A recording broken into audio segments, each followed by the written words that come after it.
So good morning, everybody. Today's day is August 29th, 2024. This is a regular meeting of the members of the State Liquor Authority being conducted in our New York City office with video conferencing to our Albany and Buffalo offices. This meeting is also being live streamed on the authority's YouTube channel, where you can also find the recordings of our past meetings. Present today are Chair Lily Fan, Commissioner Edgar De Leon, and Commissioner John Maya.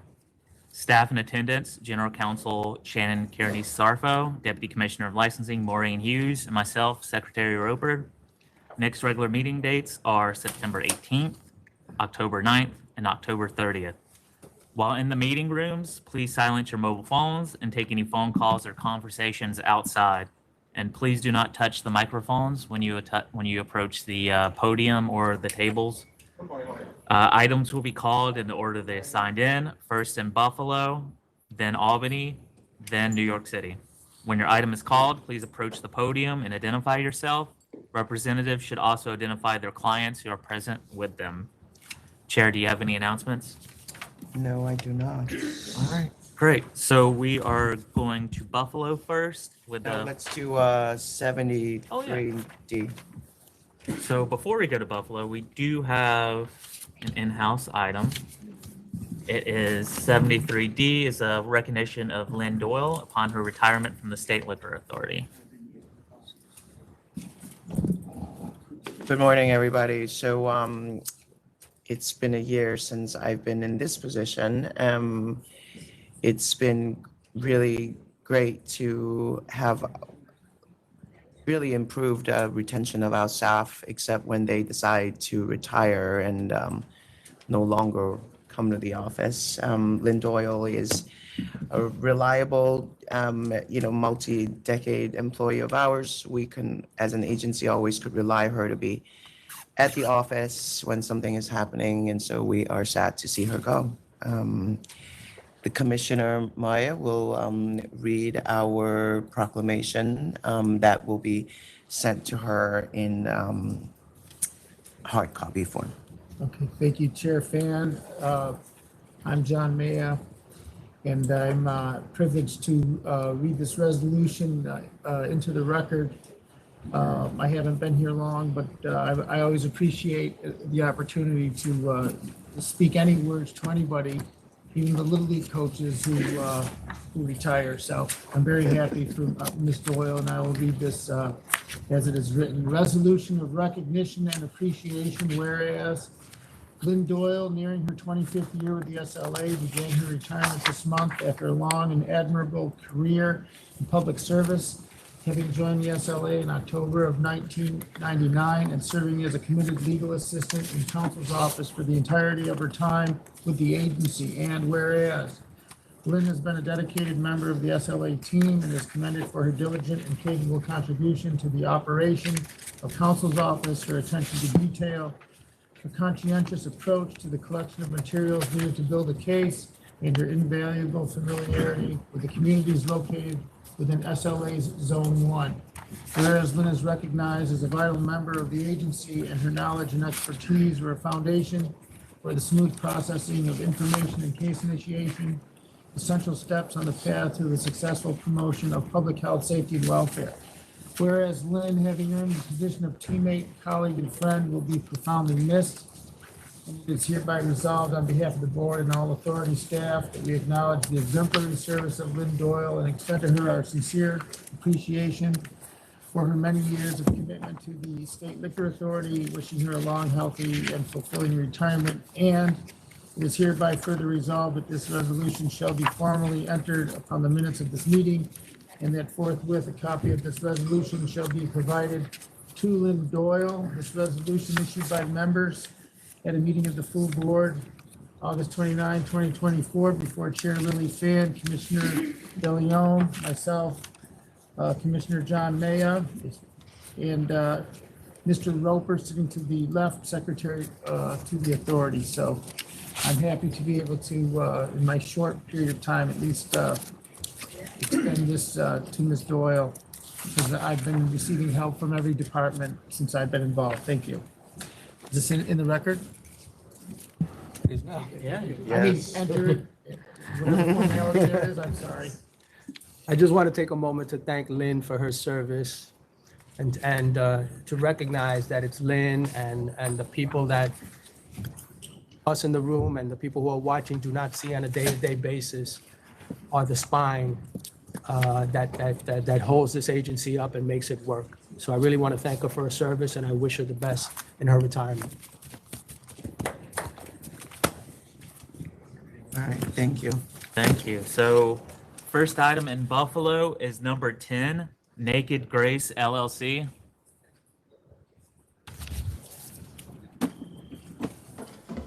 Morning, Board. Good morning. If you could please introduce yourself. Yep, William Piazza, owner of DK Wine and Spirits, DBA.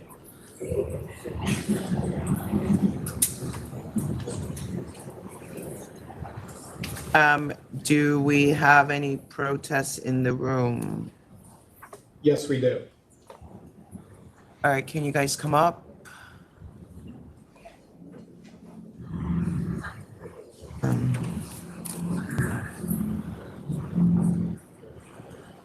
right, yeah, if you My could. name is Marilyn. My name is Marilyn Perdue. I'm owner of Rainer's Liquor Store in Jamestown, New York.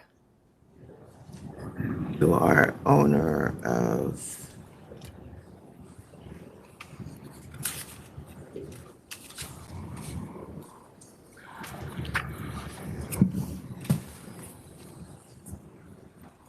Okay, so how far is he currently? He's currently more than 20 miles away and he's moving within 2.5 miles? Correct. Okay. Is there anyone else there? No, okay, just for the As record, far as just where for the he record. Just for the record, we also received a letter of complaint from, protest letter from CC Marshall. But that is not one of the 4 closest stores. All right, go ahead, ma'am. Yes, I am within a very short proximity of that location. I feel that it would be very difficult for me to continue, and with some of the other stores that have been added to our area within a couple-mile radius, and also expansion of other stores, it's making the business very difficult to do now. Okay. And just for the record, the store that is protesting and appearing is doing a significantly lower business than the numbers we have.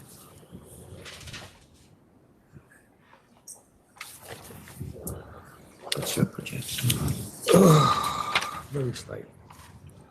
Like, yeah, it's a decrease. It's a But decrease. she's gone down a significant amount. Okay. All right, sir. Do you want to explain why you want to move essentially 20 miles to a different town? Sure. So we opened up in Sherman, New York, 4 years ago.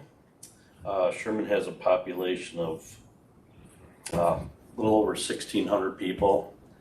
The Jamestown Faulkner area, which we would basically be on the border of in the new location, has a population of over 30,000. And directly across the street from the proposed location, there was previously a liquor store, Bardo's Liquors. What was it called? Bardo's. And they Bardo's? closed Bardo's, I believe, B-A-R-D-O-S. B-A-R-D-O. Can you see if that closed? Okay. Unfortunately, the owner passed away. So they did end up closing. Nobody else proposed a license for that area. Do you know what year so- that closed? Oh, I want to say it must have been 2023. Okay. So my partner and I feel that there's a little bit of a void in that area. I understand there are a few other stores in Jamestown, but we're more on the east side, and like I said, right on the border of Jamestown and Falconer, which anything significant to the east, you're gonna reach all the way into Randolph, New York, which is another 20 miles away. So we felt that there was some need there, and we feel that we could not only fill that little void, but also increase our sales and revenue.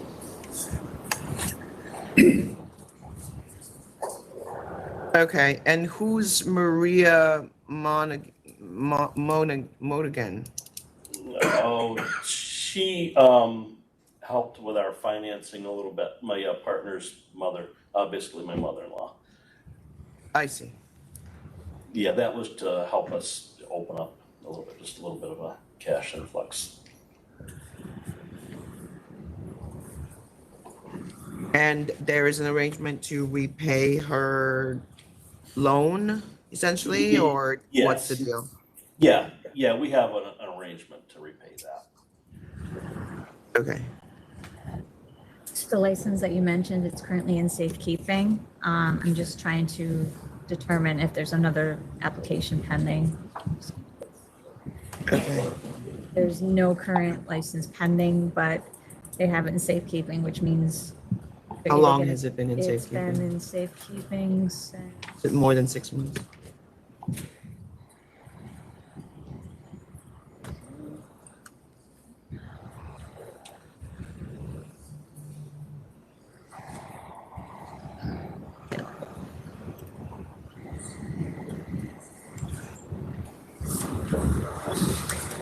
yeah, since 2022, It's been in safekeeping since what month of 22? September.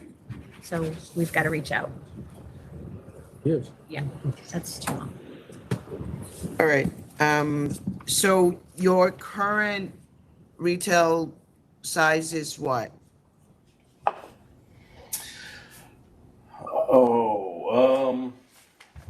The square footage, I do not have that currently. I know the new location will roughly double what we have. We don't have a large storefront right at this point. Does 1259 sound about right? That's probably, yeah, that does And you're sound. moving to 1972. How much of that is retail? I'm gonna say approximately 12,000. 1,200, you mean? No, I'm sorry, 1,200. Yes, sorry. Okay. What's the size of the store that is in safekeeping?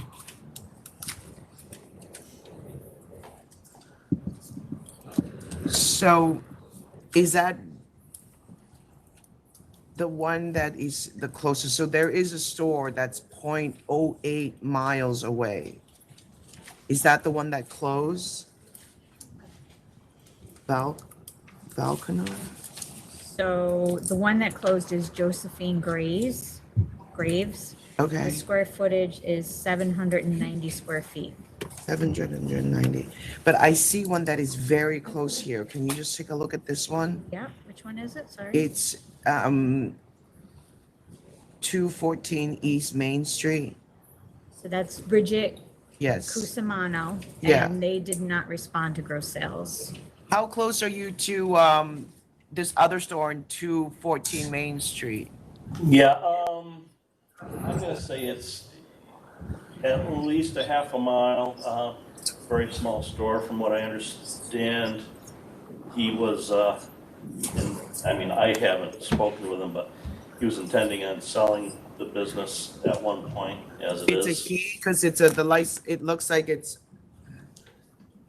From what I understand, at least the manager, I don't know who actually owns the building or the business, but the person that runs it, from what I understand, is an older gentleman. Okay. Can we just double check that we did not get a protest letter from this other store that's very close? I checked yesterday and they didn't have anything on file. This is super close.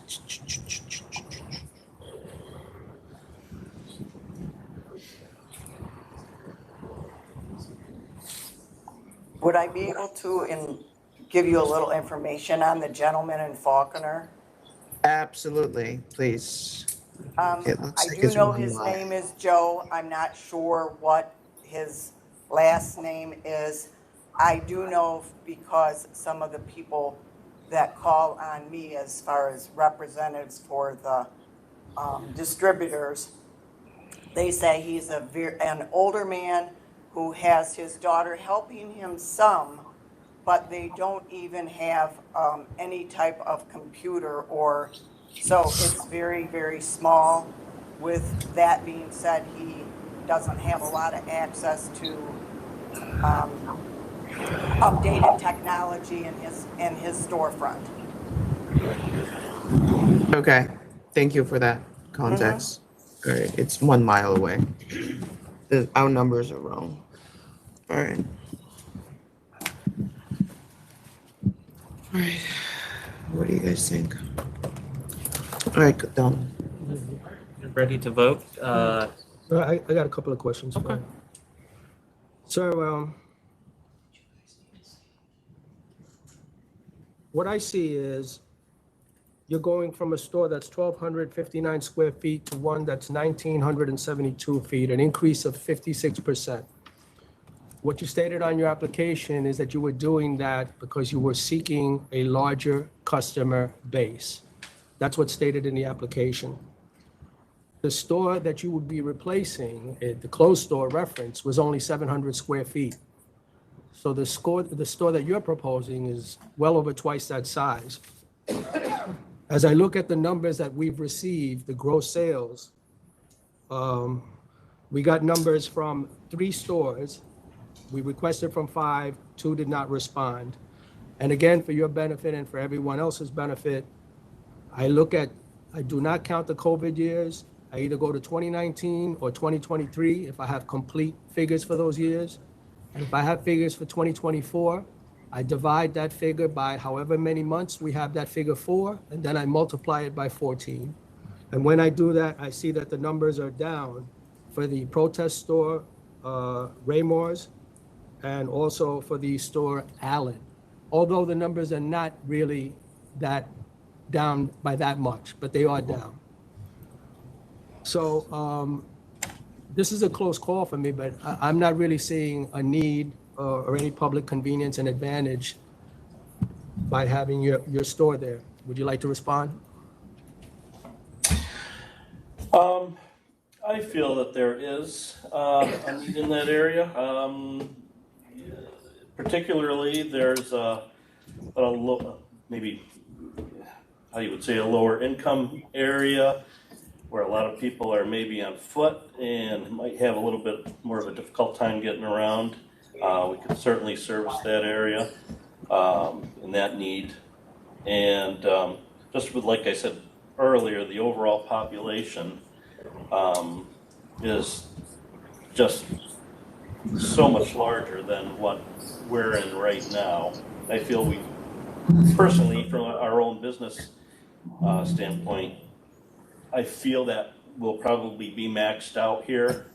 I mean, we do have some increase in sales, but I don't think it's gonna be able to, we're not gonna be able to grow up much larger past where we're at right now. Thank you. Ready to vote, or I am, I don't know. John is. Commissioner, do you have any? Commissioner DeLeon? Well, having heard the arguments placed on the record and reviewing the application, I will note that you did get a letter of support from a representative. Yes. However, Oh, who's that from? Is that Senator from? Barella. Yeah, no, I know. Barella. Is that the person who is in your current district or in the district where you're moving to, or both? Both, Okay, and do you live in his district as well? yes. Okay, got it. Thank you. I'm not seeing that this is a move being made out of necessity.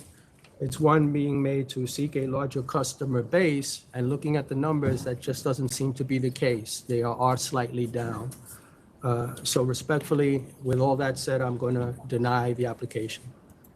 Commissioner Maya? Sir, I'm noting the letter of support from Senator Barillo. A relatively small space, about a mile away or maybe less.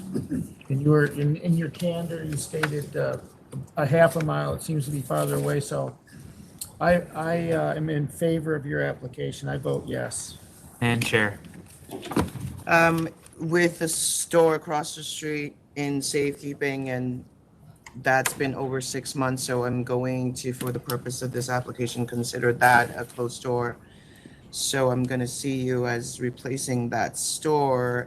It is an increase in some retail's floor footage, but I am assuming that your displays and whatnot is gonna be more spread out, so with a clean record without agency and the support from your senator, I am going to vote to approve as well. Thank you. All right, thank you. You've been approved. Thank you. Appreciate that. Thanks. Thank you, Board. Next in Buffalo is number 58, PIMM Corp.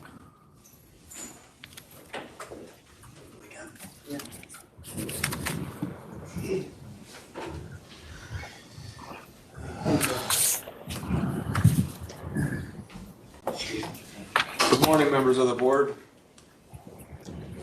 My name is Will Rossi. I'm a lawyer. I'm here with my client, Brian PIMM.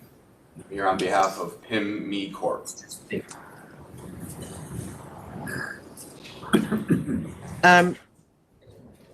Are you now registered at Jamestown Bowling Company? So the previous DBA that was on file was Jamestown Bowling Company. We received a citation in late June 2024 stating that Game Time Sports Bar and Grill was using the premises under the license that was tied to the bowling company, and for that reason it was deemed to be operating without permission from this authority. Right, So and so now you filed it for Game Time Sports Bar and Grill. That's correct. And why do I have 2 filing receipts here? What's the situation? So Why do I have 2? that was done in an abundance of caution by myself and initial counsel for Mr. PIMM. A DBA was filed for Jamestown Bowling Company and also for Game Time Sports Bar and Grill. Although after the fact, in correspondence with a senior attorney from the authority, Mr. Yanachko, we clarified that we were asking to replace Jamestown Bowling Company with Game Time Sports Bar and Grill as the entity that will be using the license, and that is what's currently reflected on the record. Okay, so I'm confused why they, so, but on our record, so I see that you filed with this Department of State. Have you filed with our agency to change your DBA Yes, there is an endorsement on file to change the DBA. to the new one? The new one, yep. So why do they have 2? Game Time Sports and Grill. Why are you operating under 2 different DBAs? Or you just, I don't understand what's going on here. So I think perhaps it was an effort on our part to overdo it. We, after that, corrected it to say that the entity that we're operating under is Game Time Sports Bar and Grill, and we clarified that in correspondence with counsel's office. Okay. You just changed the name. You didn't change the inside, sir. That's correct. Okay. All right, I'm gonna lower this if my commissioners will agree, 1,500. They've been in operation since 96. Commissioner De Leon 1,500. and Commissioner Maya. 1,500. All right, thank you, sir. Thank you very much. Thanks for coming in. Next in Buffalo is number 26, A&R DHALIWAL Inc. Good morning, members of the board. 26, yes, sir. Hi. And can you put your name on the record? Kuldeep Dhaliwal. You're the licensee, sir? Yes. All right, so you've been the licensee since 97? Yes. Okay. Thanks for coming in. This is your second sale to minor. Do you have anything you want to tell us about it, or are you changing your procedures to make sure it doesn't Yes. happen a third time, or? We changed the procedure now. My employees cannot sell anything without scanning the license anymore. The cashier will deny if they don't have a license. So they cannot override anybody's age anymore. Okay, that's good to know. All right. I'm gonna accept 6,000. Commissioner De Leon 6,000. and Commissioner Maya. 1,000. Thank you. Thank you. Thank you. So that's it in Buffalo, correct, Brian? Yep. Yes, it is. All right, thank you. You can sign off. Thank you, sir. Thank you. Thank you. All right, so we'll move on to Albany with the first item is number 16, Wine and Liquor of W&L Station Inc. We do have opposition here in New York City, but the applicant is in Albany. Good morning, Thomas everyone. Burke. All right, let them in Albany go. Just put your name on the record, sir. Good morning, everyone. My name is Jim Williams. I'm the principal of the WL stations. Okay. Okay. Opposition can go ahead. Okay, Thomas Burke from the Law Office of Stacy L. Weiss. With me are Kamyar Khaled, who is the owner of the closest store, Coletti Enterprises. Also Jay Jiang, who is the owner of the third closest stores, Garnerville Wine and Liquor. Mr. Jeff Wiseman is here also, the owner of Jeff's Pomona Fine Wine. We're here in opposition to an application for a 2,300 square foot package store in the village of Pomona, New York. The area of Pomona, New York is 2.4 square miles. The population at the last census was 3,862 people. 2,787 of them were adults. That's the only people who could purchase alcohol. Now, according to the applicant, who submitted some supplemental material, he said that the population of the village of Pomona is growing at a rate of 0.4% annually. That means 15 more every year. Now, the surrounding area is a zip code of 10970. The population is 11,387 people, and that has a population growth averaging 100 people a year for the past 12 years. Now, the population is served by 8 stores in less than 3 miles. And this area is driving dependent. People aren't walking to shop. And the 3 closest stores are all within a 6-minute drive of the proposed premises. 85% of the population of the village of Pomona is Orthodox Jewish. They purchase only kosher items. What percentage? 85%. 85% of what? 85% of the population of the village of Pomona is Orthodox Jewish. Is that just the adults, or is that New- everyone? That's everyone. Okay. Okay? Now, the 3 closest stores carry a full selection of kosher products. And Mr. Wiseman's store, the second closest store, Jeff's Pomona Fine Wines, has an inventory that is 90% kosher items.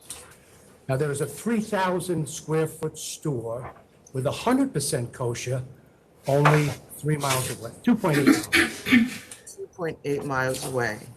So, That's not. so the Jewish population is well served. with Which kosher. one is that one? That's Grapevine. I think that's number 5 or 6 on the proximity reports.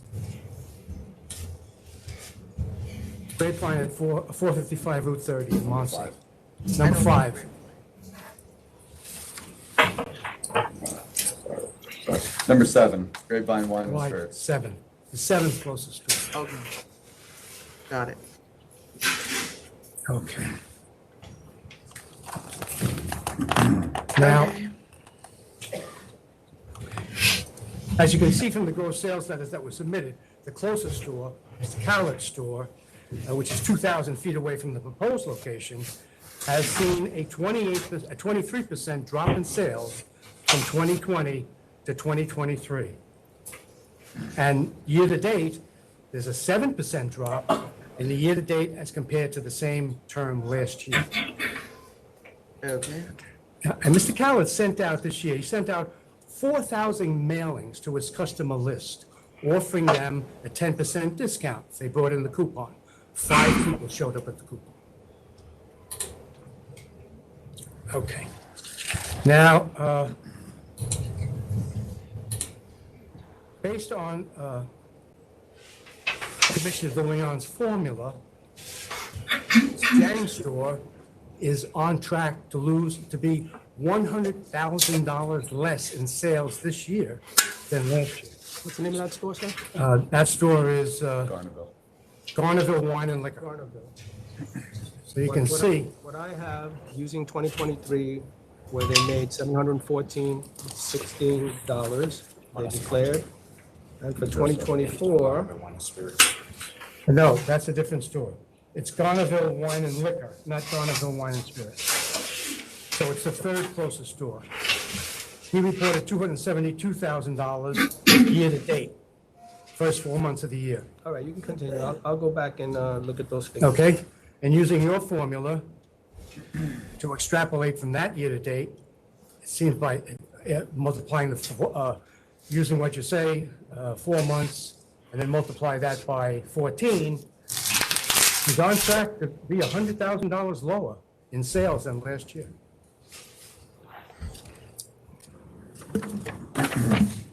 Okay. Okay, I mean, based on those facts alone, it seems obvious that there's no need for another liquor store, especially in a small town like Ramona with 3,000 adults and already 2 established liquor stores that have been there for many years. Okay, fast. So what are you attributing the off $100,000 year-to-date? No business. That's the fall off in business. Yeah, that's the fall off in his business. Is that Garnerville owned, or the same owner for both Garnervilles? No. Garnerville Wine and Spirits and. Yeah, they're 2 Wine different and- stores, 2 different owners, yes. All right.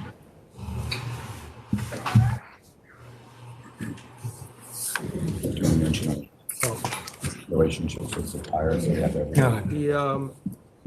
The, I'll just place this on the record. The Khalid store for 2023, I have an increase of about 20,000.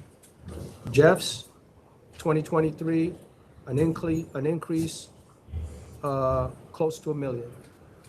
Garnerville, the other Garnerville, an increase of about 40,000 In 2024? in 2024, projected.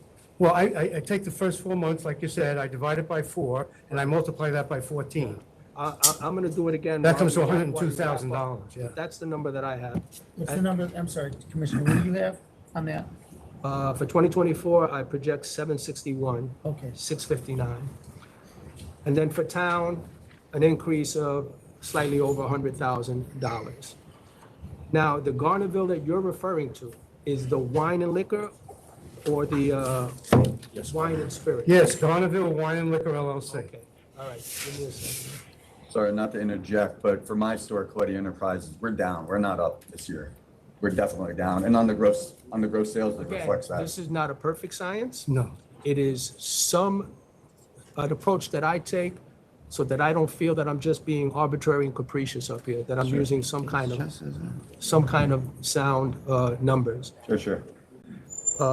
Taking this Garnerville, you said wine and spirits or? Yeah, Garnerville Wine and Liquor, LLC, wine and liquor. Okay, wine and liquor. For 2023, they showed 1,056,583. Right.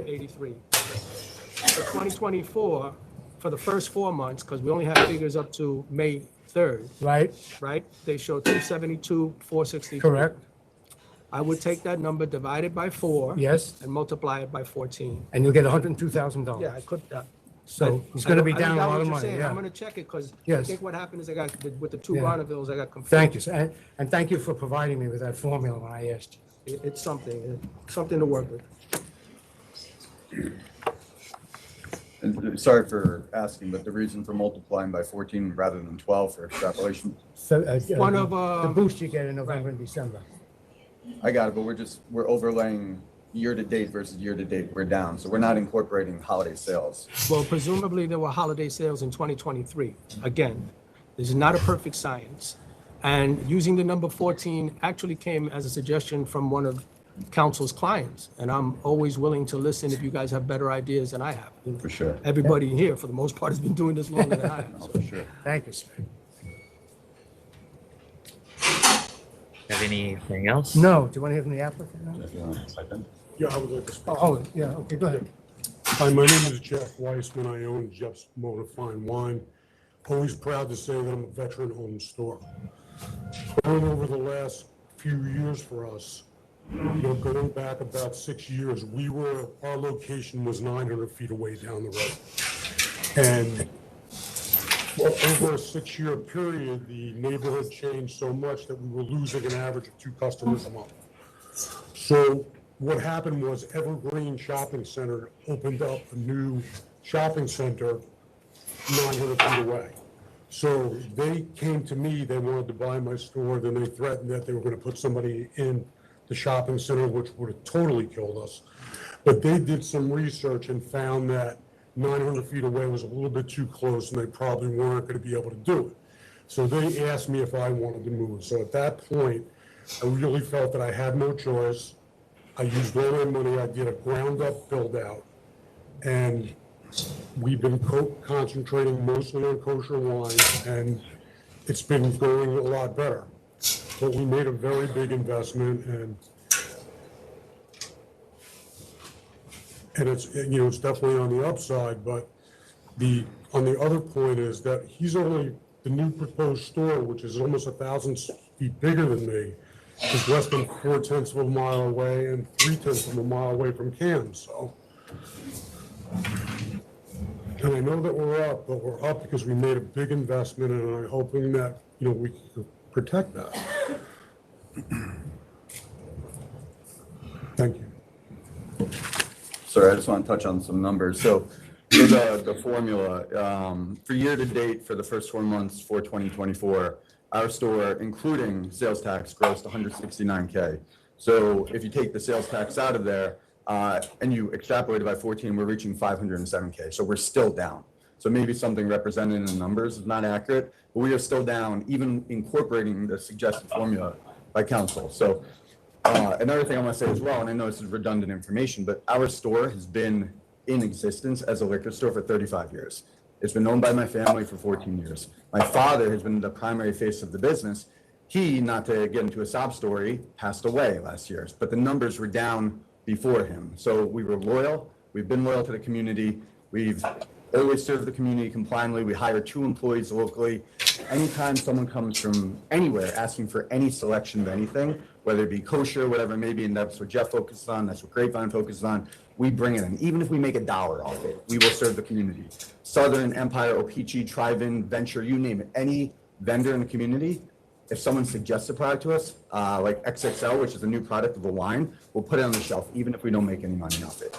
So when we started this store, I'm gonna cut myself off in a minute, when we started this store, we bought it from an existing licensee, and the store was making 150,000 gross per year. My father took about 2 years before he saw any profitability, meaning the first Sunday we had 0 customers. there is no room in this community for more. It's not a personal thing. They're gonna open a store 4x the size of ours, literally across the street if you go to the community. Jeff's over there, Jay's over there, there's other people who probably filed an opposition as well that didn't show present. We know every vendor, they reach out to us daily for new products they have. We know the community, if you look at any rating, our stores are highly rated.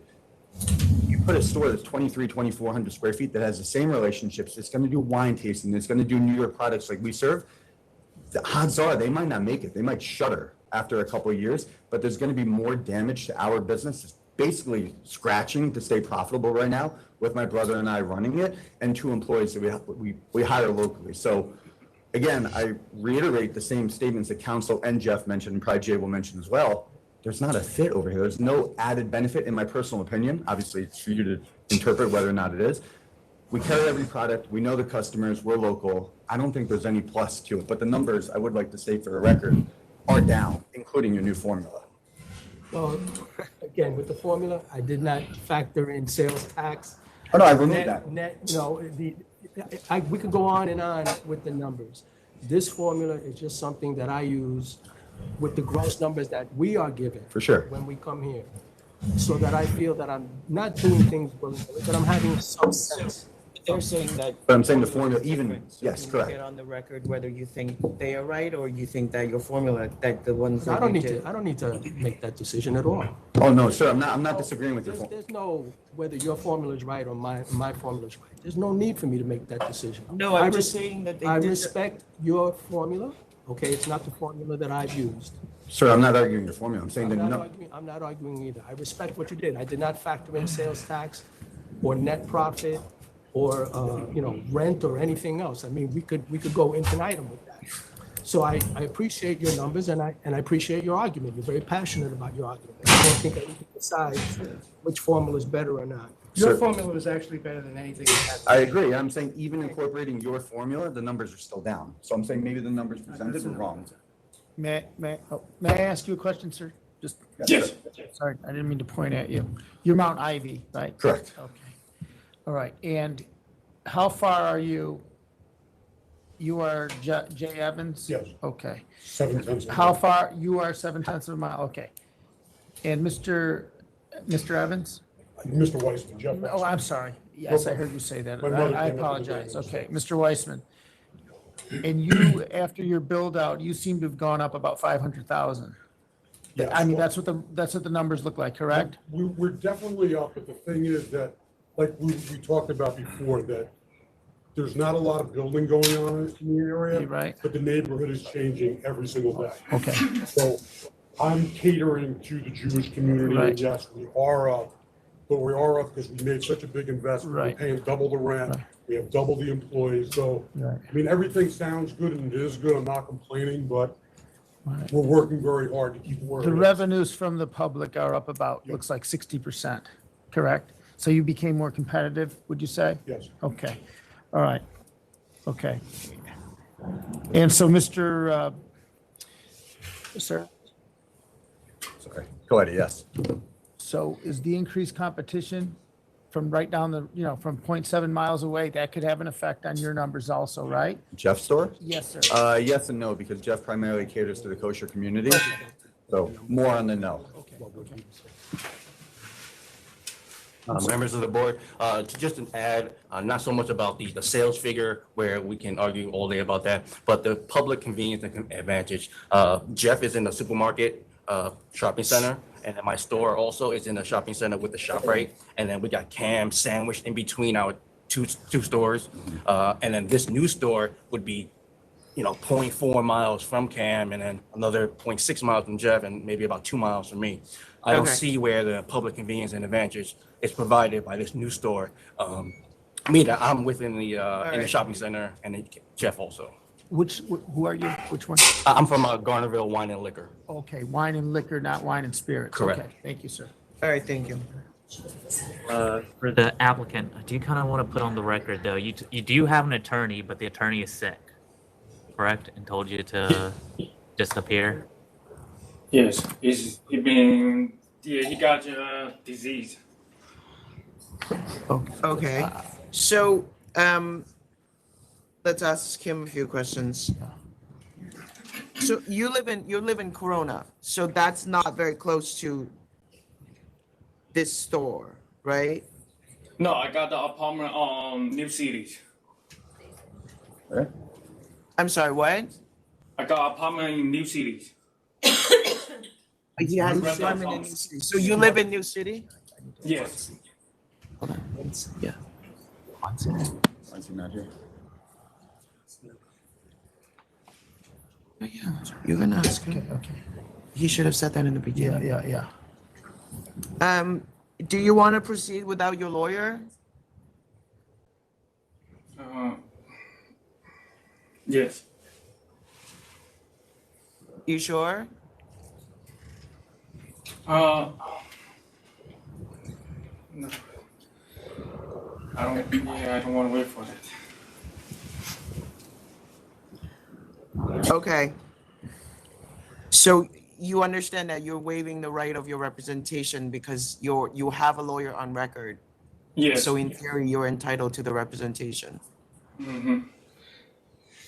Yes. Is it possible I can wait for my lawyers? Yeah, you can. I mean, we will kick this over to 18. September 18. And the protester have spoken, so Donald, next time I need to know this from the get-go, please. Because we wouldn't have. All right, so he's not ready. We're gonna going to do this September 18. You guys are welcome to come back, but you don't have to. What date? September September 18. 18. All right, Commissioners, thank you, okay sir. with That's Thank fine. you. that? Mr. Maya, you're okay? Thank you for your time. Yes, sir. Yep. Thank you for your time. Yep, thank you. Mr. Ober, you heard my, Thank you, members of the board. I'm okay. Next in Albany is No, 65. it's important. 65? HATTA Caribbean Restaurant and Lounge LLC. Good morning, Lorenzo Angelino for the applicant, and she's just out in the hall coming in. You want to wait? She's literally walking in right now.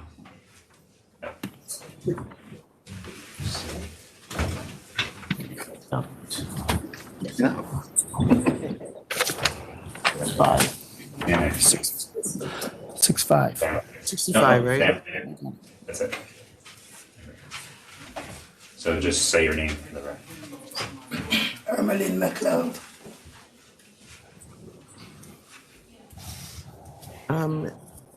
Can we just take a break for 1 moment, Shannon? All right, we're going to go off the record for a brief conference with council. We'll be back on the record shortly. There's something. Yeah, just actually sit there. Yeah.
took a. Yeah, take a break. Do you have some people that need to come in? I'm sorry? Do you have someone else that need to come in? Someone else. Hey, Paula, we can't hear you, so if you can mute.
All right, we're back on the record after a brief conference with council. Again, the number is 65, HATTA Caribbean Restaurant and Lounge LLC. All right. Good morning again. Lorenzo Angelino here for the applicant. My name is McLeod. I just wanted to provide a really quick background.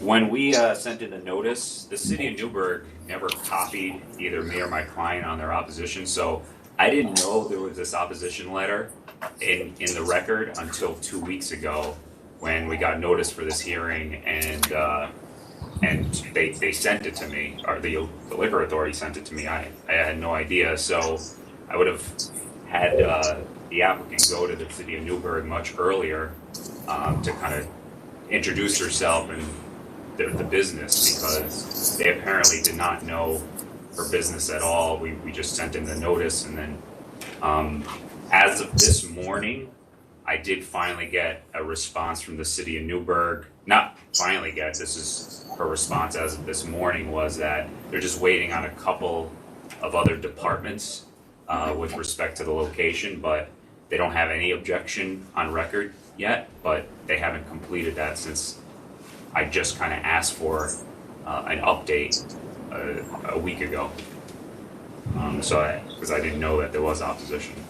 What do you want to do? So you want to kick this over, or you want us to move forward? If it's possible to move forward without anything further from the city of Newburgh, we would like to not have to appear again. My client doesn't drive, so she has to get, a drive from Newburgh to here, a ride. So it's a little difficult for her. Sir, but- you represented that the city might change its position and that it was doing a further investigation, but what we do have on the record is a letter of opposition. Okay. So would you like them to complete what they're doing and come back on the September 18th? Yeah, I guess we would have to wait, because, I mean, it's a 2-year-old letter of opposition. Nothing's, like, she's been operating since 2023, the beginning, with no alcohol at the beginning. It was just food, but they've had zero police activity at the location, so I don't foresee any opposition or objection from the city. Are you operating now, ma'am? Are you operating now? Yes. But not since this week. Are you aware that you do not have an active temporary permit as of right now? Yeah, that's why I said since week I don't open. So because you are not open right now? No, because I get the letter from Mr. Angelina that I had a hearing, and I was supposed to renewing the license. So then I don't know if I'm to renewing it or what, but I had the last one, but this one finished Wednesday.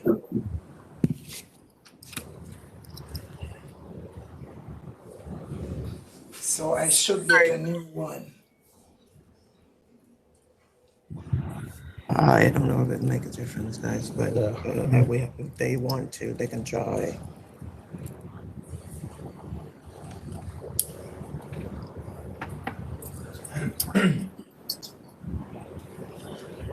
All right, I'm gonna give you an opportunity to try to correct this record with the police, sir.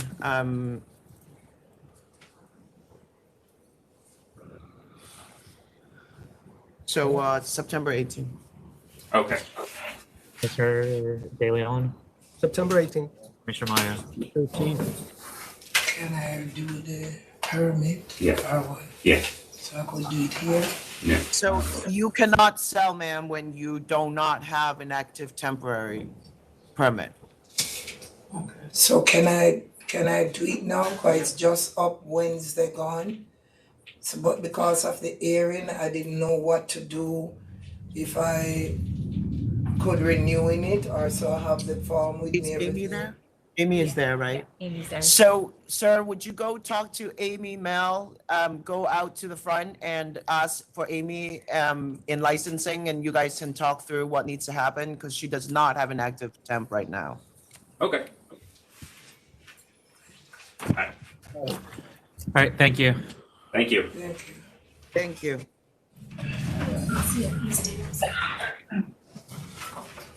Next is 49 EASTDALEWINE LLC. Are you the applicant? Or are you? Oh, yep. There you go, Bob. I think there's opposition in Albany. EASTDALEWINE LLC. Yep, he's coming back. Yeah. Oh, there he is. Good morning, Lorenzo Angelino. I'm appearing in opposition on behalf of Arlington Wine and Liquor and also Sunshine Wine and Liquor, which are the number 1 and number 2 closest stores to Eastdale. All right. And do you have clients there? Are they in New York City? They weren't able to come. Okay. And then Sorry, tell me the name of the stores again, sir. Sure, Arlington Wine and Liquor. Yep. And Sunshine Wine and Liquor. Okay, got it. And you are protesting as well? Yes, What store is that? Poughkeepsie Wine Liquors on 701 Main Street. Yes. Okay. and Bob, if you can put yours and your name on the record. Robert Romano for EASTDALEWINE LLC. All right, go ahead. You can go ahead in Albany and then we'll go to this person Okay. here.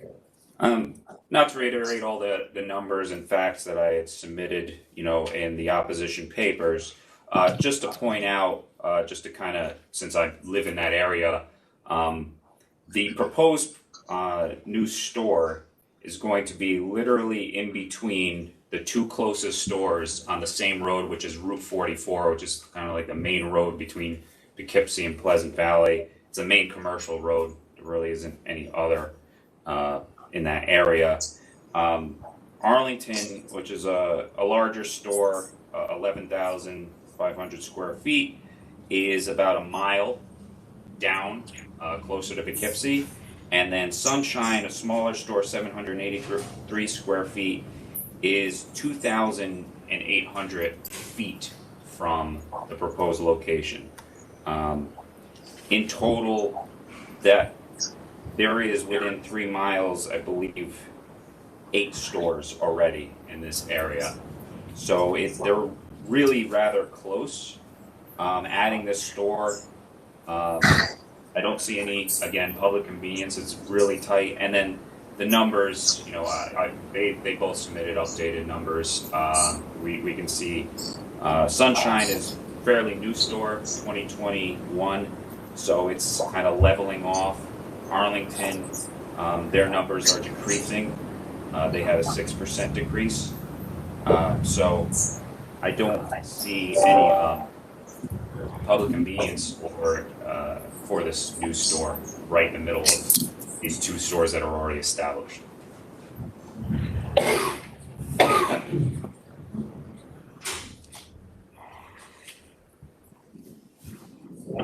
Okay. Thank you. Sir, if you want to. Sure. Yeah. Just for the record, this is the 5th closest. Yes. Morning, everyone. Taser is saying from Poughkeepsie Wine and Liquors. I don't think that there's going to be any type of public convenience. 5 stores around us already carry a lot of wines from Southern Glazers, Empire, Trevino, O-Pee-Chee. There is numbers that we could go back and forth. The numbers are down. I talked to Rumit, the owner from Arlington, and then Ed. Numbers are down from last year, not compared to 2020 numbers. We took over the store in 2019, my father, and 2020 was a plus year for us, for everybody, I think. But 2023 has been down. After May, that this letter was submitted for numbers, May, June, July, and half of August, my numbers were personally down 15%. I spoke with Ed from Sunshine Liquors. I can't quote the numbers, but he said he was definitely down for the overall year. There's nothing new that this could offer.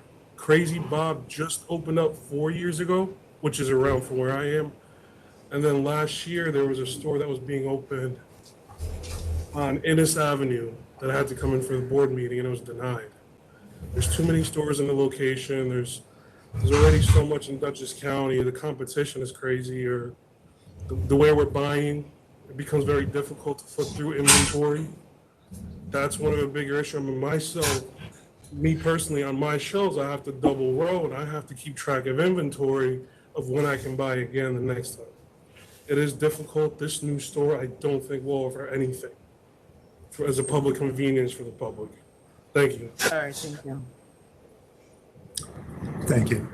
Robert Romano, I'm here with Noka Amandine, who is the principal of the applicant entity. Public convenience and advantage will be well served by granting this license. This license is seeking NOCA is seeking to open up inside the Eastdale Village development, which is a brand new, relatively several-year-old and keeps expanding every year. How many people live there? Currently, there are 400 units with, I think it was about 1,100, and they're building in blocks of 400 going year to year in the 60-acre development. So how many people eventually live there? It's going to be 5,000, at least 5,000, I believe, over the next 5 years. Okay.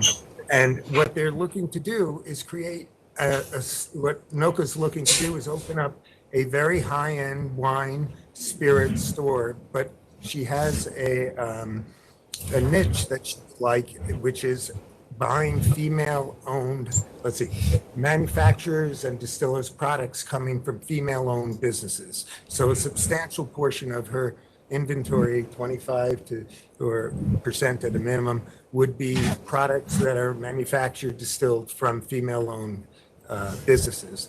That female-owned manufacturers, or good luck finding a female-owned wholesaler. Winemakers specifically.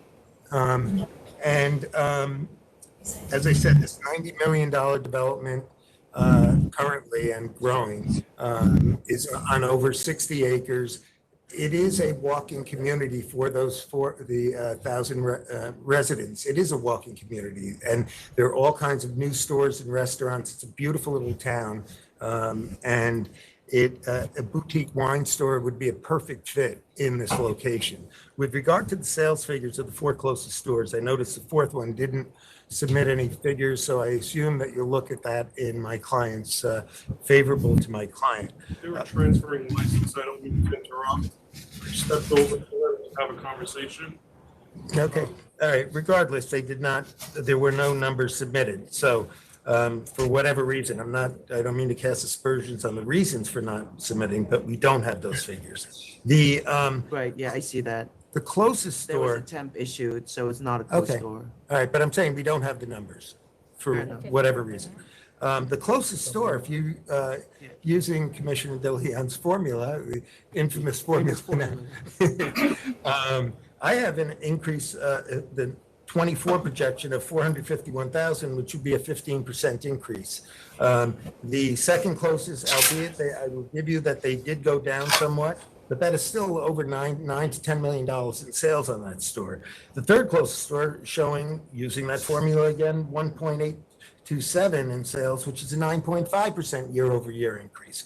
So the sales figures to me here are at worst, you can't take them in a negative light.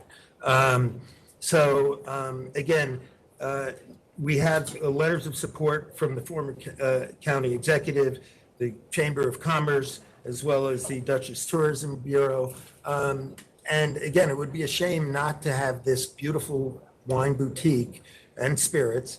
And I don't think spirits will be a big part of your inventory, but it will be integral to the business. It would be a shame not to have this. Is there wine spirit factor ratio that you're planning, or not really? In terms of of sales, you mean? What percentage would be Are you spirit? carrying? Oh, spirit, I think I will, I'm projecting 80% of wine and maybe 20% of liquor. My concept is more to promote wine maker and be empowering like women that I felt like was undervalued in this industry. So that's the concept of my store, will be to promote women and just like empower in this in the wine industry. And this is not a large store. It's 877 square feet of retail, I believe, 1277 total. So, Ma'am, you work as a vice president of finance for a cosmetic company, right? Yes. Are you going to continue in that job? That's a full-time position? So now my goal, if you approve this license, will be to take a permanent leave to launch the store, and hopefully, if like it's successful, I will resign my current position. I'm sorry, you said she will resign I will- her position if I will this is take good. a leave of absence at the beginning to open the store, and if it's successful, I will. My goal is I want to be an entrepreneur. I've been looking to do a shift in my career since COVID, and I thought about that concept, the winemaker, female empowering women. And I feel like ISDALE is exactly the location I've been looking for. It's a local family residential area. And so my goal is really to make that my current full-time position. Do the members have any other questions? So you live how far from here? I live 30 minutes away from ISDALE. Like I live in Stanfordville, close to Millbrook and Pine Plains. I'm sorry, what? I'm living 30 minutes driving from ISDALE. Okay. Then why are you trying to open a store here? Because I feel like it's exactly the location I've been looking for. It's a family and local business. It's a new residential development. They are trying to launch store that you can go and walk to be a convenience for the residentials. So you don't have to take your car. I feel like it's important also in the climate change spirit, like you can be walking distance from any store you want to shop. So I felt like it was a perfect match for my concept and Okay. the location. Okay. I see a letter from the Dutchess County Executive. Correct. Mr. Molinaro? Right. And the Chamber of Commerce, but you don't have any nexus to this locality? No. Okay. And also just to mention, we did a petition and that was supported by more than 200 signatures. Right, it should be pointed out, I don't know if you got it on time, but the developer of the project submitted in 2 days, got 250 signatures in support, which we did not get a copy of. It was done last week and they said that they were saying directly to you the result of the petition. I did not get that. We didn't get a copy of it. The landlord told us that that their office had forwarded to the authority. I don't have that. Okay, but So it's yeah, not the part of- landlord does feel in the overall, this would be a perfect fit with the other retail stores that are in the village. And once again, it's more a boutique size shop, so it's nothing big. It's really going to be very curated, selected, and not a huge shop. And when I asked Noka how she knows wine, she said 2 words to me, I'm French. So,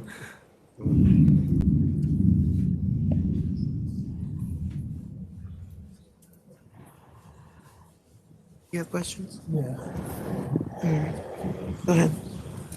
All right, yeah, Commissioner, members are ready to vote. Commissioner De Leon. All right, well, I certainly appreciate the presentation that everybody made. The business model is interesting. In terms of the gross figures, the infamous formula that I use, out of the 5, 1 did not respond. 3 show a projected increase in 2024 over 2023. 1, a decrease of, it's a substantial decrease of hundreds of thousands of dollars. But 3 out of the 4 do show a projected increase. And I'll also note that you have the support of the congressman and the Chamber of Commerce.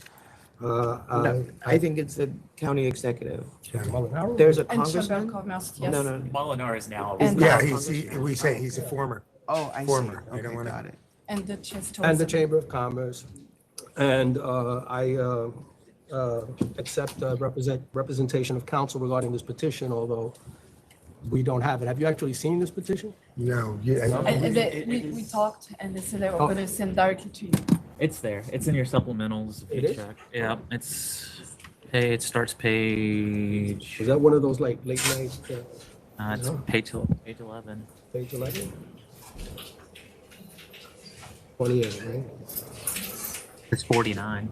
Oh, that's the problem. It's a Oh, because it was held holdover. over. It Yeah. was held over, yeah.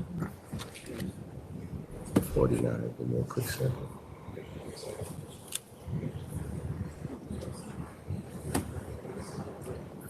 From Sean Kemp, correct? And that's the attorney representing MHTC Development LLC.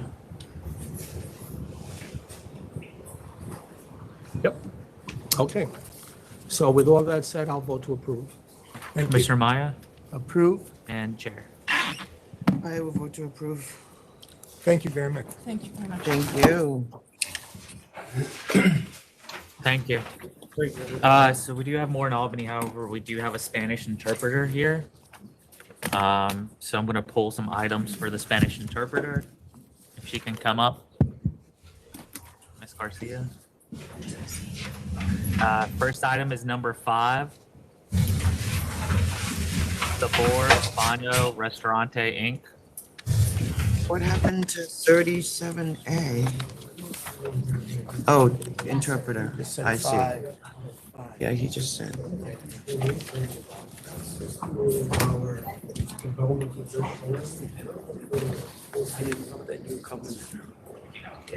Sorry.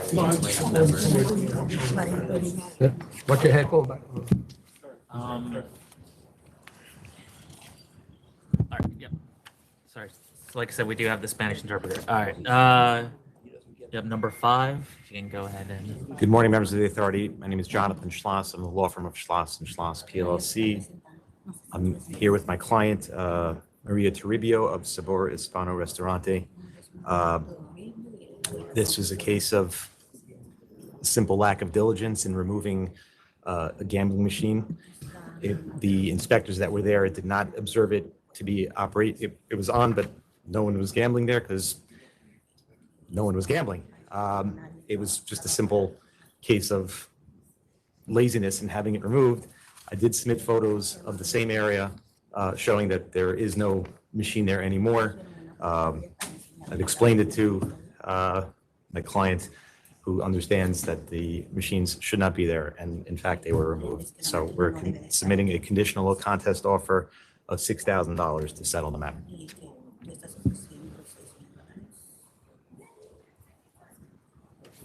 I'm sorry, if the interpreter can you put your name on there too? My name is I don't Amelia know if I Garcia. believe it. I really don't. I don't know. I mean, this is a restaurant. I don't see gambling machines in restaurants ever. Yeah, and, you know, Counselor, they were there in April, they were there in June, they were there in October. This is not the first time. There was a gambling issue back, oh, that's the same one, April 1st. They had paid a fine previously. I know. No gambling machines, I'll accept. No. Commissioner De Leon. Okay, you know, I fear that this is a cost-benefit analysis. I think what I understand about these machines, they can bring in about 300 a day on a good day. That adds up, and that adds up to a lot more than 6,000. But I will accept 6,000 at this time. Caution the licensee about this pattern. It seems to be ongoing. And we hope we're not going to have any more incidences. And Commissioner Maya. 6,000. Okay. And I'm sorry, I must have skipped you. Chair. 6,000.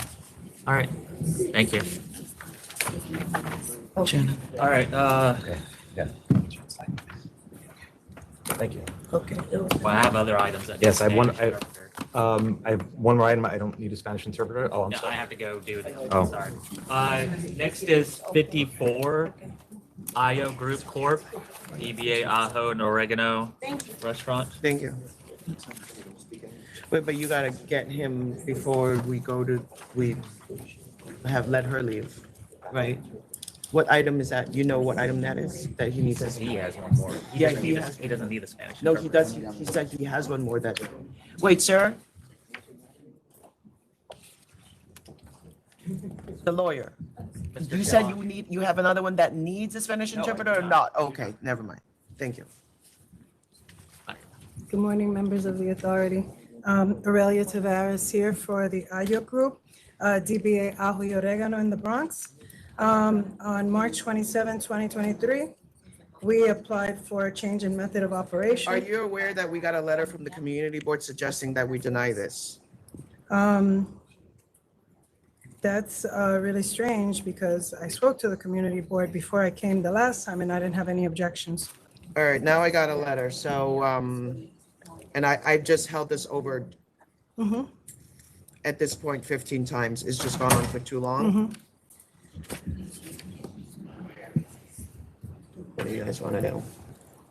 We're just asking till It's just 2 a.m. endless. Friday, It's not- Saturdays. That's not the point. It's just going in circles. So they're Mhm. suggesting we deny. What do you guys want to do? Well, this is a huge operation, the maximum occupancy of 724 persons. 724 That's what I people. see, a max of 724. Yeah. Yeah, it's 112 311 And a calls. rooftop situation, without the It's only community, 180 people. the maximum is 724. No, it's not. That's what I read. ¿Es 100 180. Es But- 180 is the only thing with the equipment. They can't fit 720. I can't hear. That's what I have, is a maximum of 724. Well, That's what the maximum occupancy, it is a rooftop situation, it is a what? a rooftop, right? We don't have a rooftop. I'm What sorry, happened, right? this is the wrong. It's 54. My fault. Wrong one. Right, 50 This premises does have an occupancy of 74. Okay, my apologies. I had the wrong one. And I was asking in this, if we have a letter from the community board. Now we have one. And they say to deny. Can I see that, get a copy of that if you don't mind? That's the first time I've ever gotten. Did you know there was a committee meeting yesterday Mhm. for the community board? Mhm. That's, This has been put they over said a you lot didn't of appear, times. and that's the emphasis of the letter. They didn't even let us know. But I'll, And they- This is so crazy. I think they have a- Actually, no, it's something wrong here. I spoke to the community board yesterday. She was supposed to issue a letter to, in support, and that this had been approved in 2023 by them. This was just a re-notification to get back on the calendar. I don't know. I can't. So there's a huge confusion here, and they're confused. We're not. Well, They we were just got a supposed to letter send the in letter. writing to deny, and at some point, I can't so keep holding crazy. something over because it creates a backlog for full board, which I think since I've started has been piling up because of the, support we try to allow the licensees, but Well, I mean, at some point, we have to vote. well, And now I have just, something in writing that says no. if There I are lots may, of 311 calls. I don't think you can change the record of the 311 calls. okay.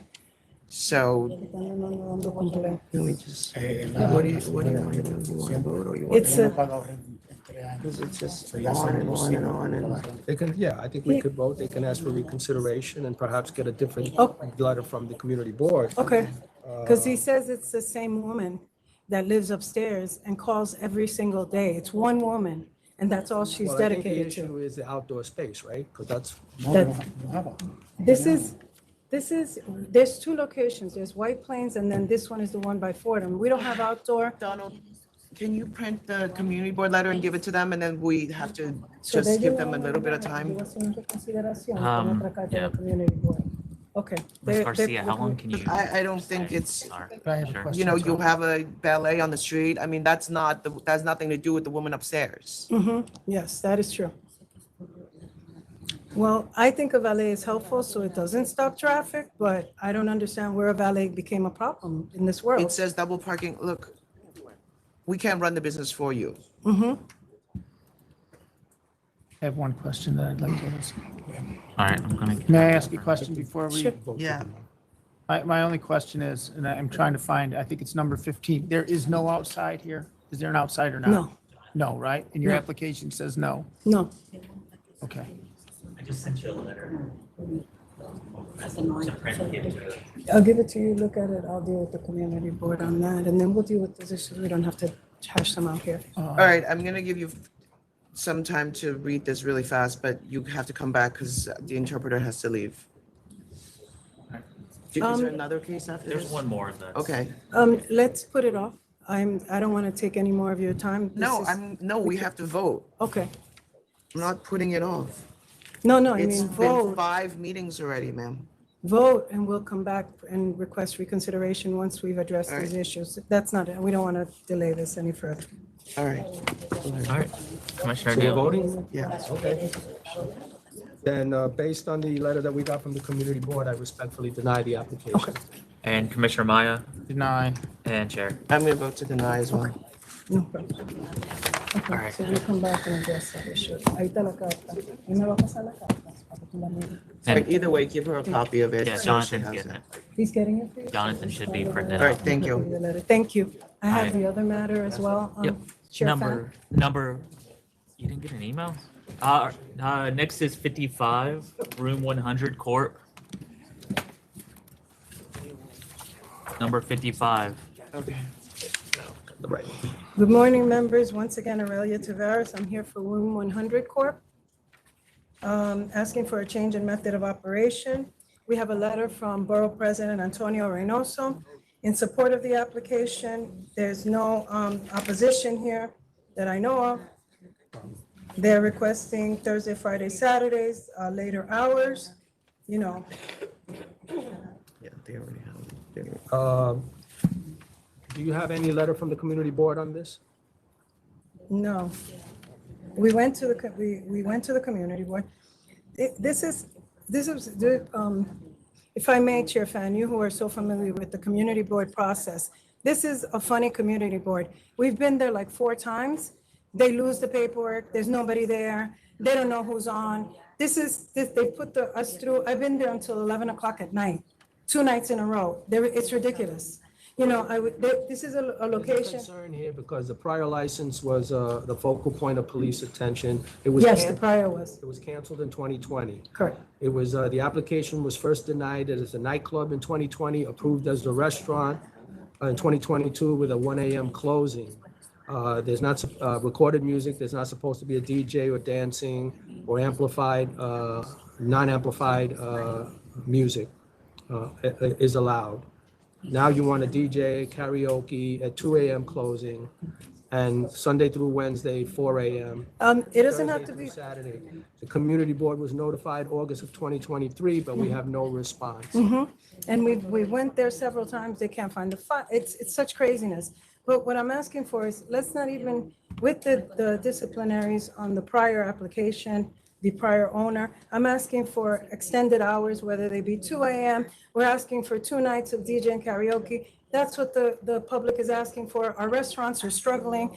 When you go into a restaurant and there's no music or you don't have some form of entertainment, people walk out the door. This is a Latino community. DJ and karaoke, can you ask him? No, we don't have DJ and karaoke. Ask him if he's already using a DJ. He's with his daughter here. She can know. May I? Yes. No, we're currently not using any live TJs or karaoke's Okay. at the moment.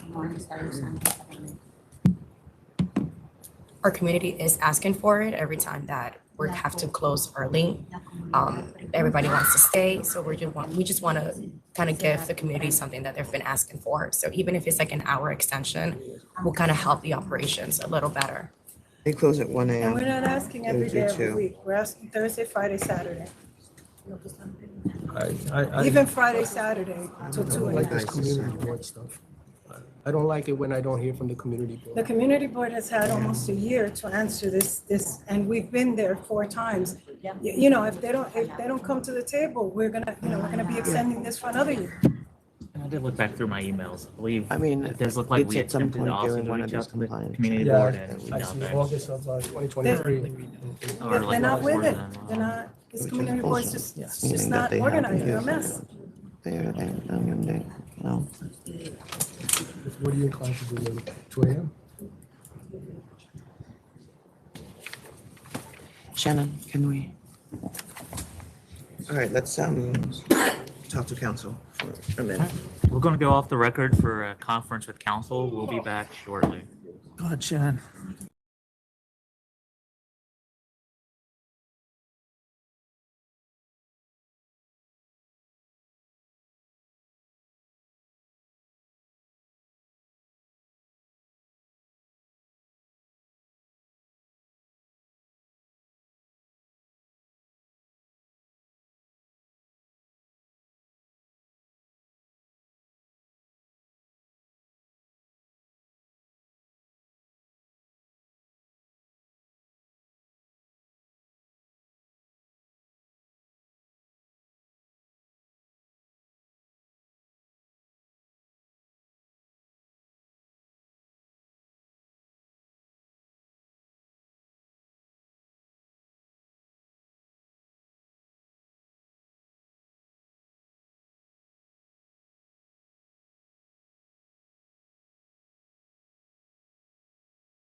All right, we're back on the record after a conference with council.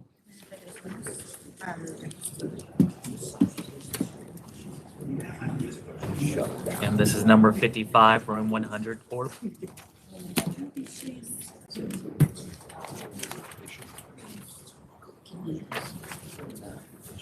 Okay. Are we ready to vote? All right, members are ready to vote. Commissioner De Leon. Having heard the arguments on the record and read the application, I have concerns that we do not have approval from the community board. I'm going to respectfully deny it this time. Commissioner Maya Deny. and Chair. All right, based on the history of this location, I did not I did not vote to approve this license, even with the restrictions that were placed on it. I'm not convinced that there is a reliable track record here, and as Commissioner De Leon said, without support from the community board, I vote to deny. Okay. Thank you, members of the majority. Thank you. All right.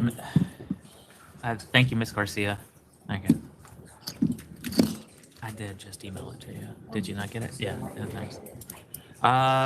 Next is, so back in Albany, 73A, Donald A. Steele. Good morning, everyone. Donald Steele.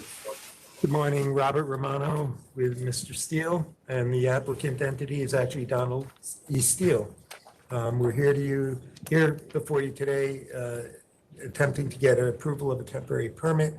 Mr. Steele had previously applied for a license 2 years ago. There was an incident at his restaurant in which someone outside was shot. The temporary at that time was pulled.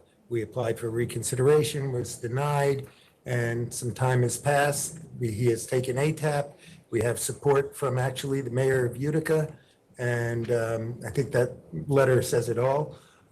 He is just looking to open up beer and wine to have a red stripe to complement his Caribbean cuisine. What number? Yeah, did you call 73? What is the number we have? 73A. Oh, 73A, I'm sorry. Yep, A is an apple. A is in approved? Somebody liked it. I think you didn't get D. We have 2 sales to minors here in addition. He had what? No, he would have, he got 1 shot with a 10. And there was a, It was an altercation. Somebody had been shot. As a matter of fact, our understanding is that person was part of a group, and he is now incarcerated for the next 15 years. no, my concern is it looks like there was a sale to minor. I think it was April 15th, 2011, but what concerns me is the civil penalty was never paid. 2011, that's new to me. I didn't even. That's not, is it, what's that? This is a brand new entity. Say again? Of not paying that fine. That was 2000 And that concerns me because it's not just, it's not punishing the licensee Right, for right. bad behavior. That's money that goes to the state and that goes to all of the taxpayers in this room. So I don't like to see it when penalties are rendered and then they're just not paid. They're No, I understand. I would just ask for basically a second chance for Mr. Steele here with, again, with the support of the mayor. What do you think? Well, I have some questions. Go ahead. Yeah. Mr. Romano, if Yes, you sir. don't know these answers, if it's okay, I'll And address for the the record, client. I did not do his application. Yeah, okay. So maybe the applicant can explain to the rest of the board this location, Okay, like starting with the streets that it's on. So give them an idea, a better idea than your materials show. Where is this location? Mr. Steele, Can you hear can me? you answer? Oh, the location, it's downtown Utica. It's across from the county building. Yeah, let me help you out here. It's on a corner, Yeah. correct? the corner of Devereux and Charlotte? Yes. Okay, now, I'm gonna just ask you questions. What is across the street approximately, across the street? What are the big buildings that are near there? The Is county the state building. office building, New York State office building? Yes. Okay, and then there's the. No, it's down the corner of Genesis Street, the state All right, office sir. building. I'm helping you. Okay. I'm helping you with the question, okay? The Okay. state office building is about 200 feet away, the New York State office building, right? Yes. And the county building, which is 10 stories tall, is also about 100 or 200 feet away, right? Yes. And there's a big courthouse right there, Yes. correct? Okay. Yes.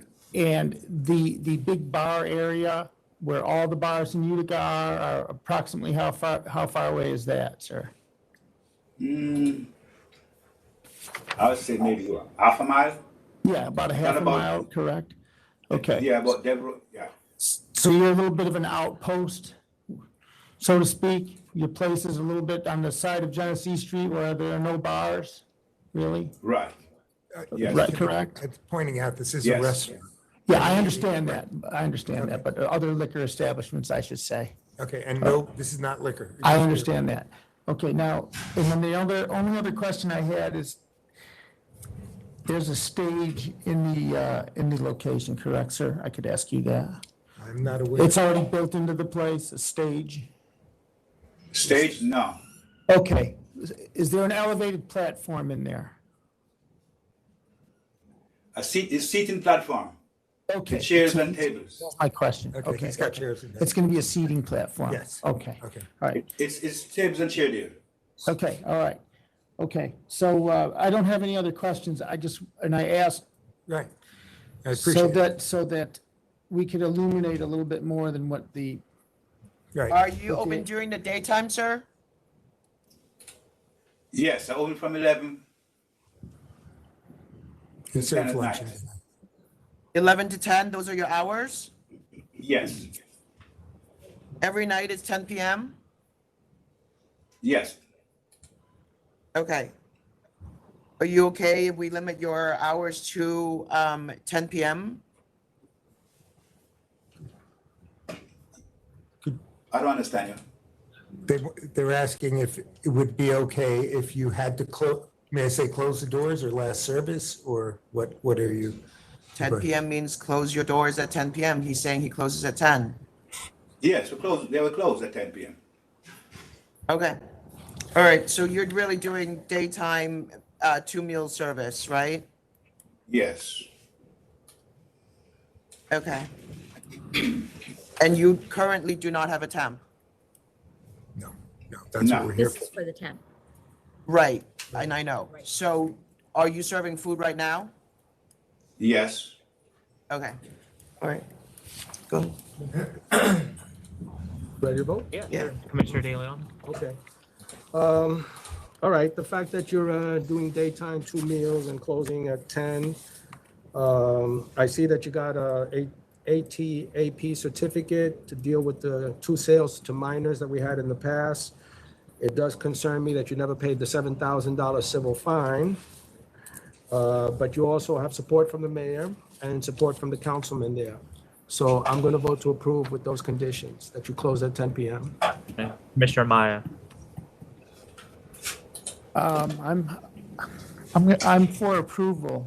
My question is, and I'm stating this to the fellow commissioners, I like 11 o'clock, not because of the number of persons, but if someone's having a dinner, I'm not clear if the doors, they have to be locked and everybody's gone, or I'm just unclear on that. So that's why I'm saying 11. So I would approve if it was to 11. Commissioner, would you be okay with 11? If the chair's okay with 11, I'm okay with 11.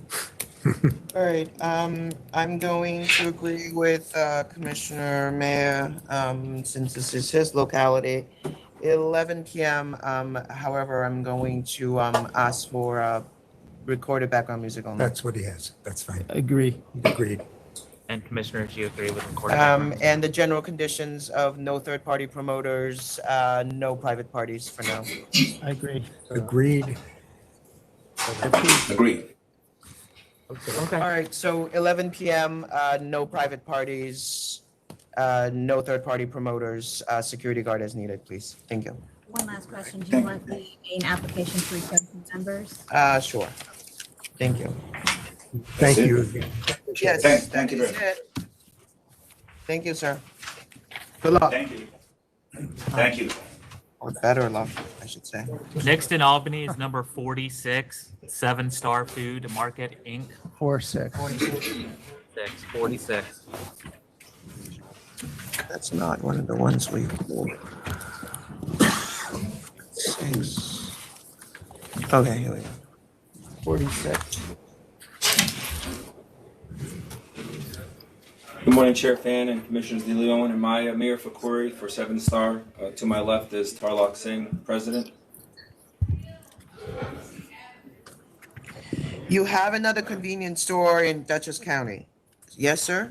Is that right? Yes, yes. So who's managing these businesses that are not exactly close to each other? He has a manager in each site, Chair.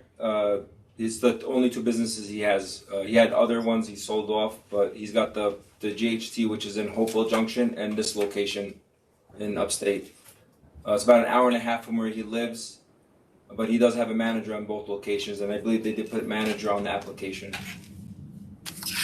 Okay. May I ask, who are the managers? On this location? Who's the first? Well, yeah, the other two managers. The other 2 managers. Sure. The manager at Hopewell Junction is Gaganjit Singh Gogi. Gaganjit Singh Gogi, for the record. Okay. And at 7 Star, Lovepreet Singh. And for 7 Star, Lovepreet Singh, just to clarify. And one last question. Who was the manager in Onondaga County, Syracuse area? There was Pushpinder Singh. Pushpinder Singh? Pushpinder Singh. Push. I would just go. Spell? PUSH. Okay, that's enough. I had a reason for asking that. Thank you. No, that's enough. Pushwinder, I got it. Okay. Yeah. Thank you. Members have any questions? No. Go ahead, Jim. What I have on this application is another cancellation for failure to pay a $10,000 fine in 2022. So again, that's $10,000 that the state did not get. The license was canceled, but here he is requesting another license. We have 4 previous applications that were denied for cause, sales to minor. In 2018, there were 6. We have availing, we have books and records not being kept, and police attention. With that record, I respectfully deny the application. Commissioner Maya? Commissioner DeLeon, Commissioner, if I may, please, the $10,000 fine, it wasn't because my client was trying to circumvent not paying the fine. There was a hearing in 2020 that they had regarding this location in Syracuse. This location was very problematic. So they had a hearing because of the activity, the criminal activity there. He hired an attorney, they went there. COVID hit. He never got the letter. That location closed because the city of Syracuse wanted to limit his hours from night shift to close at a certain point. So with the limitation of hours and COVID, that location closed. He went ahead and surrendered the license to New York State. So he did everything he was supposed to. He didn't get a response for that hearing for 2 years. And the letter was sent to the Syracuse location, which was closed. He's been dealing with the liquor authority since 2002, for 22 years. He's a very, very professional businessman. There was issues with the Syracuse location, but again, on the record, absolutely no way would he ever try to circumvent not paying that $10,000 fine in Syracuse. That was a miscommunication. The letters were sent to Syracuse. That location was closed, and he actually took the license and thought what he was doing was proper, surrendered the license to the liquor authority. So there was no way of not trying to pay the fine. If he could pay the fine today, he would. And that's where we're at with that location, Commissioner. Again, he's been dealing with the SLA since 2002 for 22 years. And there's absolutely no reason for him to not pay that fine. And if he could go back and if he got that letter, I assure you he would have paid that fine. Well, I thank you. I've already voted on the matter, and it doesn't change my vote. I appreciate your statement, though. Commissioner Maya? Yeah, this is a close one, to use the words of Commissioner De Leon on other matters, but I vote to approve it. And Chair? Yeah, I understand the disciplinary history, but he has a cancellation on his record as a result of the prior dealing, so I'm gonna vote to approve as well. Good luck. Thank you. Thank you. So next in Albany is 2-002 JPH 820 Limited, DBA O'Leary's. This is number 2-002. 2-02.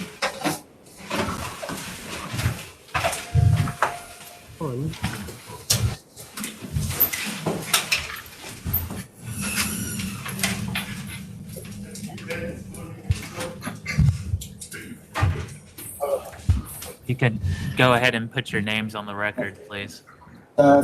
Jacob Hughes, owner of JPH Incorporated, business as O'Leary's. And I am Nikki Hughes. I'm here to answer any questions.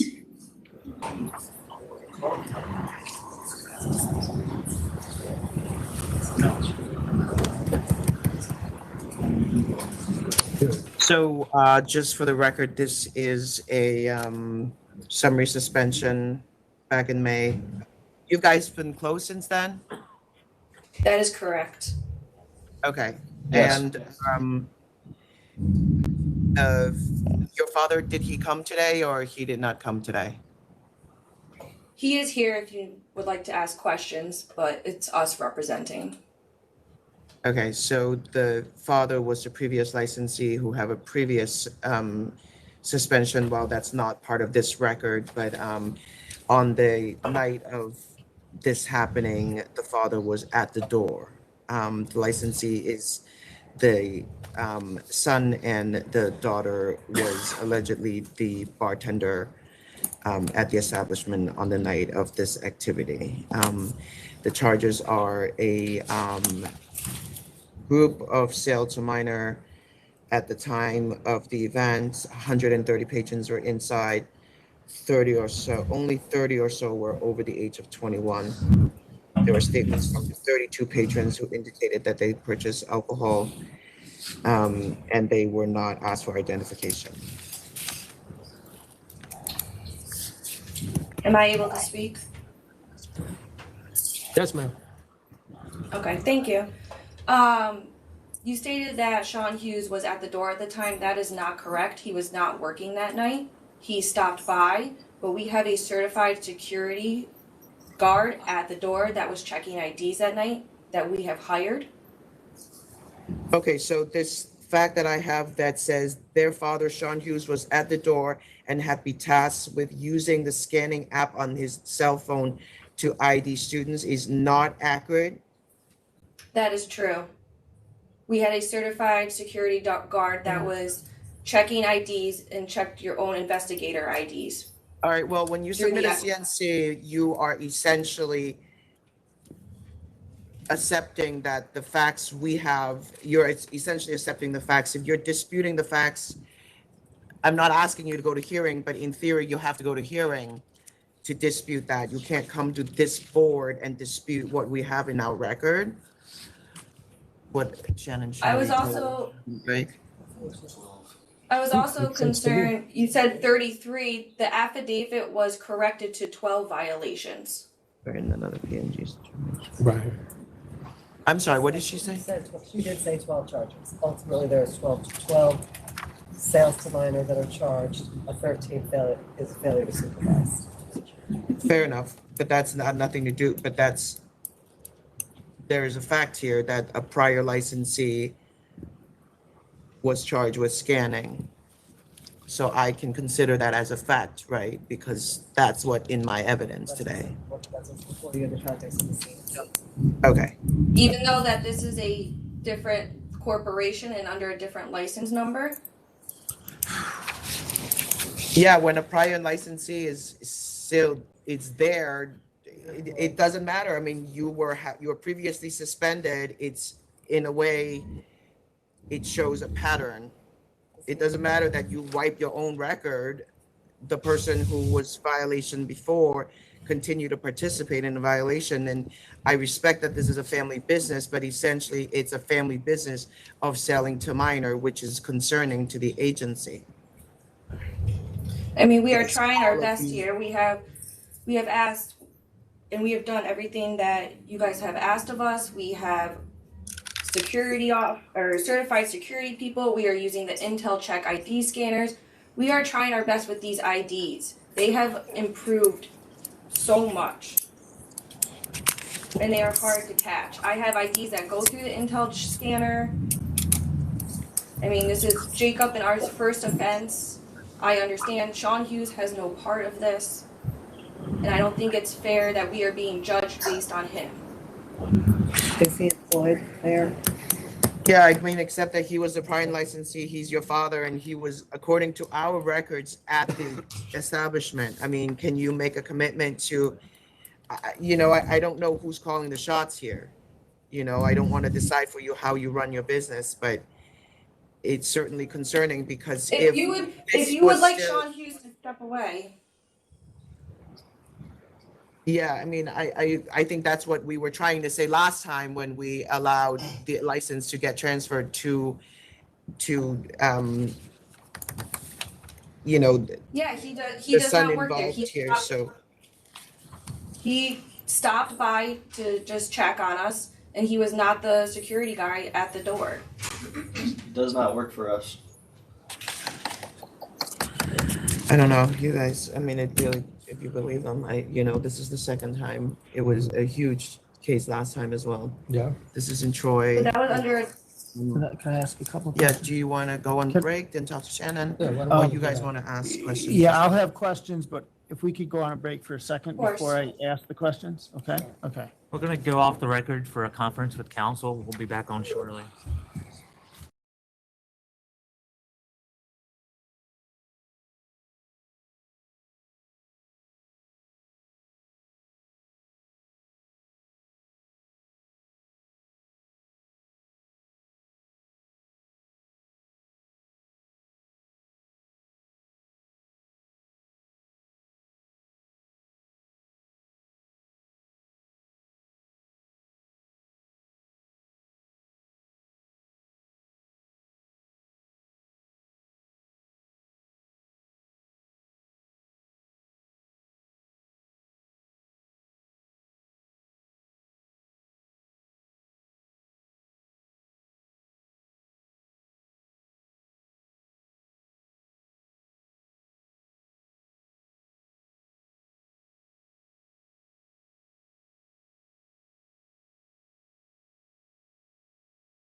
All right, so we're back on the record after a conference with council.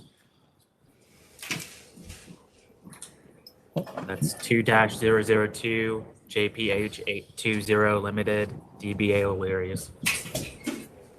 Members have any other questions? Yes, I have some questions. Okay. Now, first of all, before I ask you the questions, I'm also noting in your record that you have no adverse history. That is correct. And Mr. Hughes Senior's name is Sean, so as far as I'm concerned, Sean Hughes's record, whatever that is not in the consideration. So here I just want to understand something. Your offer is a $30,000 civil penalty. Is that part of your offer, right? That is correct, sir. Right. And then no pictures, right? Correct. Okay, and all security camera footage must be retained for 2 weeks. Correct. I just want to make sure that we are all meeting our minds here. Independent compliance monitor, right? Correct. And all scanners must be working and saving data at all times, correct? That is correct. Okay, now, my understanding, so you could answer this, is this would be a conditional no contest plea. I mean, this is your offer on a conditional no contest. So you understand that everything in our record here, and there's a mention of Sean Hughes, and his record's not being, whatever his record is, it's not being used to favor you or to negative you. But in the record, we have Sean, and that's how it goes. Your conditional, that offer you make is based upon our record. That's how I see this. Do you understand that? Do you understand that? Yes. Does that remain your offer to this commission? Yes. Yes. Okay, all right. I don't have any other questions. Are the members ready to vote? I would just like to say, Jacob has not had any issues for the past 5 years. We've gone through COVID. We are trying to run this business as best as that we can. We went from 33 violations down to 12. We are using the Intel check scanners that you guys have recommended. The IDs have gotten out of control good. I have IDs that go through this scanner. I am trying my best. I have certified security guards. Ma'am, are you the one running the business? We run it together. So are you a manager on the record? Yes, just a manager. Okay. But I work part-time. That's.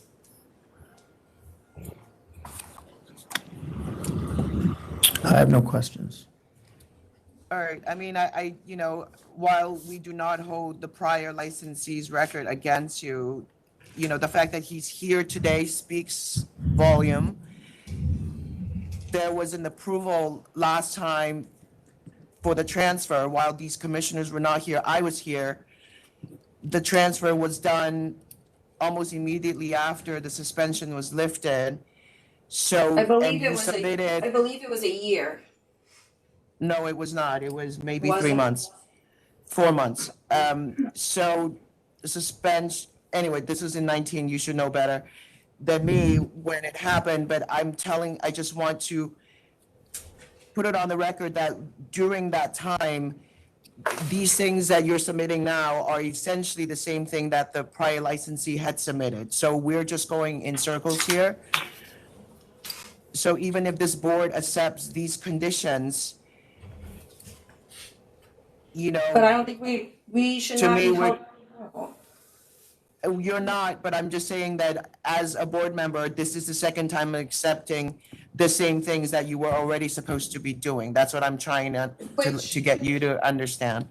I understand So- that, which we are doing. We have certified security guards. We are using the Intel check scanners that you are recommending. We are trying our best here. I am offering, an independent compliance monitor to come in and monitor us. I'm gonna make sure that my bartenders are double checking IDs. Because obviously, we can't rely on the security, which it also falls back on the bartender, so I'm gonna make sure that they are double checking. And I'm All right, also offering no pictures. all right. Commissioner De Leon? Okay, well, I'm really trying here just to work with everyone. I understand. I'm a little concerned with the fact that that's your father, who was the previous licensee, and he was working that night, and what we have is, He yeah. was not I do- working that night, so I don't understand. If I may finish. please. Okay, sorry.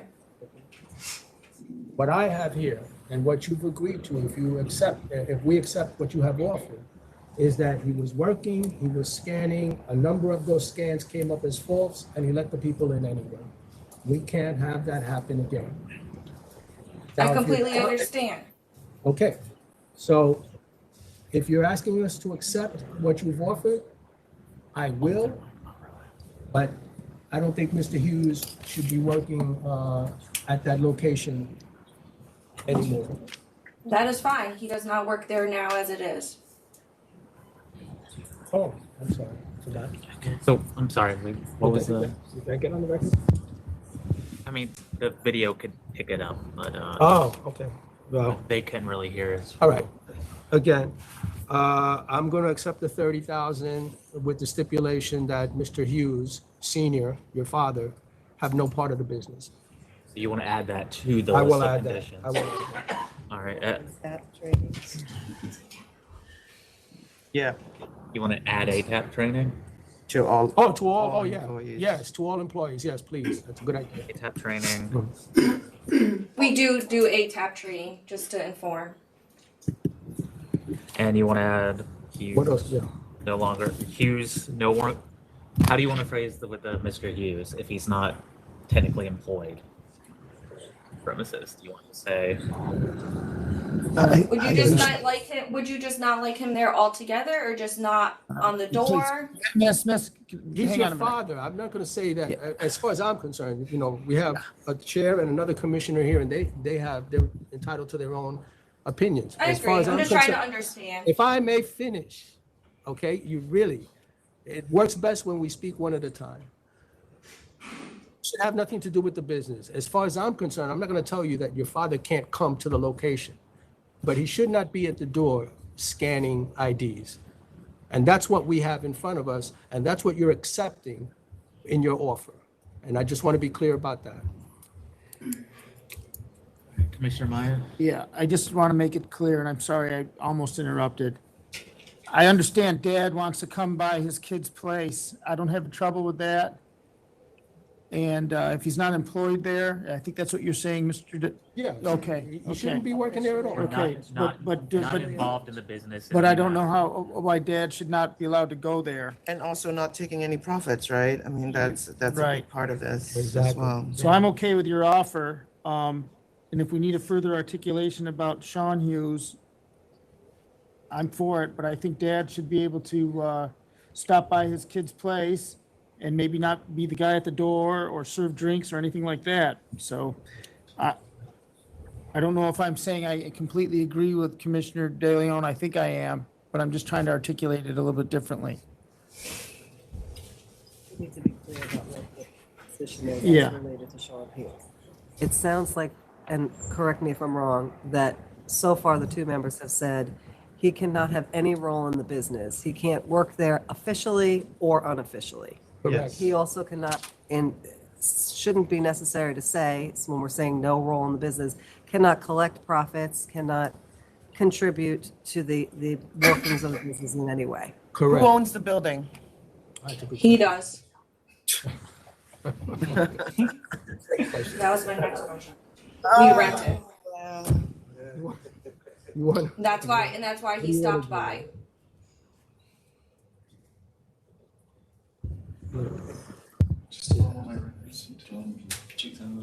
Why we can Why don't limit we it just leave it the way to it is? profit. Because technically he's gonna get money. You guys from have a it. lease? We do. All right, I'm gonna hold this over to next time. I want to see all transactions of rent being paid. And Okay. show me that he's not taking a percentage in the profits. All right. Commissioner De Leon I'm fine with that. and Commissioner Maya. Yes, I'm fine. All right, 9:18, please start producing these documents to council's office. You'll get an email later. So I have to come back on September 18th? Yep. I'm sorry, you cut out. Yes. Yes. Okay. Thank you. Are you operating now? No. They're not No, we've been operating. shut down That's why for you 4 needed to months. come. That's why we wanted to come today, to come to an agreement. Yep, and Secretary's office did make that exception and allow you to come forward, but we'll see you again September 18th. Okay, Thanks. thank you. Thank you. So next in Albany is number 12. I hope they were not trying to open for start of school or anything like that, you know. RPI is starting school Yeah. this week. So. Yeah, I know. Next is number 12, the TOKABOCCA Company LLC. What number is Number that? 12? Oh, okay. Go ahead. All right. I'm Joe All right, Sweet. this sorry. was, no, this is fine. This was a temp. They had some issues with hemp and cannabis integration, but we have it. Yeah, you're okay with it? Yes. All right. Can you put your names on the record, though? Sorry. Yep, sorry.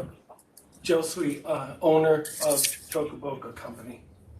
And my name is Chipper Sweet. I'm Joe's wife. Okay. Boca Boca, what a name. And are the members ready to vote? I'm ready. Yes, we are. All right, Commissioner De Leon I approve, I'm okay. and Commissioner Maya I approve. and Chair. Yeah, I'm gonna vote to approve. Thanks for coming in. Thank you so Thank you much. so much. Thanks. Yep. All right, and Thank Paula, you. there's nothing else, correct? All right. That's correct, sir. All right, you can sign off. What number now? Thank you. All right, so New York City, 51 and 52, AASA Group LLC. Good afternoon, Robert Romano for ASA Group LLC. I'm here with Akram Nasir. I believe you wanted to meet Mr. Nasir in person. Mr. Nasir, just to give you a brief introduction, is a Delta Airlines pilot. He will be flying later today. There was scheduling issues at the last meeting, which made it impossible for him to attend. We had to go. Wait, he's the pilot? He is the pilot, and he also has further high-level clearances, which I can discuss off the record if you'd like. But I don't think that matters to right, us. it won't. I mean, he's entrusted to take 300 people in a large cigar tube in the air. I figure he can sell a margarita. Well, not necessarily, but okay. So if you have any questions for him, he's happy to answer. Well, what I do have is that the community board is in opposition. Why is that? That is new to me. I came in. I have community board 13. The request to change hours was denied by the community board. They wanted to extend the hours. They did not want you to extend the hours. Yes. Yeah, right. So you wanted what time? And their recommendation is midnight Sunday to Wednesday, 1 a.m. Thursday, 2 a.m. Friday, Saturday. That's correct. Is that okay with you? That's okay. That was for, yeah, that's okay. Sure. Okay. No, I mean, actually, till 2 o'clock, that's what. Can they get 2 o'clock across the board? I'm sorry, what's 2 o'clock? The request is 2 o'clock around the Yes. clock? You want 2 a.m. across the board? Is that what are we talking about? Later than 2 a.m. at any? Sunday through Wednesday, you want 2 a.m.? No, Are no. you going to be Wednesday's till okay 1. with what the community board recommends, which is Sunday to Wednesday at midnight, Thursday 1 a.m., Friday to Saturday 2 a.m.? That's fine. Okay. Yeah. Okay. Okay. Yeah, this is the one that's 724 Right, yeah, I people. just saw that. So you're trying to run a nightclub while flying a plane? Yeah. He has partners and managers that will be hiring. You'll be what? Hiring manager. Okay, so where are the partners right now if they are the ones that were hands-on? Well, today was character and fitness of Mr. Nasir, was my understanding. No, it's everybody. But Mr. Nasir had the revocation in 2008 of a Who's license. the other guy? Right. That was Mohammed Al-Ghozi and Mr. Elanani. I have 2 people on the application. How do you have 3? No, it's just. Oh, well, I'm sorry, that was my hand. Forgive me, it was Mr. Nasir and Mr. Algozi. So you don't have a third Elinari, person? Elinari, I'm sorry. Who's the third person then? Who's Mohammed? He was, no, that was, I apologize, that's my, previous, it was he was a previous interested party in the, before they took it over. Okay. But okay, so these business hours are not service hours either. Because they sent you a letter.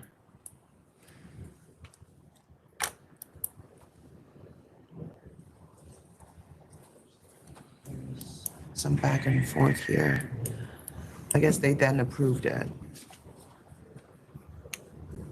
That's what you said.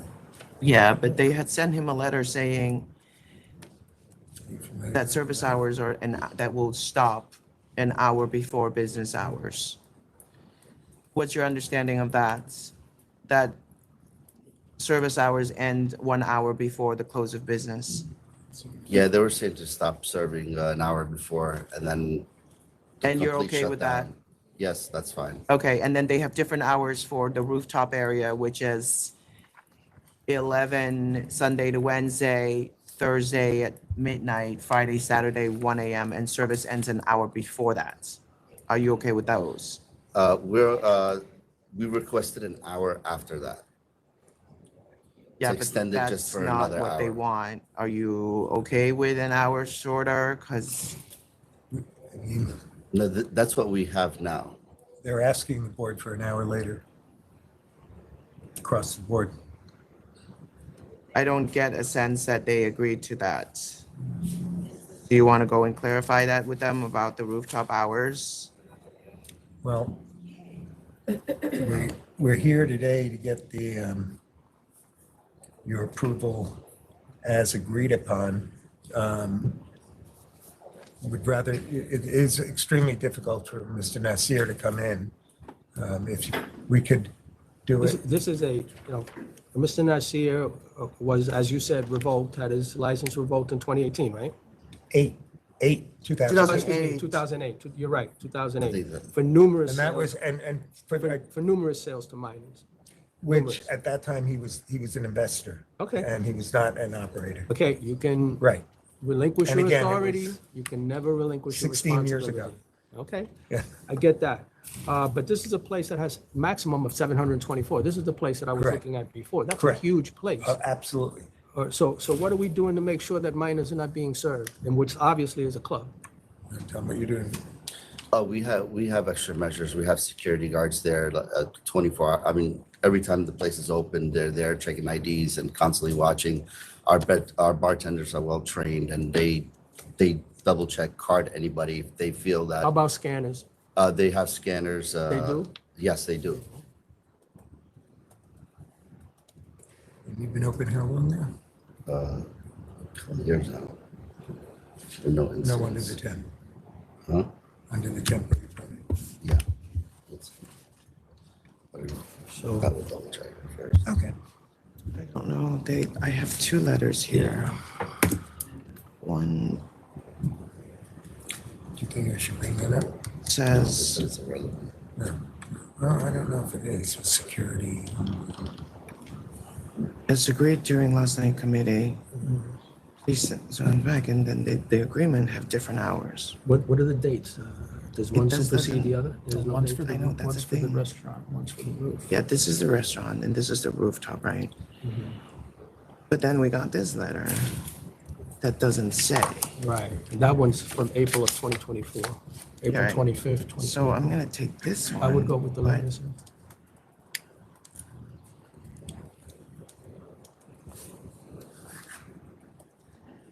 I don't know. Then the person operating is not here.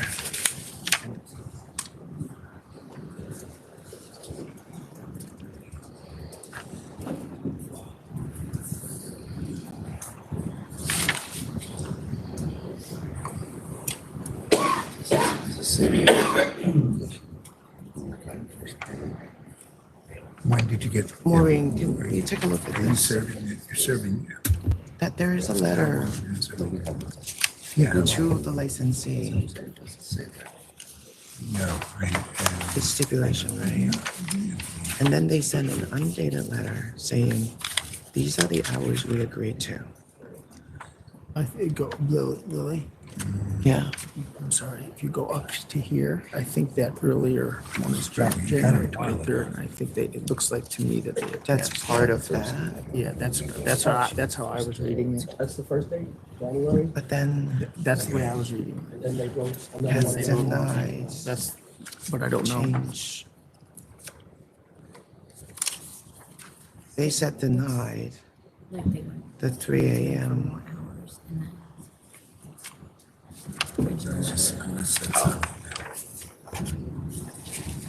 So then it doesn't mention the rooftop. This is the DBA.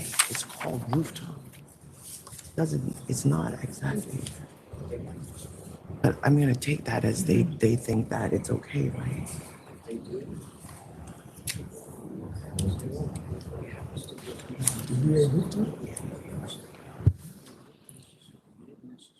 Have DBA ZULA. No, this one, And you use a promoter, sir? Sometimes they get promoters, but for the most part, it's in-house. Would you agree with to no promoters? That's gonna be really hard.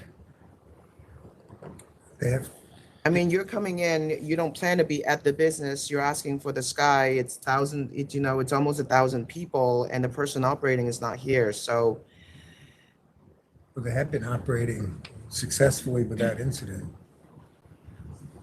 Well, it's, at the end of the day, we have a letter from the community board in April. And just say, the reason I thought you had on your sheet, no protests, so we assume there were no protests. It's not, I don't think it's a protest. I think that they say Well- what's agreed to in their letter.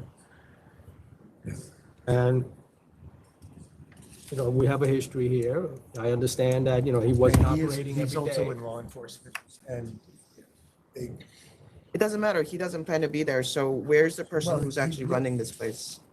your partner. It's mostly the managers. Yeah, it's run by managers, professional managers. It's run by professional managers? Who's that? A company? Well, they're running under Mr. Alani's supervision. Is that Mr. a- Alani would be the operating. It was my understanding from our last meeting that you wanted to see Mr. Nasir based on his revocation. Is this a company that's running it or an individual? It's under a company. It's under a company. So there are various individuals perhaps at the location on a day-to-day Right, basis? sure. Probably, right? Of course, with 724 Huge. capacity. It's huge, got yeah, to. it's huge.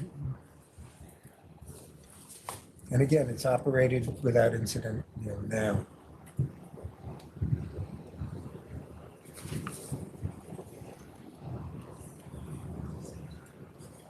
It is. I think so. I would agree. Doesn't mean that he has to come back. Yeah, no, it doesn't mean that. All right.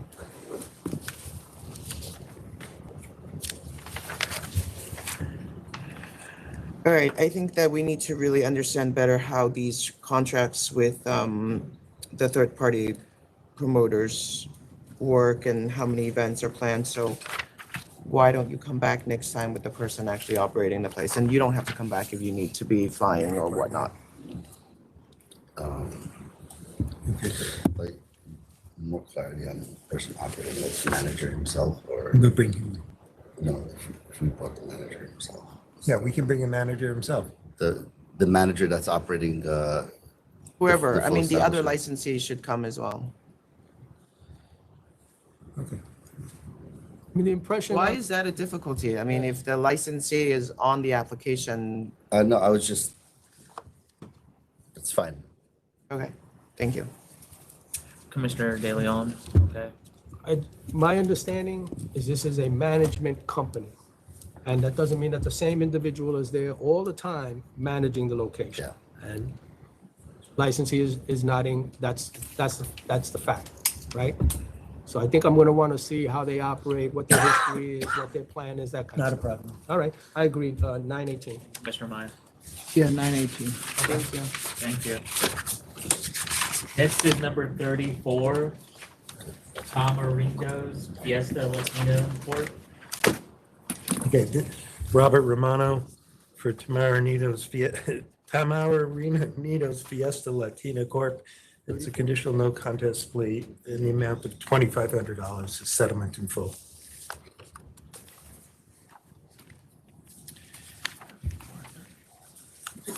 What time do they close? Do you know? I don't know. 34. Do you know? No, I don't. Are you aware of their method of operation, sir? I'm aware, excuse me, I'm aware that they have a place that they've been operating for a period of time. Prior to this, no incidents. Sure, no. Excuse me. Has there been a TAP training? Excuse me, did they do ATAP? Right. Yeah, if So not, I this is can a have them large to do fight it. at 1:45 in the morning, and it's reported that everybody was intoxicated. And it's a bunch of supposedly under 21. Oh, yeah, one under 21, yeah. I was not informed of that, but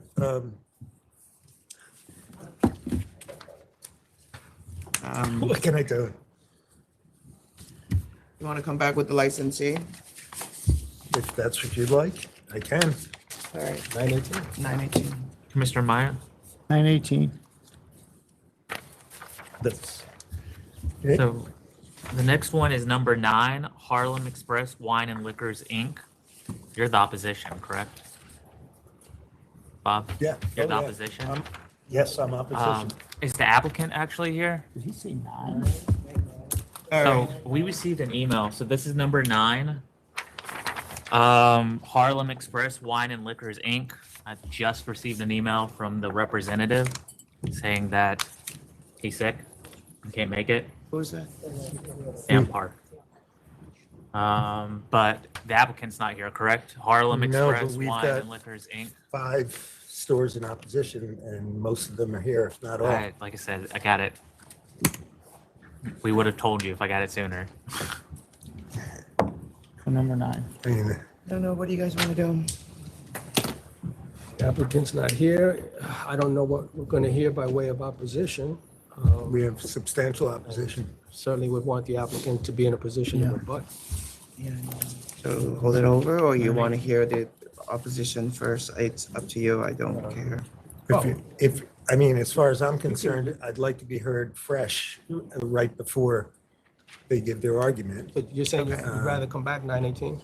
It's not what Thank you. I'm not happy about it, but 918. Thank you. Commissioner's okay with that? Yes. 918. wow. Okay. Thank you. Attorney sick.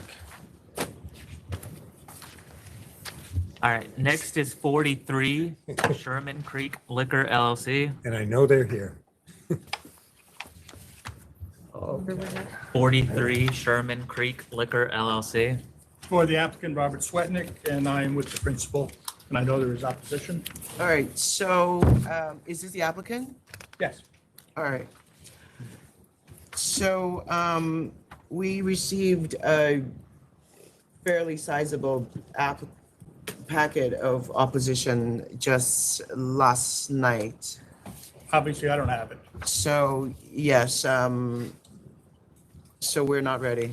918. Billy. Yo. Are you the individual that submitted the package? That's the person that submitted the package right there. But we do need to. Also, maybe we should tell them to clarify the lease. Who are you? Sorry, what? Who are you, ma'am? She's You are from the opposition. Opposition, yeah. Yes, I understand. Verify the lease. From All right, Dykeman so House. so the package, so you should request what we received We last night. requested it, but We literally just got this one.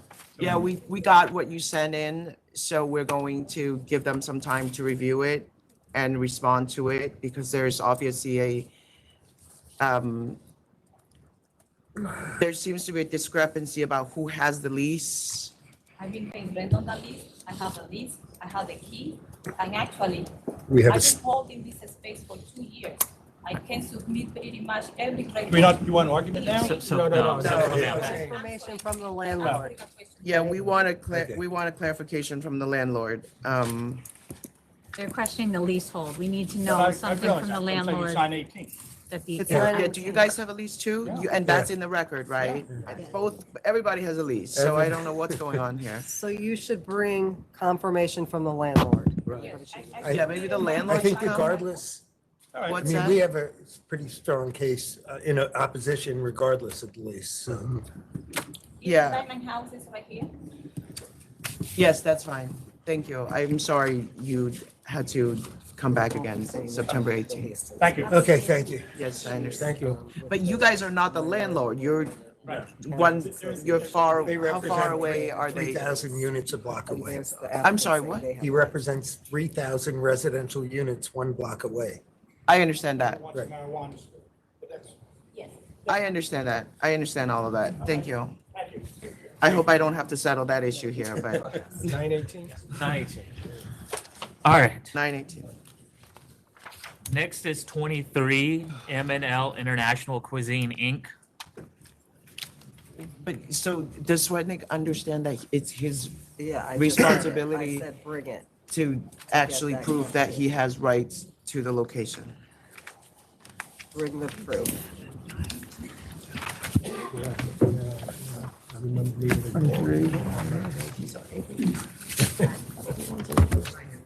Why?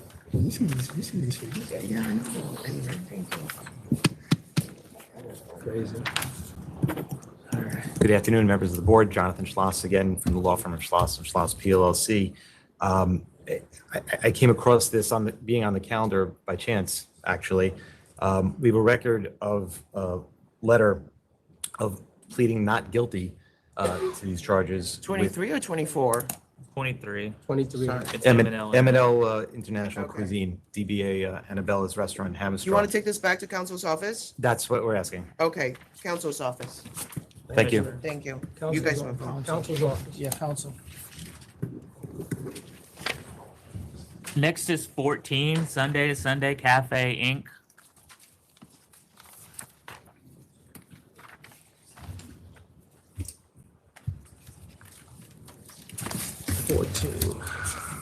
Morning, members, or good afternoon, members. Phil Dorn and Max Bookman, attorneys with Bezetsky and Bookman. To my right is Gurpreet Singh, the owner of Sunday to Sunday Cafe. We're here before you to demonstrate why it's in the public interest for this small, unassuming cafe to be approved for a class change application. There are 4 points. Just for the record, there is a community board denial, is that right? That is correct. Okay. There are 4 points I'd like to make, if that's okay. The first point is that, as I alluded to, this is a very quiet coffee shop by day, restaurant by night, with zero disciplinary history in its several years of operation. It opened actually on March 10th, 2020, just as the pandemic was hitting. They were able to survive. It's amazing that they did. In that time, it's become a neighborhood staple, a family favorite in the Lower East Side. This is not a troublesome bar. It is a quiet cafe, background music only, serving coffee during the day and dinner by night. It closes at 11 o'clock each night, but in fact, during the week, it's often much earlier than that. It can be 7 or 8 o'clock, maybe 9 o'clock. It is a quiet establishment. The second point I would like to make is that in 500-foot hearing, the ALJ determined that it was in the public interest for this class change application to be approved. The ALJ considered all public interest factors, including effects on traffic, effects on noise, et cetera, and saturation in the neighborhood. As the members have often ruled, the ALJ's opinion on the 500-foot hearing is crucial in this matter. The third point that I would like to make is that Manhattan Community Board 3, where this establishment is situated, is trying to enforce an unreasonable moratorium on liquor licenses in the neighborhood at the committee meeting, which was April of 2023, long over a year ago now. Members of the committee even admitted that they had no problem with the cafe, no problem with the method of operation. They simply just didn't want any more full liquor in the neighborhood. And as the members have consistently ruled, cases must be heard on a case-by-case basis. The last point I would like to make is that Gurpreet has seen a lot of demand for a full cocktail program at his quiet restaurant. Customers are constantly asking if they can enjoy a cocktail with their dinner. And unfortunately, he's currently not able to serve that. So he's looking to meet this customer demand. So we think that with this tame, quiet method of operation and the support of the ALJ and the fact that nobody is here from Community Board 3 to speak out against this application, that it is in fact in the public interest for this application to be approved. Okay, I just want to put on the record that the letter of denial from Manhattan Community Board 3 does note that there's been 14 noise complaints at the premises requiring NYPD action, and that there are 3 letters from neighboring residents that discusses, you said, oversaturation in this area. And we've looked into the 311 calls. I actually have a printout of 4 of the most recent 311 calls. For all 4 of them, it was noted that the police came and found 0 violations of noise. Let me ask you about that. How long has the licensee been at that location? Since March 10th, 2020. 2020. That's right when the pandemic was hitting. No adverse issue. Correct. I noted in your papers that there are 4 other licensees on that block. And the impression that I got from reading your papers is that these noise complaints perhaps are coming from the other licensees. Yeah, not even just the licensees, but for example, there's a clothing store directly across the street that hosts events with live performers on the balcony. And so the street sometimes fills up with people and the sidewalks, and it can become noisy. But Sunday to Sunday closes, like I said, at 11 o'clock, if not 8 o'clock. So the late night noise complaints are not coming from Sunday to Sunday. It's the surrounding businesses. What time does the outdoor park portion close? Same time as the store closes. So it's currently 7 p.m. on weekdays and 10 p.m. on weekends. Okay.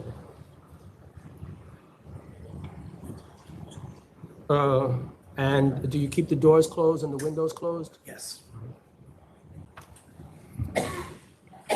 Do you have a sub-basement where you store alcohol that is not part of your licensed premises? At least not as of the way you've shown us your floor plan?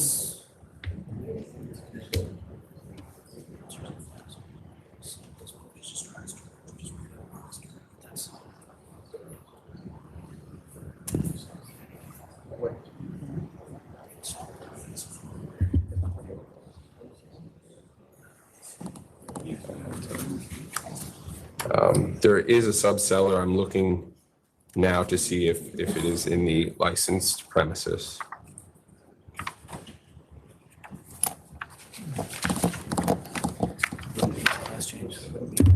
I'm sorry. There's a sub-cellar? Yeah.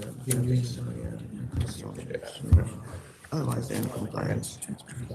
I hope they just need to. For the record, our office did not do the original license application, so that's not part of this class change application, or at least the floor plans are not.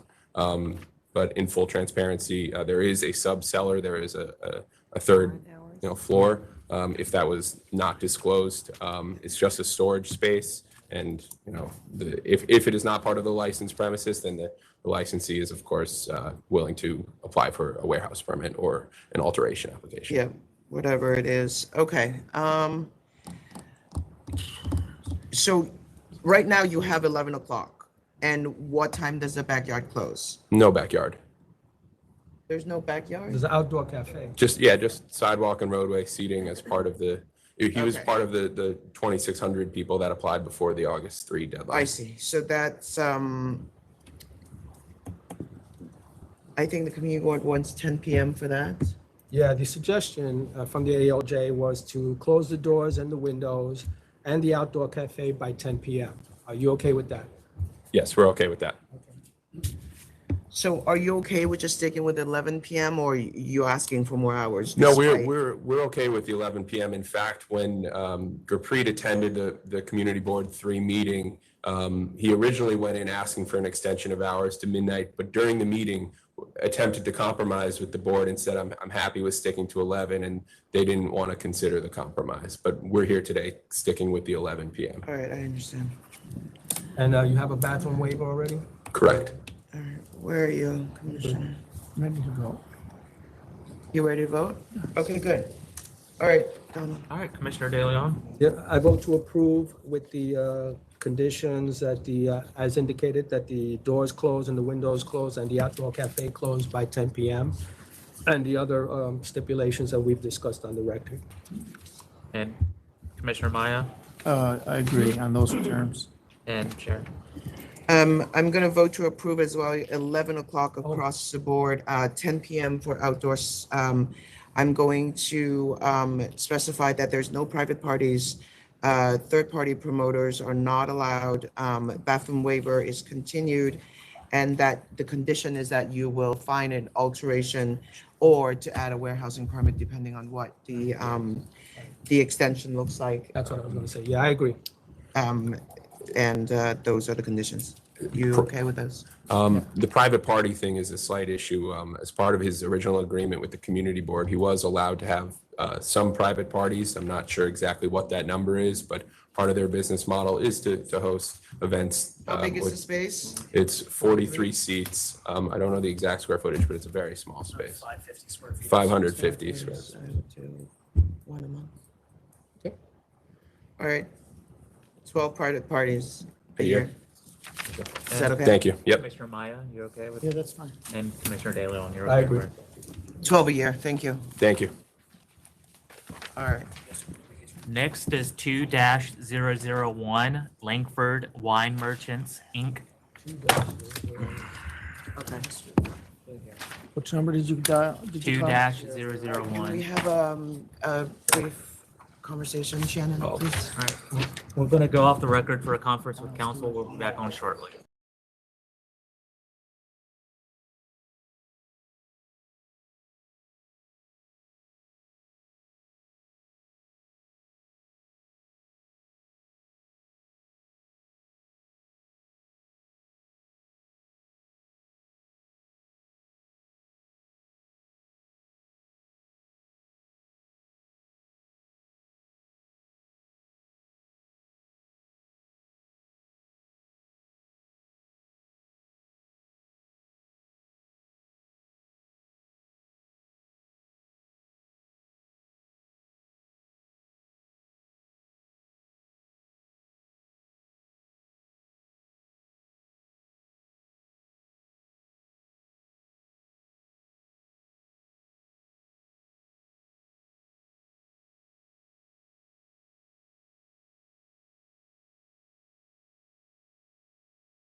All right, shall I proceed? Yep, we're back on the record after a conference with council. Okay, good afternoon, members. Max Bookman and Phil Dorn, Pazetsky and Bookman PC, attorneys for the applicant. To my right is Young Kyun Kim. She's the applicant principal. There's a request for reconsideration of a full board disapproval of a removal application for a liquor store.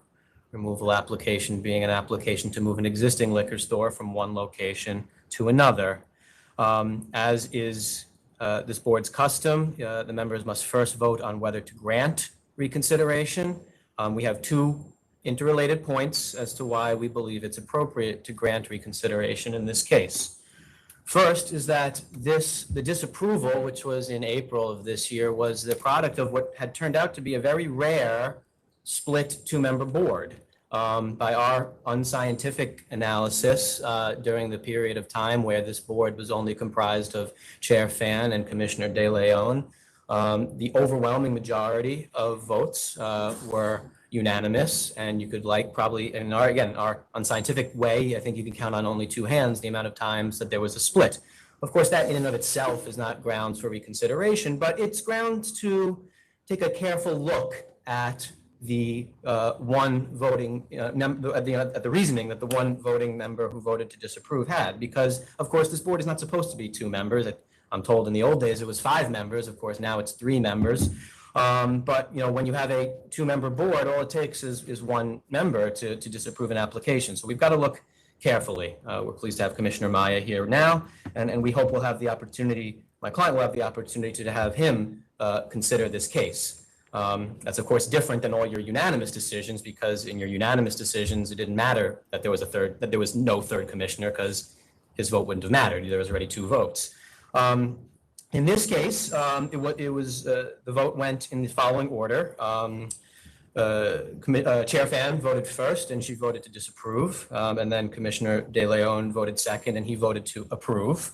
Focusing on Chair Fan's reasons for disapproval, with, of course, great respect, it's our submission that we believe that both reasons, which were stated on the record, are not supported by the facts. The first reason was that the area was very saturated already, but two points on that.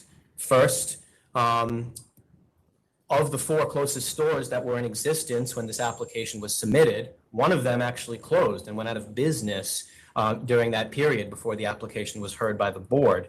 So there had been a decrease in the number of stores in the area. That's the direction of the saturation.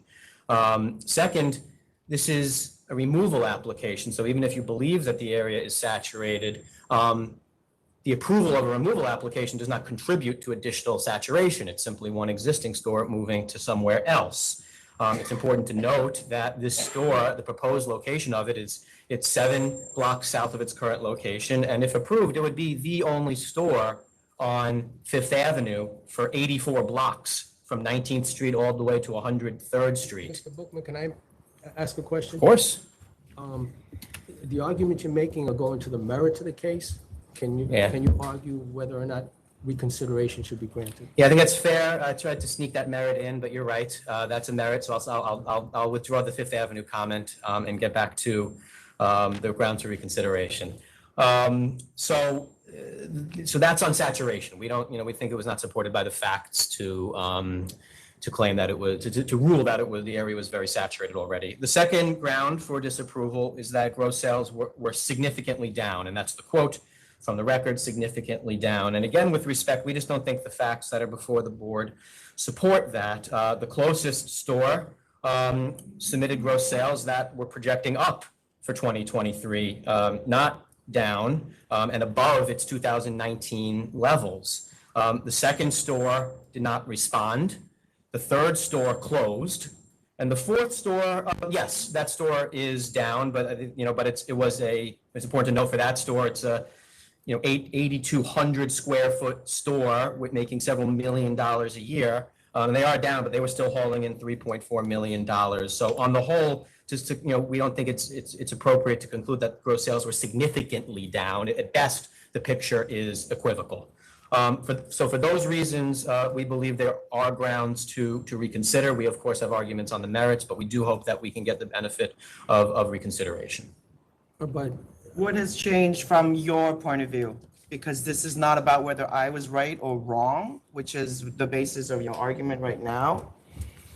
Something has to change from your end. Yeah, so I think 2 points on that, Chair. First is we do have a three-member board. And that's not a change from your end. That's a change on our end. And well, with respect, that's not a basis for reconsideration, because then I have to go back and redo everything that we did when it was just the two of us, and potentially everything that when Commissioner Ford and Chairman Bradley did when it was just the two of them. If you're going to analyze that, then you really have to look at every split decision that came in the history of the board, because they voted just two members for 2 years. Well, before that, Commissioner Kim and Commissioner Green voted for years, just two members. Well, so we're not going back and redoing all of that work. Right. That's Well, not the purpose of this exercise. Of course, and I wholeheartedly agree with that, Chair Fan. Of course, our application, our request for reconsideration was submitted within the deadline set by your advisory of 60 days. And so that gets rid of every, What has changed? the concern about What the has last. changed? Right, well, From your client's point of view,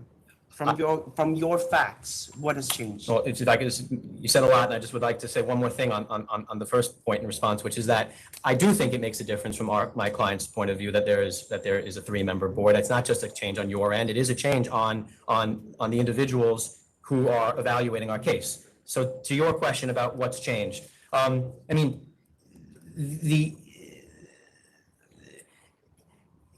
I guess I would just dispute the premise. I mean, requests for reconsideration are routinely granted when we bring facts, when we bring to the board's attention that the board misascertained facts. We do, for classic example, application is disapproved because the applicant failed to supply the conditions in time. The applicant demonstrates that's not correct. We did submit the conditions. There was an error on your end. You didn't see it. Okay, well, nothing's changed, but that's a fact you didn't ascertain. It undermines the basis for disapproval. So, there is, so I think the facts not being properly ascertained are a completely valid ground for reconsideration. Of course, it's a ground for Article 78 as well. So, I mean, I think it naturally has to be a fact for reconsideration.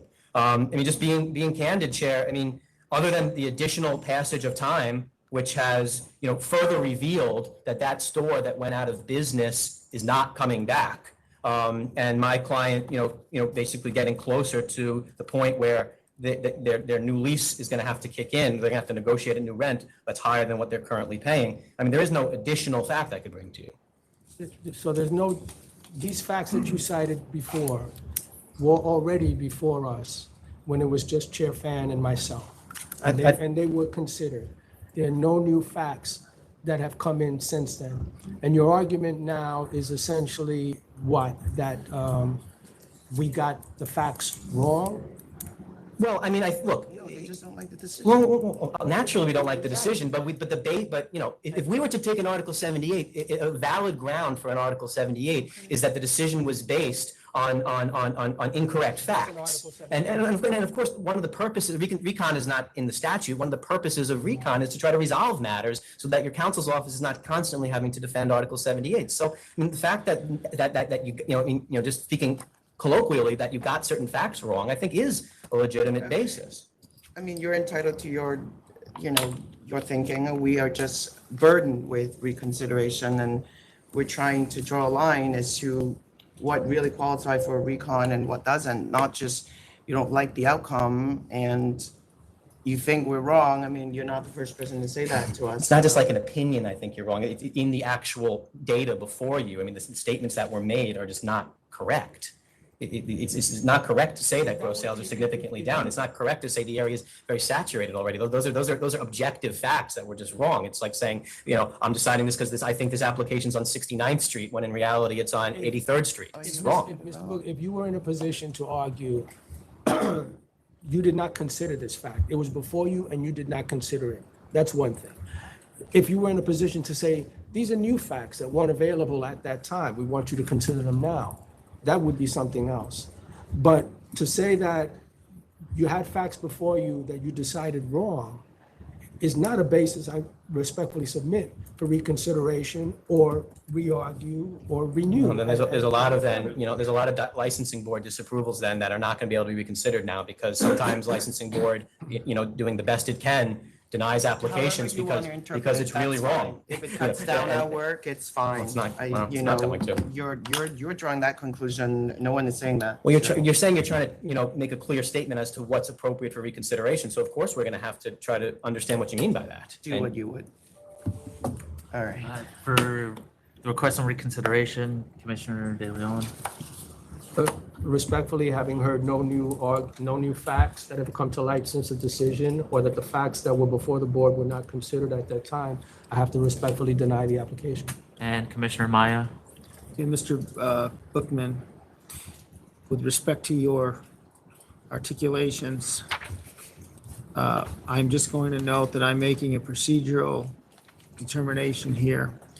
And you yourself noted that there is no grounds for reconsideration just by virtue of the fact that it was a split board. And after that, I just don't hear it. So procedurally, I'm going to agree with denying reconsideration. And Chair. I deny reconsideration. All right, we'll just have to refile. Thank you, members. Thank you. Next is 15, New City Diner Corp. Which number is that now, sir? 15. 15? 15. Yep. Roger.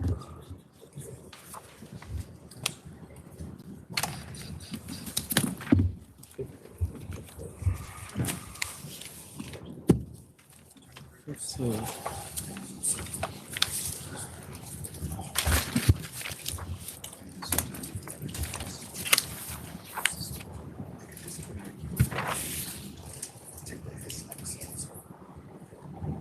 Go ahead and put your Go name ahead. on the record, yeah. Okay. My name is Patrick DeLuca. I'm here with my client, Ramon Fernandez.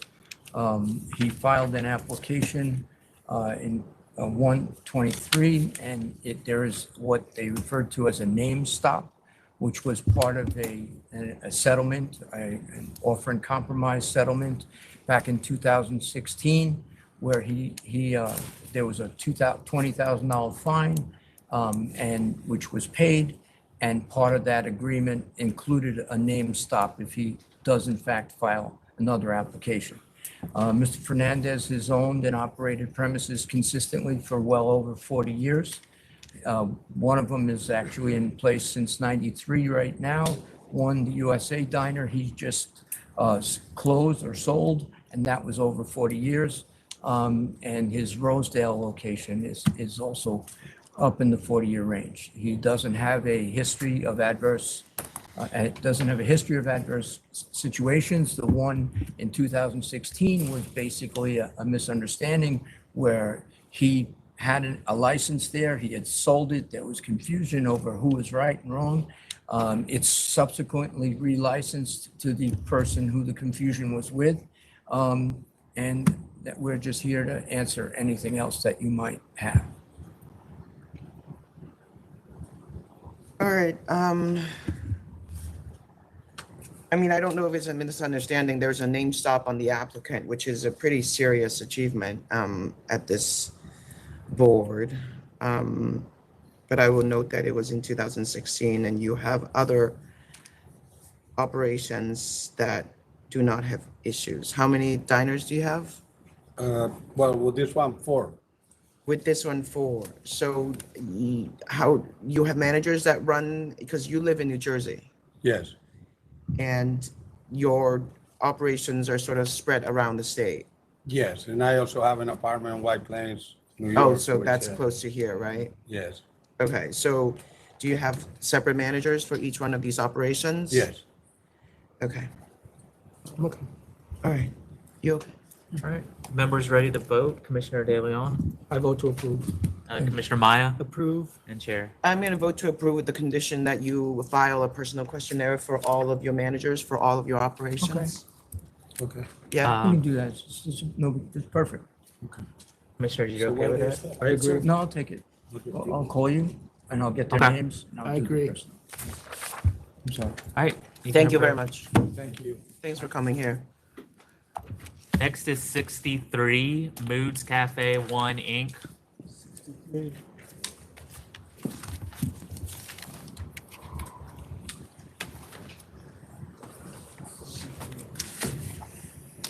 Good afternoon, ladies and gentlemen.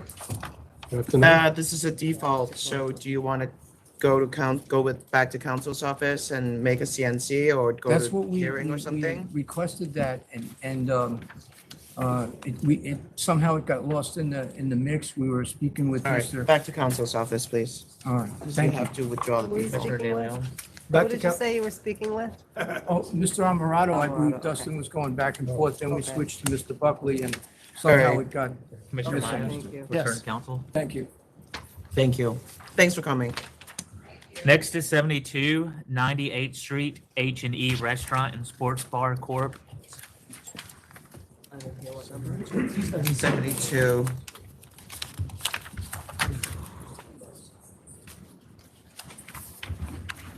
Good afternoon, my name is Frank Palillo. Henry Bissono. Sir.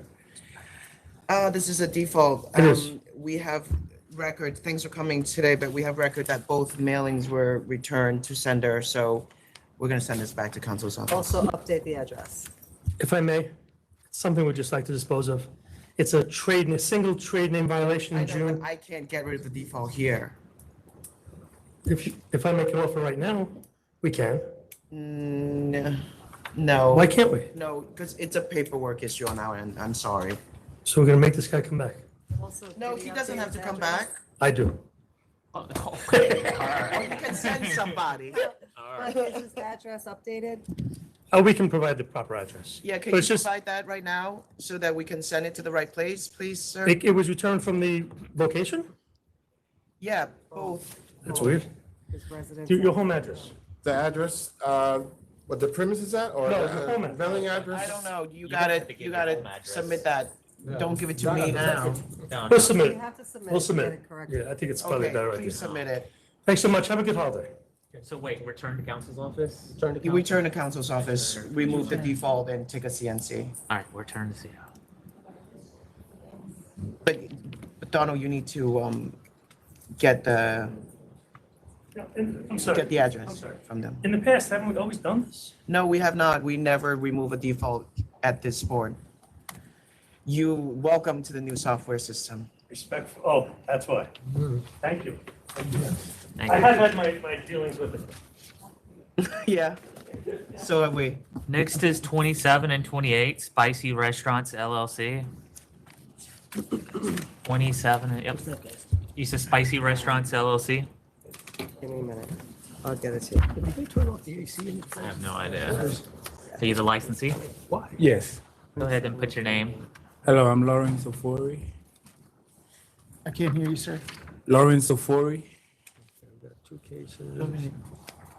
You don't have a lawyer? Her billing department would not allow her to come because I still owe her money. So I had to represent myself. Okay. You said the lawyer wouldn't come because you still owe him money? Yeah, I still owe her, so her billing department would not allow her to represent me today. Yeah.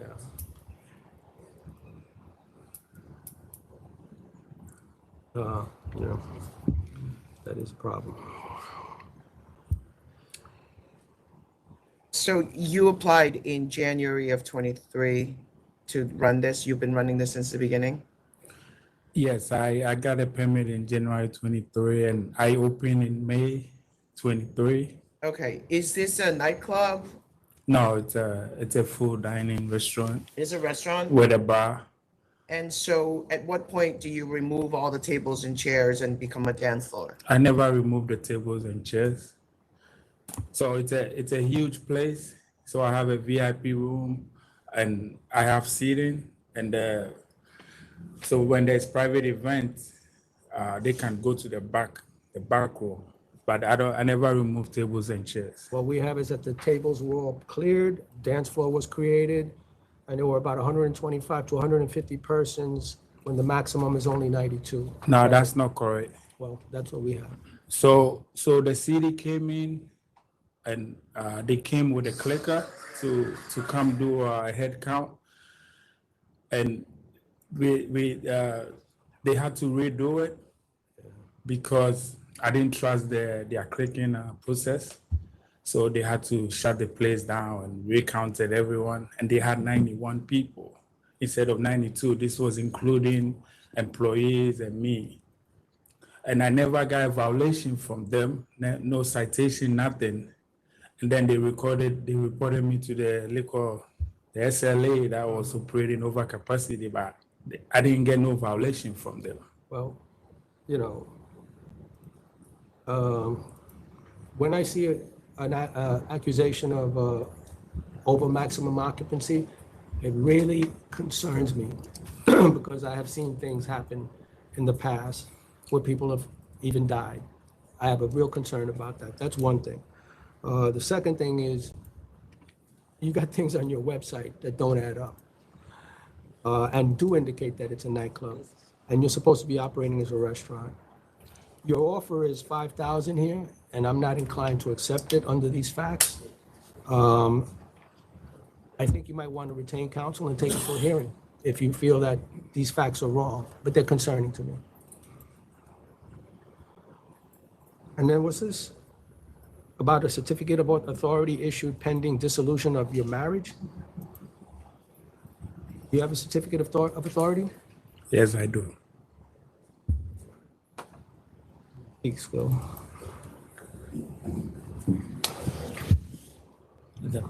Members And ready he to vote? has an availing.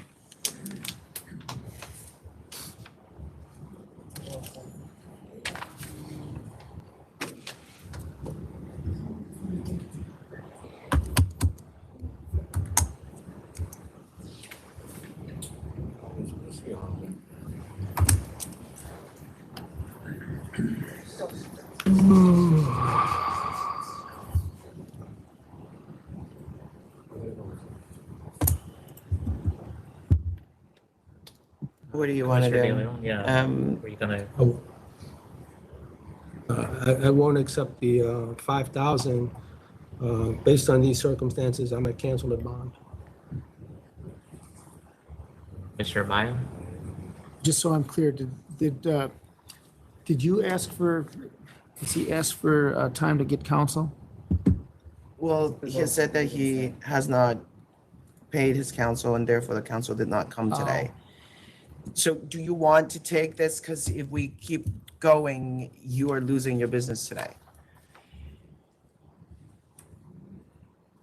And there are some very serious facts on the record and out in the public that is not in line with what you're saying to us. So do you want the opportunity to go back and figure it out with your counsel before you come back? Because to the extent that there's counsel involved, I don't want you to take your business away without you consulting with them.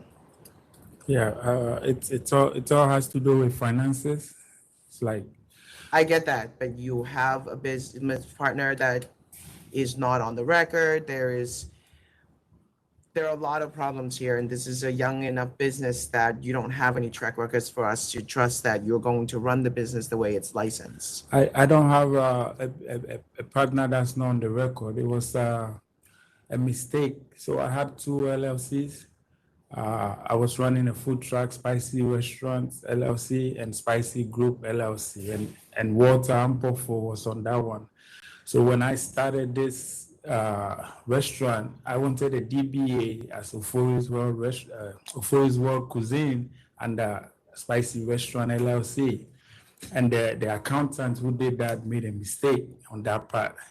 So I know ignorance. You have a lot invested. To the law. You have a lot invested here. I think that you should be represented by an attorney, and it doesn't have to be the same attorney that you have a dispute with. There are a lot of attorneys out there. Then maybe you can find someone. There are even representatives that come here that might be affordable, whatever it is. But you have a lot at stake. You don't want to wing it. You want to handle it appropriately. There's some issues here that we really have to consider, and they're serious issues. So my advice would be for you to retain counsel and allow us to put this over. If we have to decide now, I'm sorry, but I would be a cancel and bond. which means that you have to surrender your license. It means that your license is canceled and there's a record against your name, and it may impact your future ability to get another license from this agency. So that's very serious, and I would encourage you to take the time, and I will give you time, you know, I will kick it over to the end of October so that you can figure out your finances, maybe retain a lawyer, and try to come back and address this. I'm being honest and generous at the same time, because if we keep voting, you have lost your license today. Okay. Okay. All right. So if the commissioners will agree, I'm going to kick this over to 10:30. 10:30. 10:30. All right. Thank you. All right, thank you. So come back on 10:30. Yeah, hopefully with representation. And in the meantime, you really need to figure out, you know, what you're licensed for and what you're actually doing and how you need to get those two things compromised. And if you have a partner, make sure you file something that may address that. If you do all of those things, it's possible that you can keep your business. Okay? Thank you. Thank you. Next is 50 Live Restaurant LLC.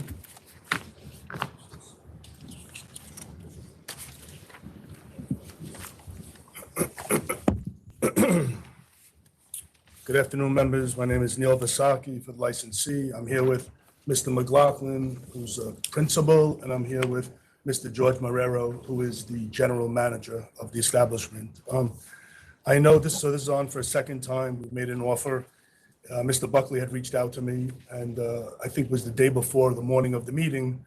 He wanted to know who Kurt Ritchie was and what were the final dispositions of the summonses. So I explained to him, and I put in an email, I'm not sure if it made it up here, that Mr. Ritchie was a shift manager at the time, and that when I called the court,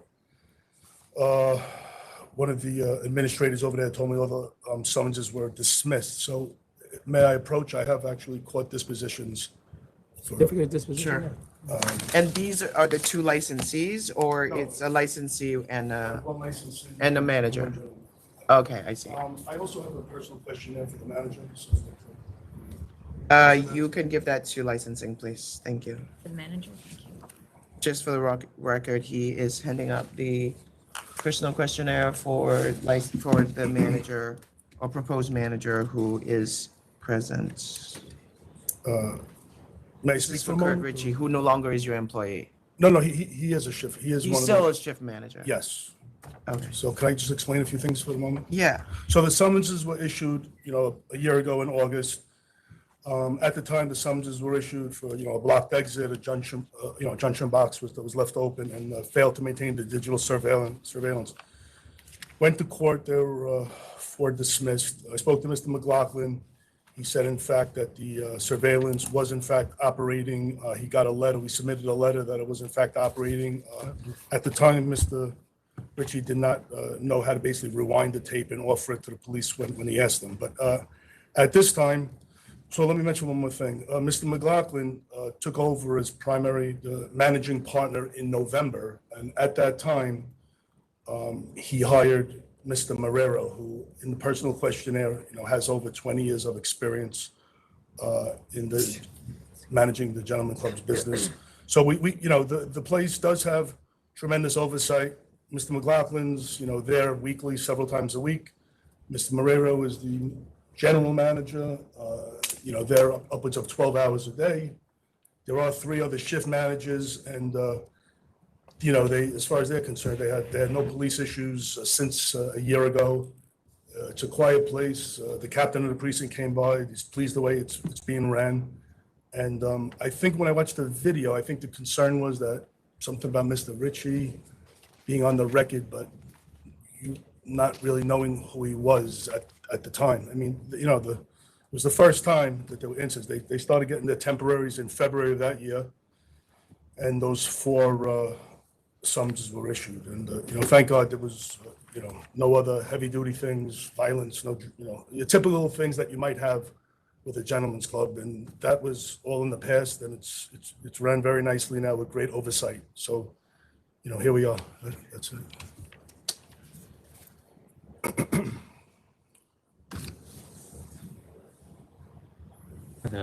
I didn't realize there's a city code that requires digital recording.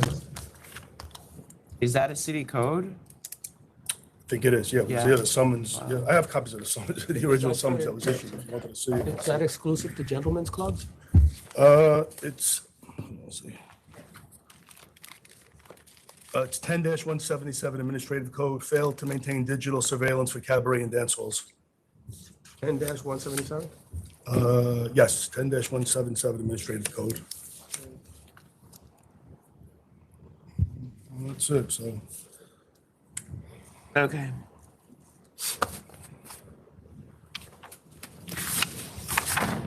So the members ready to vote? Commissioner De Leon? No, I'm okay if everybody else is okay. Yeah. Yeah, I'll accept 1,500. 15. I'll accept 1,500. Thank you. Commissioner Maya? Accept. And Accept. Good, thank you, everybody. Have a nice holiday weekend, and I'll see you. Thank you. See you, maybe not so shortly. Thanks. Thank you. Bye. Next is 11, SALVAMEX, OAXACA, Inc.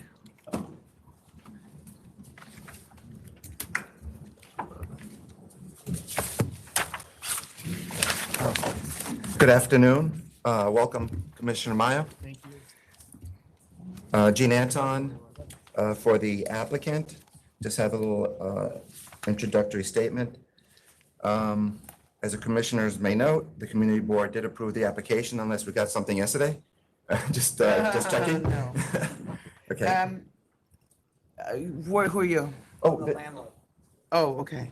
Yes, yes, and if you can. And you guys run 3 other locations of the same business? Correct. Yes, but Okay. they are getting a general manager and will supply the information for the general manager. Chef Carlos curates the menu. He visits occasionally, makes sure everything is running. Mr. Castillo, he pretty much runs all of them, but he does have someone specifically assigned at the Brooklyn location. Okay.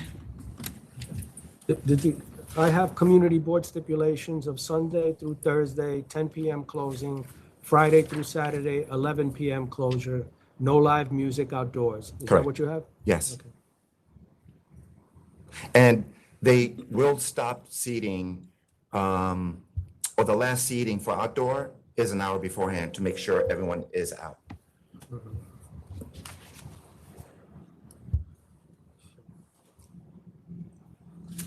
Okay. Would you like to, the landlord, Mr. Sama came here, and I think he has a couple of nice things to say. Sure. I just come to support the tenant, the great people. I've known them for 15 years. They're in here, and we have the tenants. There's only 2, there's a building on top of 2 residential tenants. They've submitted letters of support. People in the community already appreciate the restaurant. It's excellent food. They're great. They're great tenants. That's all I was. That's nice. My short time here, you're the first landlord that I think that's showed up to the. He's a busy guy. Members ready to vote? Everybody ready? Are you ready? I'm ready. Yep. Sure. Yeah, I'm okay with the community steps, Sunday through Thursday, 10 p.m. close, Friday through Saturday, 11 p.m. closure, no live music outdoors. Thank you. And Commissioner Maya? I'm acceptable. I'm sorry. I vote to approve as stated by Commissioner De Leon. And Chair? Okay, I'm going to vote to support as well. I just want to clarify that the community board also said no outdoor music. But you are applying for recorded and live music? It's indoors only, It's not indoors outdoors. only, Yeah, right? Okay. Indoors only. So you're close to a lot of residents here, so I would be mindful of them as far as volume. Yes, doors closed. It's a small speaker inside.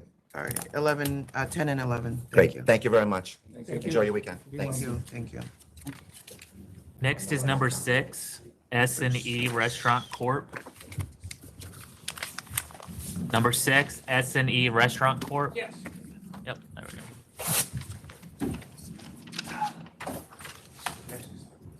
All right.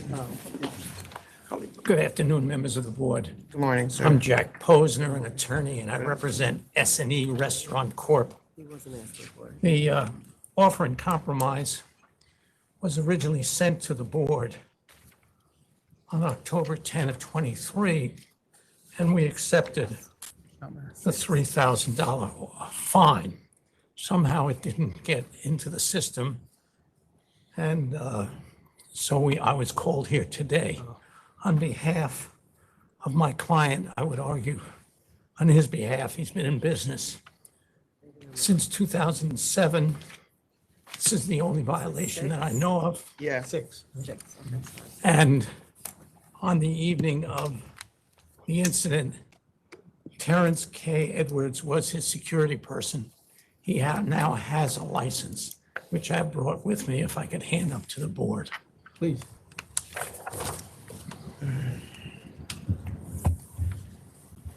Thank you. All right, so the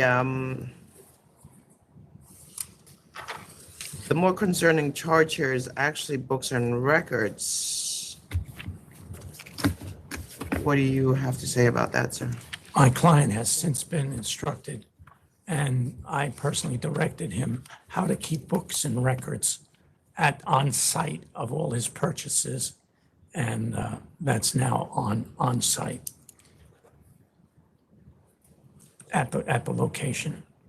And as I said, he's been in business since '07, and this is his first violation.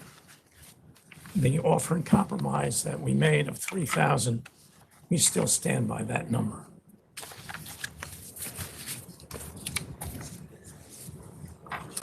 All right, where are you at?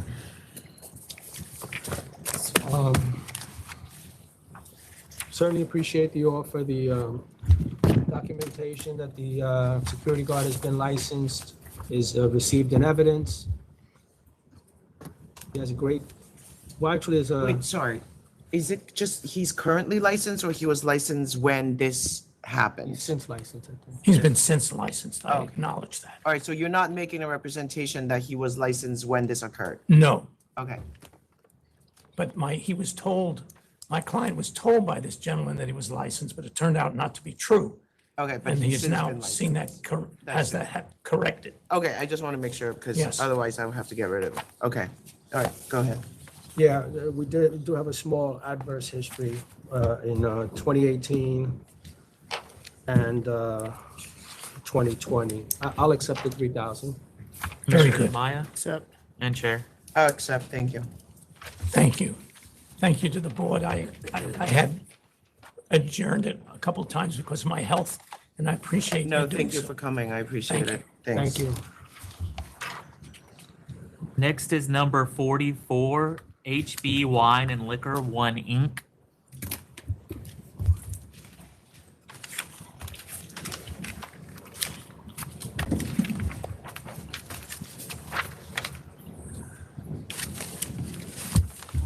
All right.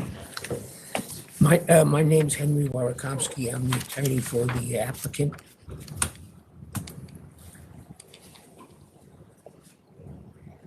Are you guys protesting or are you just moving around? Just moving, I apologize. Okay. Sorry.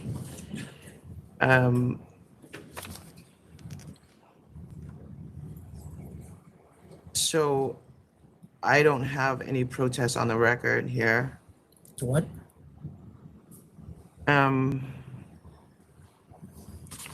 Are you related to the prior licensee? No, No, you don't know the prior licensee? no, there was no license in this place. There was never a license here. The license that was previously disapproved. Right. There's no relationship. Yeah, there was just someone by, I believe, the same last name. The No, only it's license not. in the area was a liquor store across the street who closed up. Right, there was a store across the street that Yeah. closed. And when was that? Maureen? I think they had the license revoked, that's why they had it closed up. Okay, so you're essentially replacing a store? Is that Yeah, right? We're replacing a store in the area. Okay. You married, sir? I'm married, yeah. Yeah, I have information that your spouse refused to answer a question. She was asked if she had a relationship with the current or previous licensee, and she would not answer that We question. submitted an affidavit. You have an affidavit? Yeah. Thank you. And I also have information that there are different financing statements.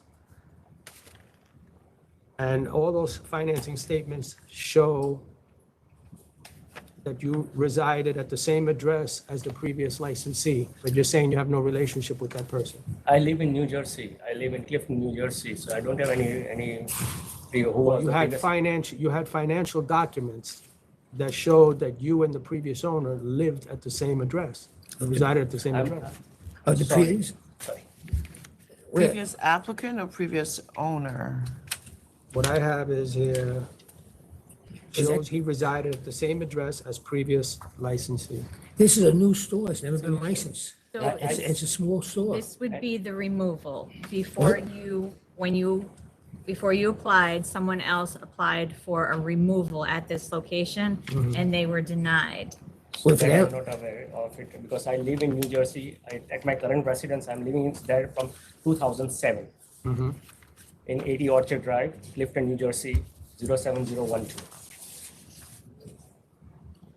I don't know, you represented both of them and you're using the same diagram that was used before, sir. So what's going on here? You tell us. That's when they found, they were filing for a removal, but in the interim, their license was revoked because I think undisclosed ownership. Or,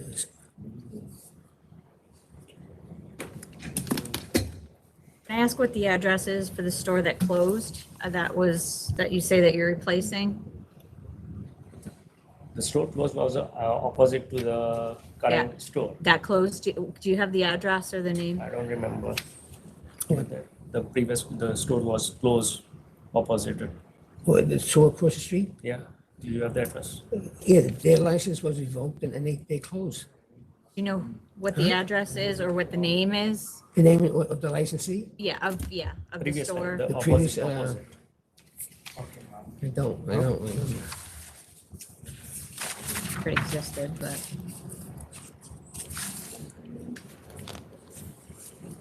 It was on 159th Road on the same street? The current address where I am applying is 109-12-159. There was another store the store Right is across closed. the street on the same street? Yeah, it was Okay. closed, but it's closed like 3-4 years back. Yeah, I think it had a long name, the other store. It looks like NYAJKARAN. Do they get this cover memo if they request, oil? Like for the Yeah. whole board info? Yeah, they do, right? Yes, they make a request for materials that'll be before they get the memo. And the memo that have all the concerns is given to them, right?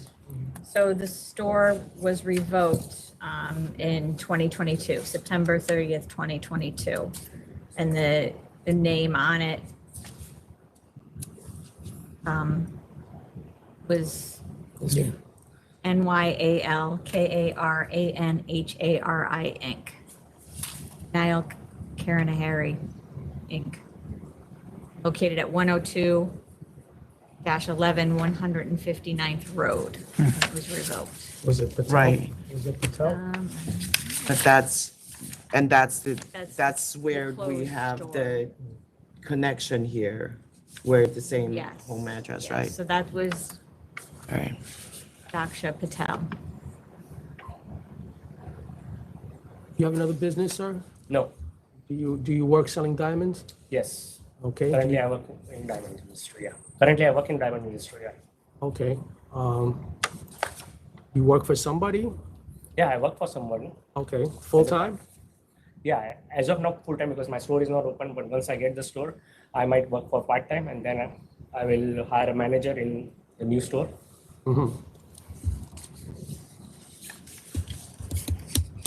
So who is Ghansham Patel?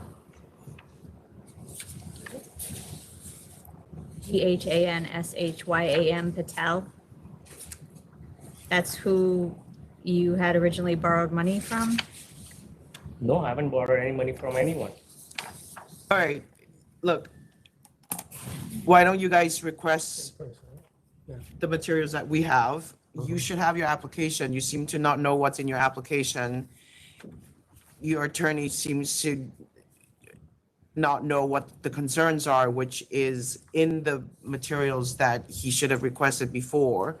There's no protest here, but there are concerns, and you're not providing any kind of answer. So if we go going this way, it's going to get denied, and I don't want you to get denied because there is no protest and there is a closed door. So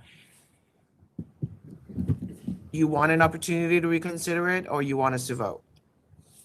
Because we need an explanation for the fact that there was a revoked store, and apparently the address of that person is the same as your address, which is just way too coincidental for you to tell us, I don't know, and for us to sit here and believe you. It just doesn't pass the laugh test. The addresses of both stores are different. It's not the store, it's the actual home address of the applicants.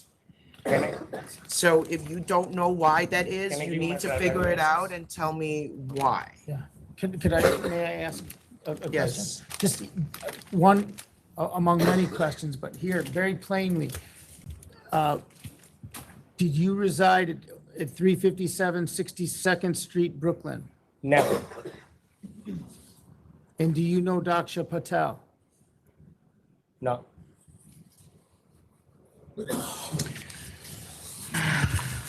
I don't know, let's us go back and revisit. Let's see if maybe we made a mistake, Maureen. Why don't you clarify and you guys foil the information and you guys try to see if you can put something in writing to explain the discrepancy. It's in the full board material, sir. All right. To September 18th or when? September 18th, we should be able to figure out whether we made a mistake or not. The affidavit representative of council submitted is being added to the record. I agree with holding over to 9/18. And Commissioner Maya? All right. Yes. So you're gonna put it back on All right. September 18th? And I understand your frustration. It may just be a mistake and a confusion. I just don't know right now. And I'm trying to give us both the opportunity to look into it. We're gonna Okay. put this back on for September 18th, September 18th. September 18th. right? Okay. Thank you. And request the materials. Okay, thank you. Yep. Next is 45 KAHLO Collective LLC. Stand in that one. What's that? Good afternoon, Board. Hey. I'm sorry, what was it? 45. 45. Hi. Okay, put your name. Sure, I'm Tambra McCarthy. And you are the licensee? Correct. Okay, this is canceled already. Right? Yeah. May 22nd, 2023. Yeah, I mean, I'm here because I'm wondering what the mitigation factors would be here for me. I had put my license in safekeeping. And it got canceled because it was in safekeeping for too long. Is that what happened? I'm not sure what the factors are. I had opened this business in 2018 as a small business, and during COVID. 2018? Yeah, It says here that the license was issued in. right. That's what I'm saying. in It was, 05. it was not initially, I had opened a local business in a small town, and through being an active community member and then leadership in the community, during COVID, due to public interest and response, they had sort of asked me to see if I could become a wine and garden establishment. And so I worked with the town, I worked with a non-attorney representative to handle the application process with me. And then when the building changed ownership, all of these other factors came into play. Procedurally, what does she have to do here? This is canceled back in May of 2023. I don't even know why this is coming up now. I mean, this was non-bona fide 2 years ago. It's not reconsideration. It went to hearing. It was a hearing. It was, right. ALJ sustained the charges. Either you could cancel for the record and nothing really changes, or it's also trying to just making sure you don't. I mean, you haven't been operating since. No, the business is closed. I keep getting, notifications and whatnot. I'm trying to close out this matter. I'm not even running the business. I never Right, so you even, don't want it back. You're just trying to. I don't want it back. It's fine. I We're want gonna to cancel completely it for the record. close this matter. I I had know. wanted to surrender it. I was trying to figure out the process for that. And I guess in the meantime, it had been canceled. So I just want some closure here, but I don't, The bond has been taken, so okay. we were just gonna cancel the record. You didn't really need to come. This is more like paperwork. Okay. Because it's the same charge of the other one. I'm not sure why I was asked to appear in front of the full board, but that's what I was You were asked to just do, given so I no- you came. were No, you given were given notice that it notice. was The here. notice it's happening. Okay, Yeah.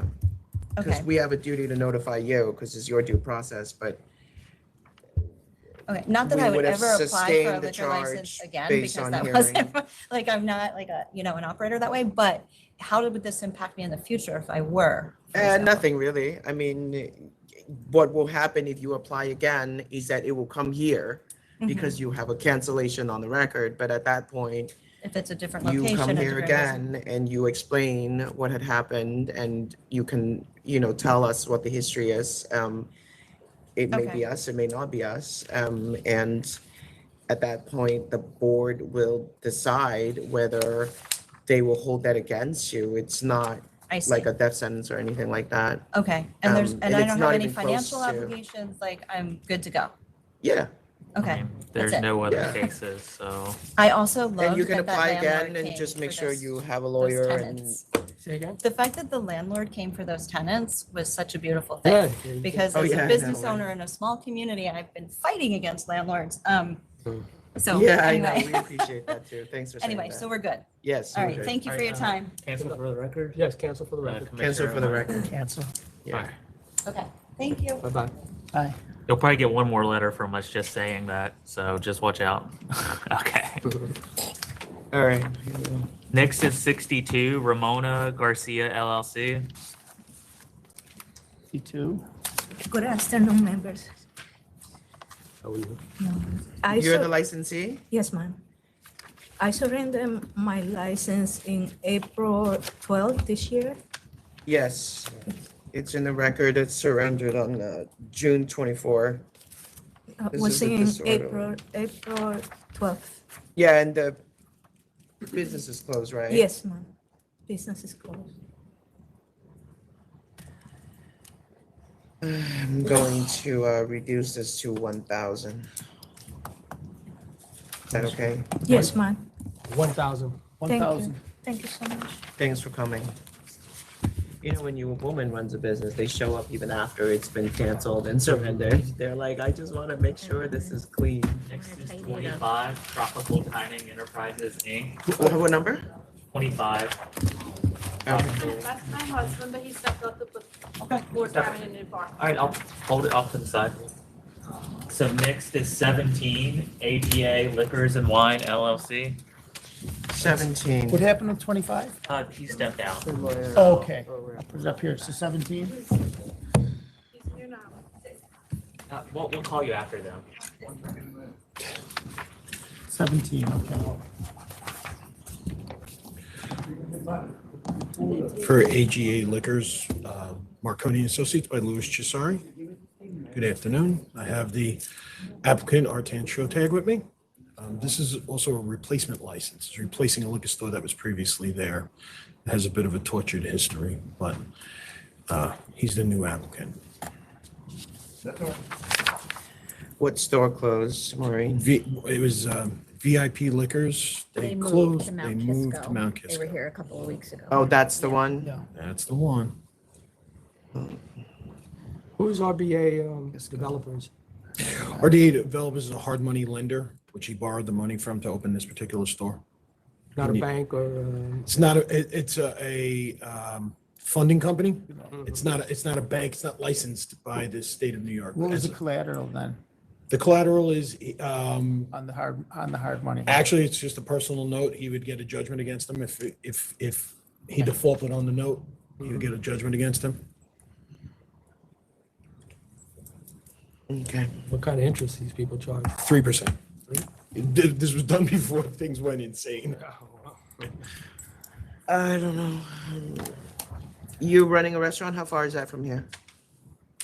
I'm in White Plains, Martin Avenue, so it's about like 20-something minutes. Yeah, it's. Okay, yeah, oh, yeah. and you understand that you have to run these two businesses separately and you cannot co-buy between the two businesses and the liquor store cannot sell to the restaurant, I understand correct. at least for now. Why, is there legislation to change that? Can't comment on pending legislation. Where are you guys at? Where are you at? You Can I- got any questions, sir? I have no questions. You ready to vote? So Commissioner DeLeon? Yeah. I vote to approve the figures here. You know, we got two showing growth, two not showing growth, but it's de minimis. So I'm going to approve the application. Commissioner Maya? I approve. All right, I you, Chair. vote to approve as well. Thank you. Thank you very much. All right, so next is 25 Tropical Dining Enterprises, Inc. 25. Hello, how are you? Hi. Hi, You put your name. my name is Dilip Ramsaran. The name of my company is Tropical Dining Enterprises, Inc. Why don't you go back to council? Okay. Contact after the default. It's this week, I think.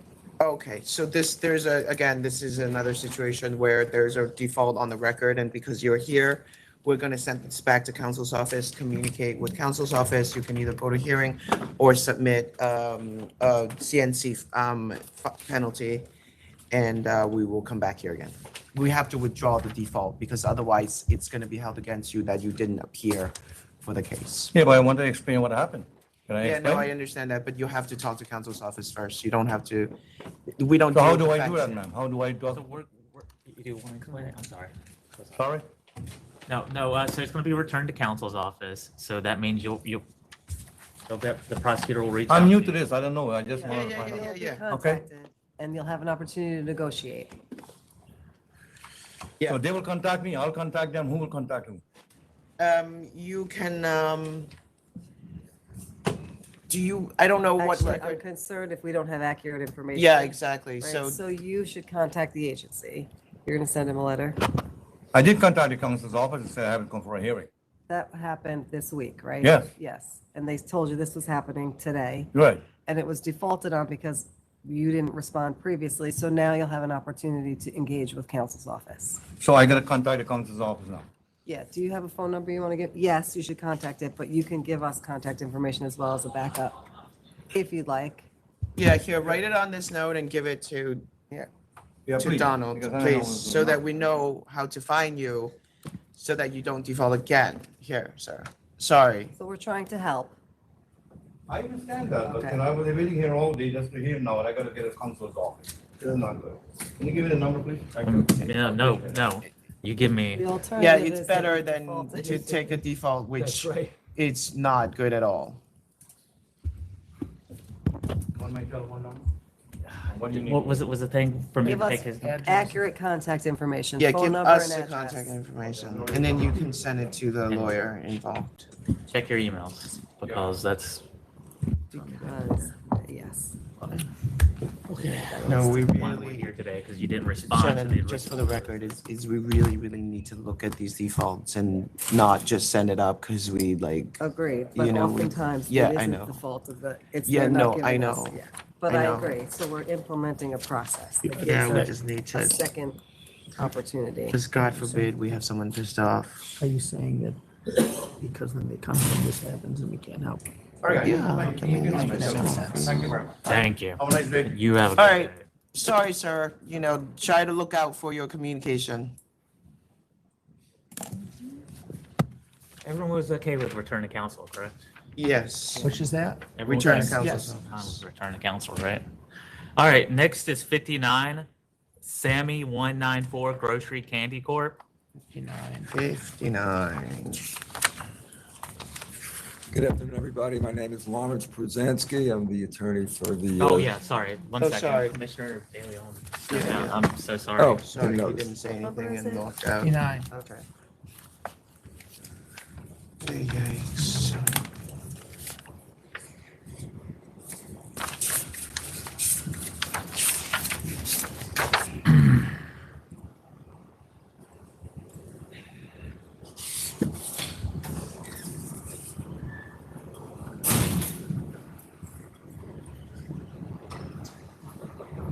It's 59.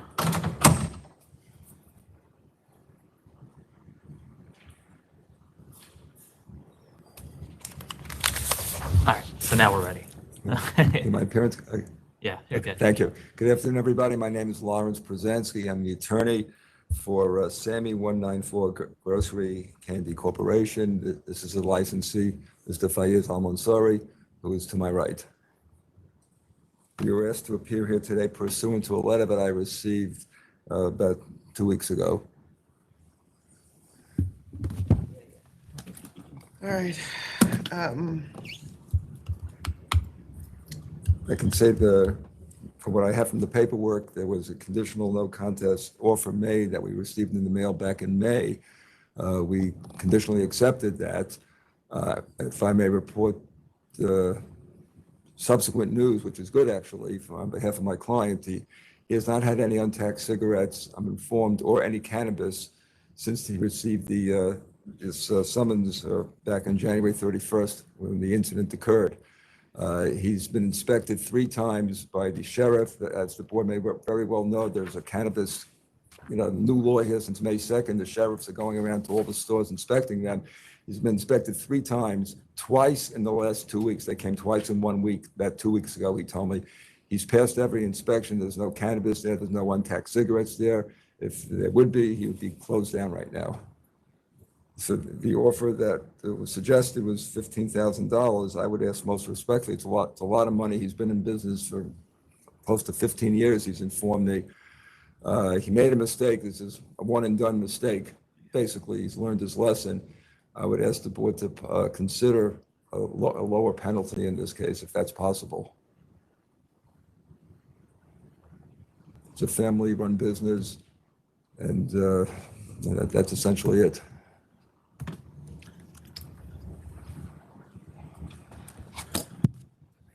This is an offer that was made by the agency, Correct. that 20.1 cartons of untaxed cigarettes and numerous cannabis products. That is what is alleged, yes. And my concern is always the cost-benefit analysis. I totally understand that. Perhaps you consider less of a penalty than the $15,000 if that's possible.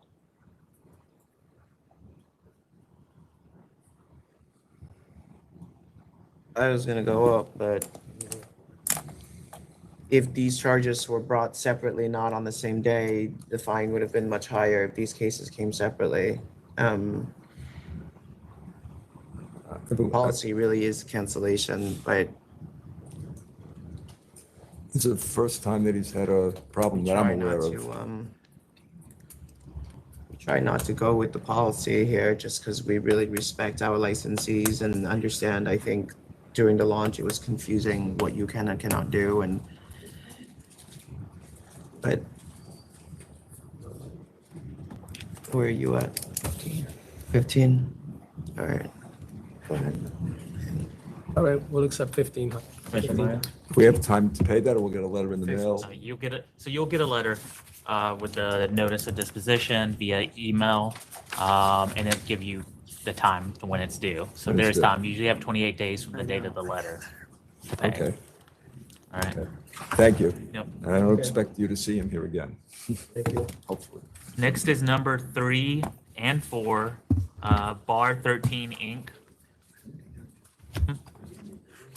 No, in the email. Once it gets, yeah, it'll be fine. 3 and 4. Number three. 3 to 4. and number 4. There are cases related to the same licensee. Oh, yeah. All right. You put your name on the record? Hi, my name's Thomas Sullivan. So we understand you owe tax and finance a lot of taxes here. So what's the plan there? I'm negotiating with them, and I was hoping to already be at a closure with them, but I'm not. I just put this morning the licenses in hold. I surrendered them downstairs. My lawyer was supposed to be with me today, but he couldn't make it. He was sick. I spoke to him this morning. He said he was going to get tested for COVID or something. I don't know, but he was supposed to be here. So I'm going to give you more time, sir, because, you know, when you owe tax and finance money, we're really not supposed to let you continue to operate. But I realize if we take the license, then you really cannot pay them back. So it's sort of this vicious cycle. So I'm going to give you 2 months, October 30. Come back with your lawyer and come back with a plan with tax and finance. we'll have a and show us- solution. Otherwise, I will surrender the licenses. Yeah. So they're in safekeeping now? Thank you. Yes. They were put in safekeeping now, so you're not Yes. operating, since you have no certificate of authority. Correct. So we are going to hold this over, and then at that point, we'll decide whether it's a cancellation or we, you know, because there's a fine, there's multiple things here. So let's kick it over and we can decide on October 30. If 10:30. 10:30. if I have a something in place to come, I think you have a next board meeting September 18th or something. You have a Would- lawyer, right? He could put that on the calendar for that, or? So if you have something beforehand, Well, let him know. yeah, let me know. Okay. Secretary's office or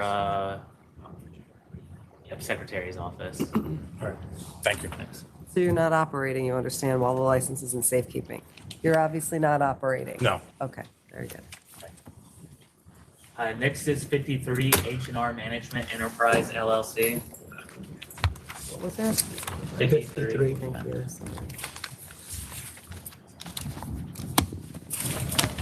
53. This. Three. So this is a matter. Are you the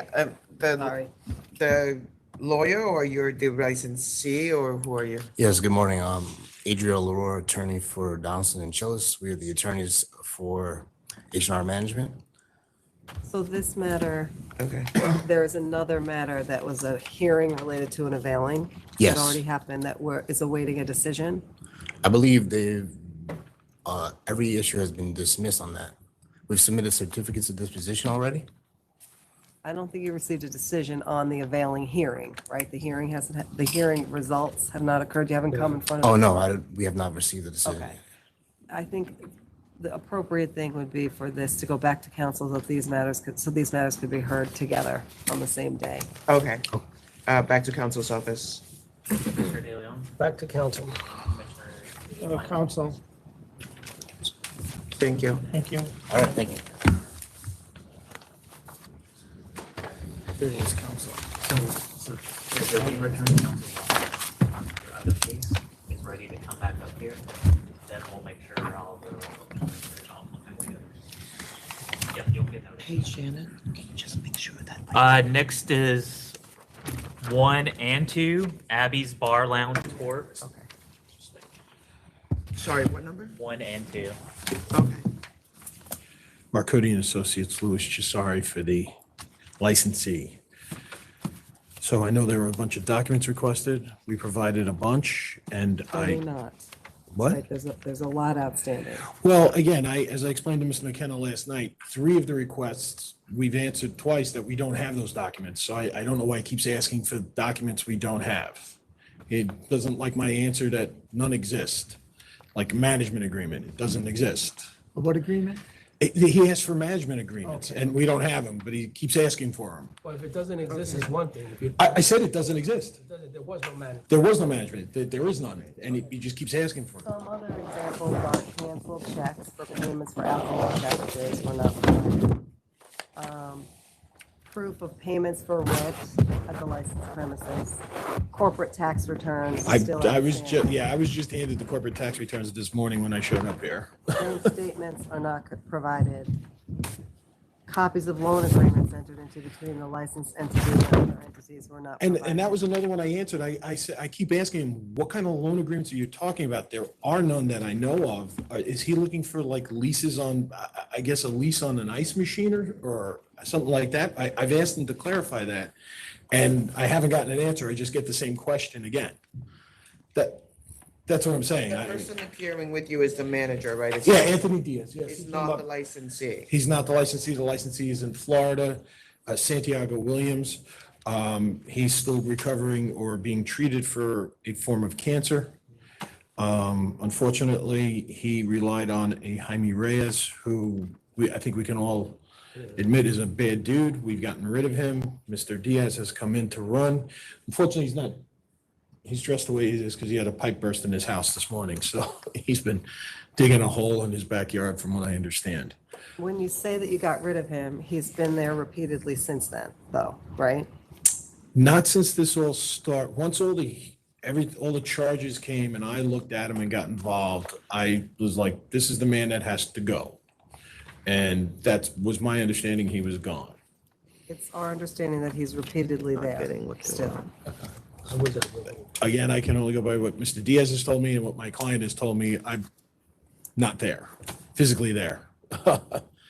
He's on the premises behind the bar, telling employees, what to do, monitoring, pointing, directing. This has been an ongoing dialogue, I think, with counsel's office and you as well, right? Yes, but when was the last time counsel's office or McKenna, I guess Mr. McKenna is saying he was there? I don't understand. That's what I'm saying. I'm told by Mr. Diaz, he's not there. The last time the police were there, Mr. Diaz was there and dealt with them. And that was a summons that was issued for something about a video camera that was ultimately dismissed. And I believe that was back in April, the summons was given, and I dealt with it through May and June till it was dismissed. Still haven't had sufficient books and records. I have the to tax allow- returns. I can provide them today, and I should have, Bank being given records. access to the bank records myself so I can download them and provide them to counsel's office. If you'd like to put this on for the 18th, We just they'll all keep be putting here. it over. I know, it's not helpful, but I mean, he has documents in his hand, so I don't want to. The I don't problem know. is it ends up being an insufficient production. So maybe we say, we'll take the documents you have in hand and this is it, right?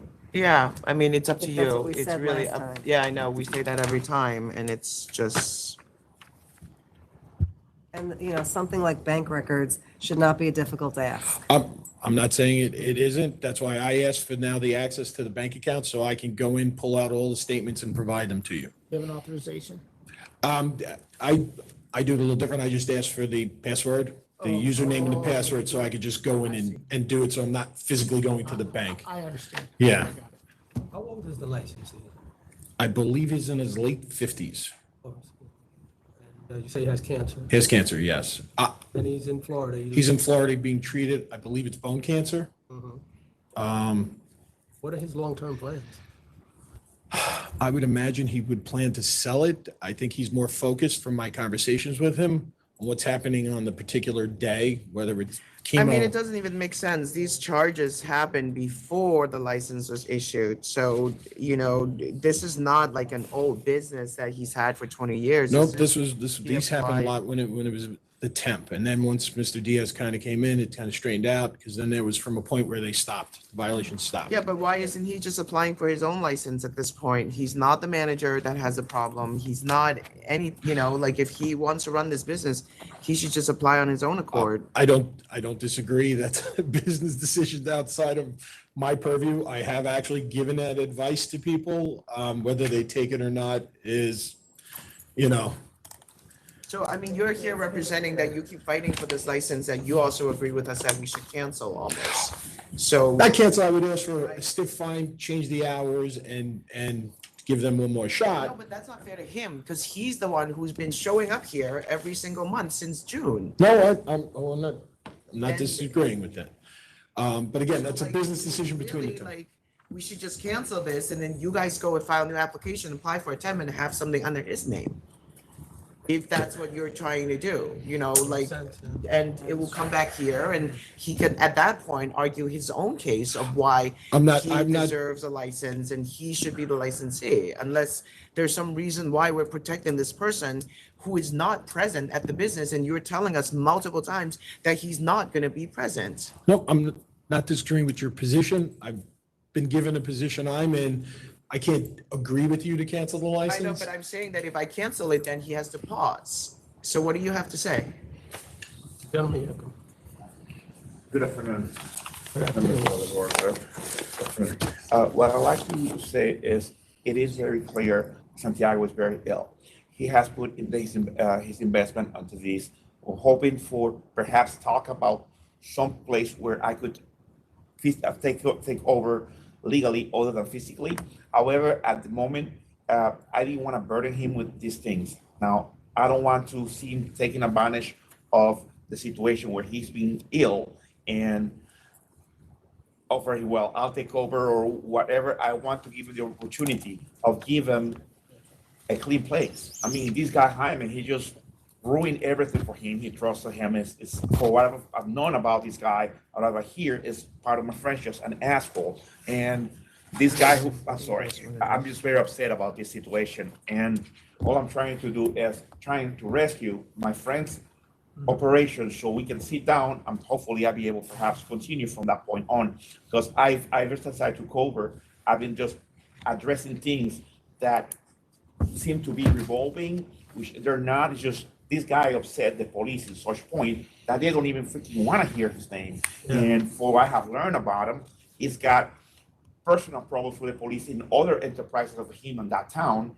and he's just a complete tool. I mean, the licensee is going to be able to see this, the recording of this proceeding, and he's going to see that. Correct. It was actually our suggestion, you know, and it's not coming from you. You're not undermining him in any way. No, at this point, what I feel like at this point is the licensee got a bad deal or he trusted the wrong person, right?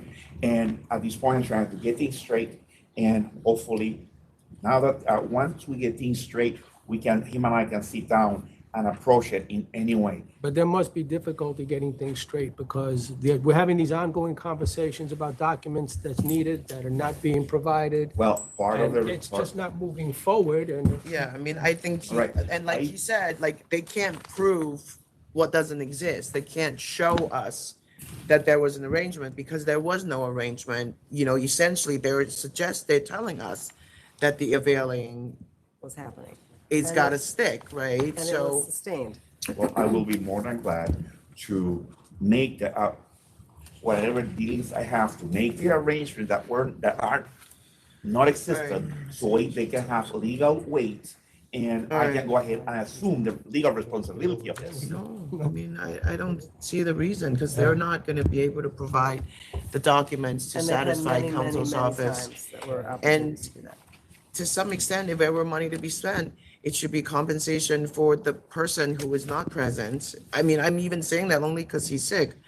You know, really, the state should be taking the fine because this is not guilty and it went through hearing. But if they were to spend money, let it be a transaction between the parties. I know, you make perfect sense. So are the members ready to vote? I think, I've never. So for number one, so the ALJ sustained the charges. Yeah. Commissioner? Let me just go through, you can vote, let me just say for the item one, we will sustain all the items. For item two, we will dismiss charges 1, 3, 6, 16, and 19. Mm-hmm. All right, this is a very, very severe record, and I understand what you said, and I understand that this gentleman, he took on somebody wrong. I have already said today, and I've said it before, something that I learned long time ago, when I was in a supervisory position. And relinquish your authority, never your responsibility. You're always responsible. And based on this record before me, I have to vote to cancel. I'm sorry. Cancel and bond. Cancel and bond. So for item 1 again, Commissioner Maya Cancel and bond. and Chair, I'm gonna vote cancel and bond on both item 1 and 2. you want to do that to where 1 is cancel and bond and 2 is cancel for the record, since there's only Yes. one Okay. bond That's right. Cancel for record. for Item number 2. 2. Yeah, Thank you. that's fine. All right, thank you. All right, you guys figure it out. You have to pause the business for now, and Does McKenna still want the records? you can apply in your own name in the future if you guys get the transition figured out. All right, thank you. The lease, everything, you guys figure it out. All right, thank you. All right, thank you. And there's no other items signed in. I've never done that before.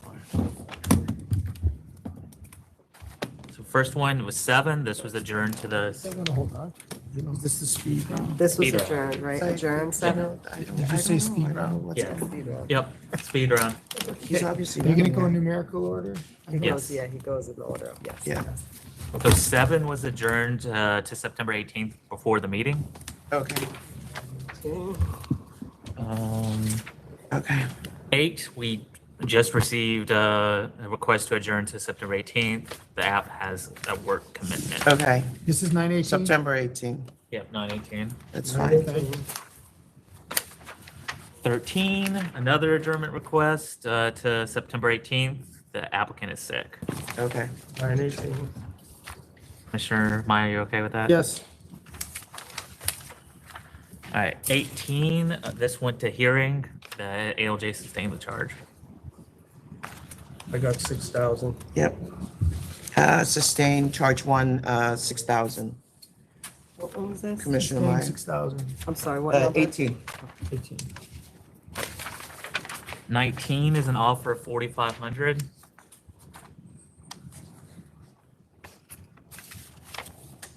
Permitting dancing and DJ not allowed according to the method of operation. It's got a pool Yeah. table, intoxicated persons, overgrowth and litter, permitted outdoors. Promoted event, Yeah, promoted. dancing, DJ pool. DJ could be heard across the street. I don't know, what do you think? Okay, Good with it. All right, I'm gonna counter at 10,000. 10,000. Commissioner Maya. 10,000. 20 is a no contest default at pleading.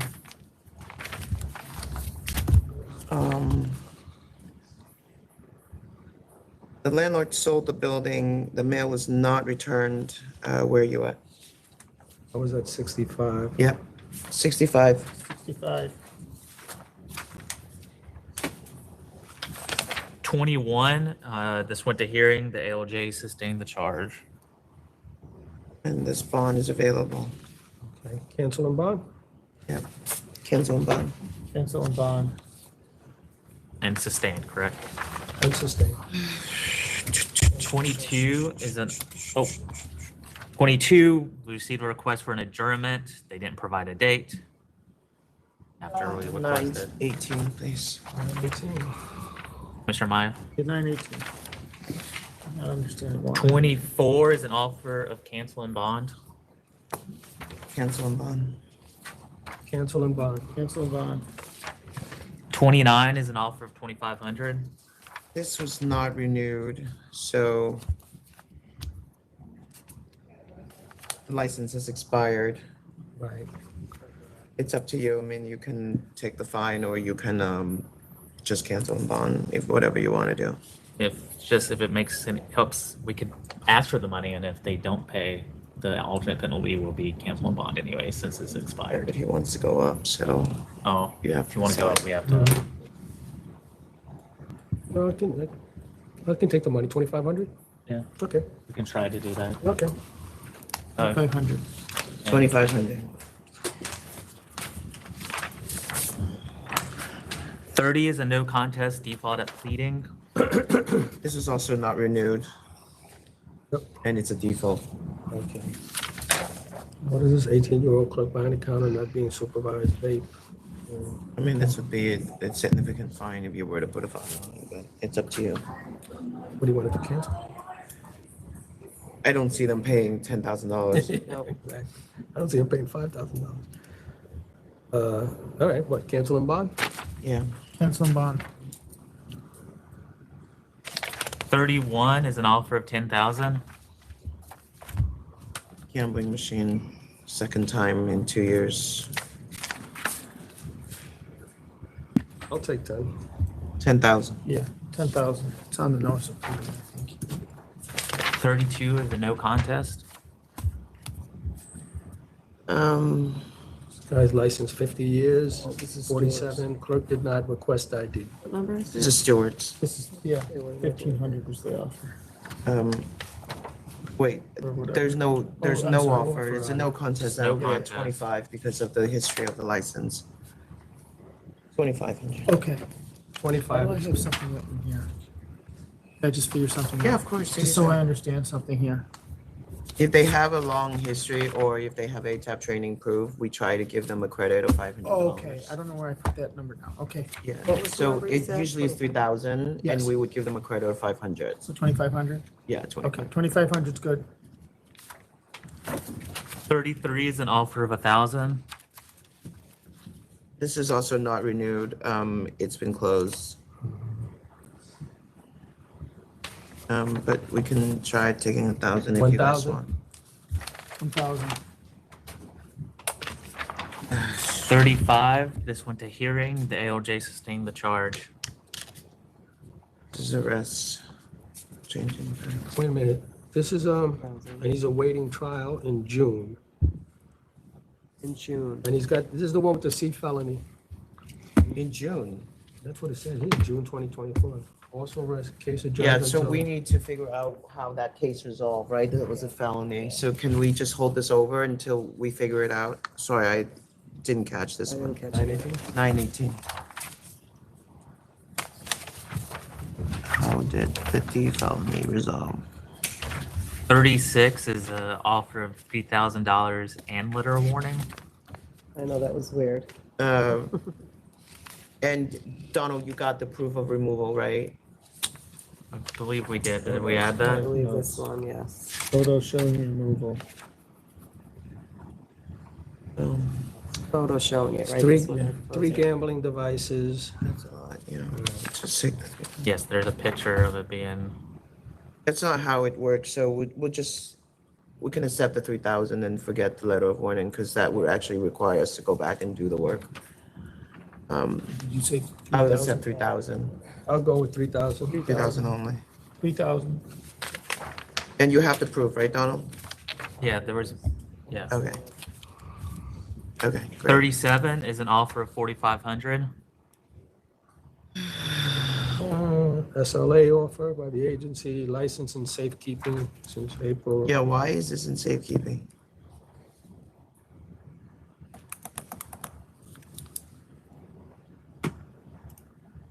Maybe they're trying to sell. That's fine with me. I don't care. What do you want?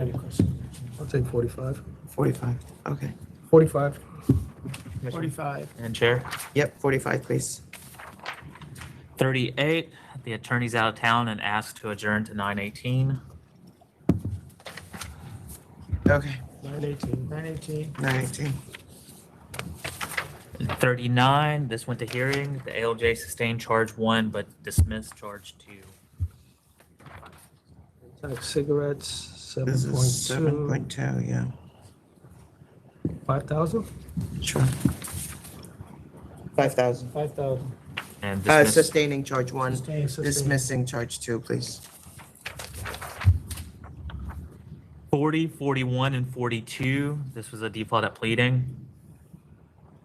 Okay, I actually did the math on this. 151, Thanks. Yeah, I know about that. 151 what? 151 packs of untaxed cigarettes, Yeah. selling at 75 cents a cigarette, comes out to $2,265. Also, Oh, Jesus Christ. for the So- record, they have not paid the penalty for the adverse history, so there is going to be no bond available. Just Okay. and That's then- problem. And so this is also a second sale to minor and a third sale to minor. So just those two independently is 16,000 in penalty with the 151 packs of untaxed cigarettes. That's on top of the 16,000. Bad news bears. So this is very serious. This is also a default. I don't know. I don't. And they already didn't pay last time and it's a default. So I think, I mean, we can put a number on it and see, but it's probably going to be, They're not going to pay again. it's going to be, yeah, I would cut them. yeah. Cancel and bond. Seems like. Cancel and bond. but the bond might not be available, so. Yeah, Oh, you said that right. right. Yeah. Just try cancel and bond, Donald, and see what happens. Commissioner Maya? Cancel bond. Meaning that they already took the bond and then now they owe 2,000 plus this would have been fine, right? What was that? That they took the bond and then they owe 2,000, right? Because they owe 3,000 for last time. And They didn't owe pay. 3,000 now, so they're going to Right. be, I think the suspension was served, and then we're going to submit a bond claim because of that. Okay. All right, So, no, so they're suspended. all right, so, you call next time. 47, licensee is unable to attend and the attorney needs more time to put together a presentation as to adjourn to 9:18. Now, 47 is the same as 48, right? They're both, Yes. yeah, So we'll hold those both over. To, what, 918? 9:18. Mr. Maya? Yeah, 918, I'm sorry. Yeah, you're fine. 56 is an offer of 3,000. What do you think? 56. 56. Couple got drunk. Came outside. Punched the chef You know, in the it face. sounded here like they were trying to do the right thing. Sound like They that. escorted them out. They got cut off, and because they got cut off, they began fighting with the patrons. The offer's 3,000. Bail chef got punched, and they broke a window. Anybody want to go lower? Sounds like they tried to do the right thing. Yeah, I'd go lower. 1,500? Yeah, sure. 15, Commissioner Maya? 15. And Chair? 1,500. 57 is an offer of 5,000. That was proof of removal that was sent to you, Donald? Got a couple of them. Was that added to the supplementals? One. They were Said saying. cigarettes with fake tax stamps and a secret door with video gambling machines. And those are always fun.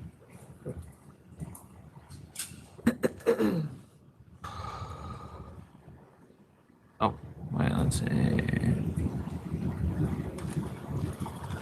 Well, they were gambling on offering 5,000. They're licensed 28 years. Yeah. I'll go with Yeah, five. they did submit something. Sorry, that was late, and I did not. What was that? Those were taken. Proof of the removal of the gambling machine. Oh, Is it pictures, Donald? Well, these are pictures of cigarettes with the appropriate tax stamps. Okay, so there was no proof of removal in gambling machine? There is a picture of a back with no gambling machine, so that's probably it. They show the illegal door with no gambling machine? Yeah, so they do show the room with no Is the gambling. door open or closed? Yes, it's Yeah, open. okay. So, yeah. all right. So what, we say 5,000? I'll go with 5. Mr. Meyer? Fine. 5,000. And Chair, you said that's fine. 60 is an offer of 10,000. With the cigarettes lately. It's a lot, cannabis. A lot this of is- cannabis, 22 cartons. And this is the second time, so just to, for comparison's sake, we just did 15 on the other one that had less cigarettes, I think, and no history. Okay. So 15? 2 charges, yeah, 15. 15. 15,000, yes. 61 is an offer of cancel and bond. Cancel and bond. Cancel and bond.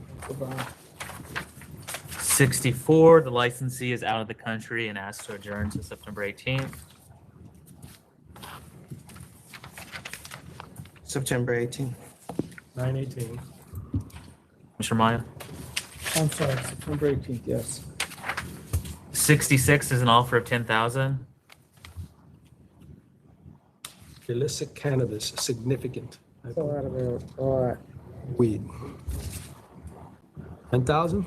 No, it's gonna be higher. I'd say higher. higher. A lot. 15. 15? 15. Mr. Maya.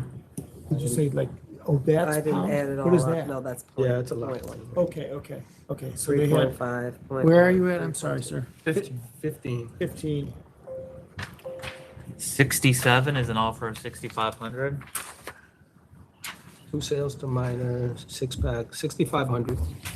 6,500. 6,500. 68 is an offer of 1,000.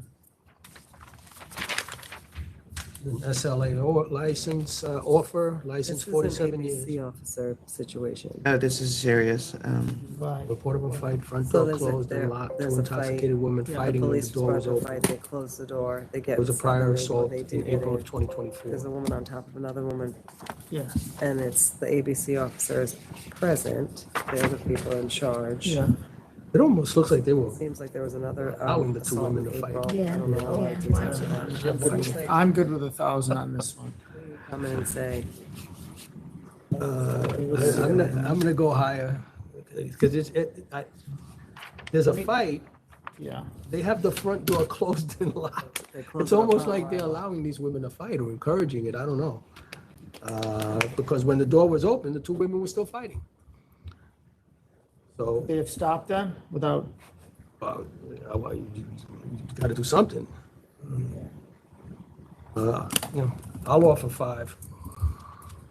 Commissioner Maya. I wish it was lower. So we do 2,500? I'll do 2,500. Chair. 2,500. 69 is an offer of 5,000. 25 cartons of cigarettes. 60, did you say 6.5?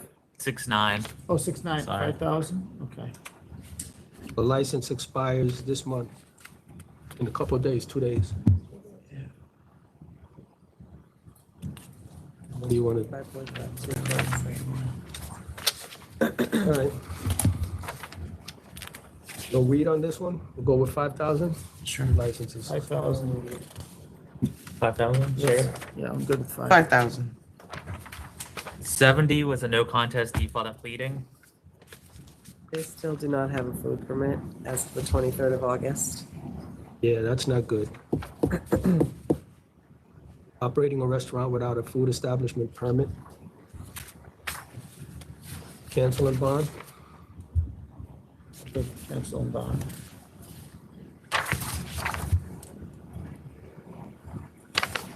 Cancel and bond. That was for 70, right? 71 is an offer of cancel and bond. Selling beer without authority. License for 2 years, SLA offer. It's cancel and bond. Cancel and bond. Cancel and bond. Cancel and bond. 73 is an offer of 5,000. SLA offer, alcohol stored in basement and So they need to file an alteration to either add the storage or they need to get a warehousing permit. So can we make that a condition? Oh, except 5,000. That would technically Make the be a condition? counter Is that the offer. condition? Yes. Yeah. That'd be a counter offer since they're not. Yeah, here to counter accept it. offer. So 5,000 plus the alteration. Alteration or warehousing permit. Is that okay with everyone? It's okay with me. So what happens with this one, just so I know? Does it come back here at a No, so particular if they, date? if they accept it, so that's a counter offer. Oh, I see the counter offer. I got you. Yeah. Okay. 73B is blank. 73B, yep, it's blank because it was withdrawn. You have to explain this one. And then 73C is a new temporary retail permit application. I'm kind of surprised they didn't show up. 73C. Previous application on a different location disapproved due to character and fitness. Approved. They're not here. They're not here, so I'm This gonna, is problematic. yeah. Adverse history. He didn't disclose, completed the personal questionnaire, he didn't disclose that he had any license history. The examiner caught it, they reached out, all he did was disclose the disapproval and not his adverse. I vote to deny. I Commissioner would Meyer? vote to deny. Okay. I'm gonna, Commissioner Meyer? what is it, what's before me right now? Temporary permit application and the vote. Oh, yeah, I deny. Is this just for the temp or is it for the entire application? I'll do the temp. No on the temp. And the real license should come back here. And he should be told that he needs to show up next time if he really wants his license. Kind of surprised they didn't come. Main license, the full board. All right, I have nothing else. Chair, do you have anything Oh, thank you, sir. I have a question. on the record? No,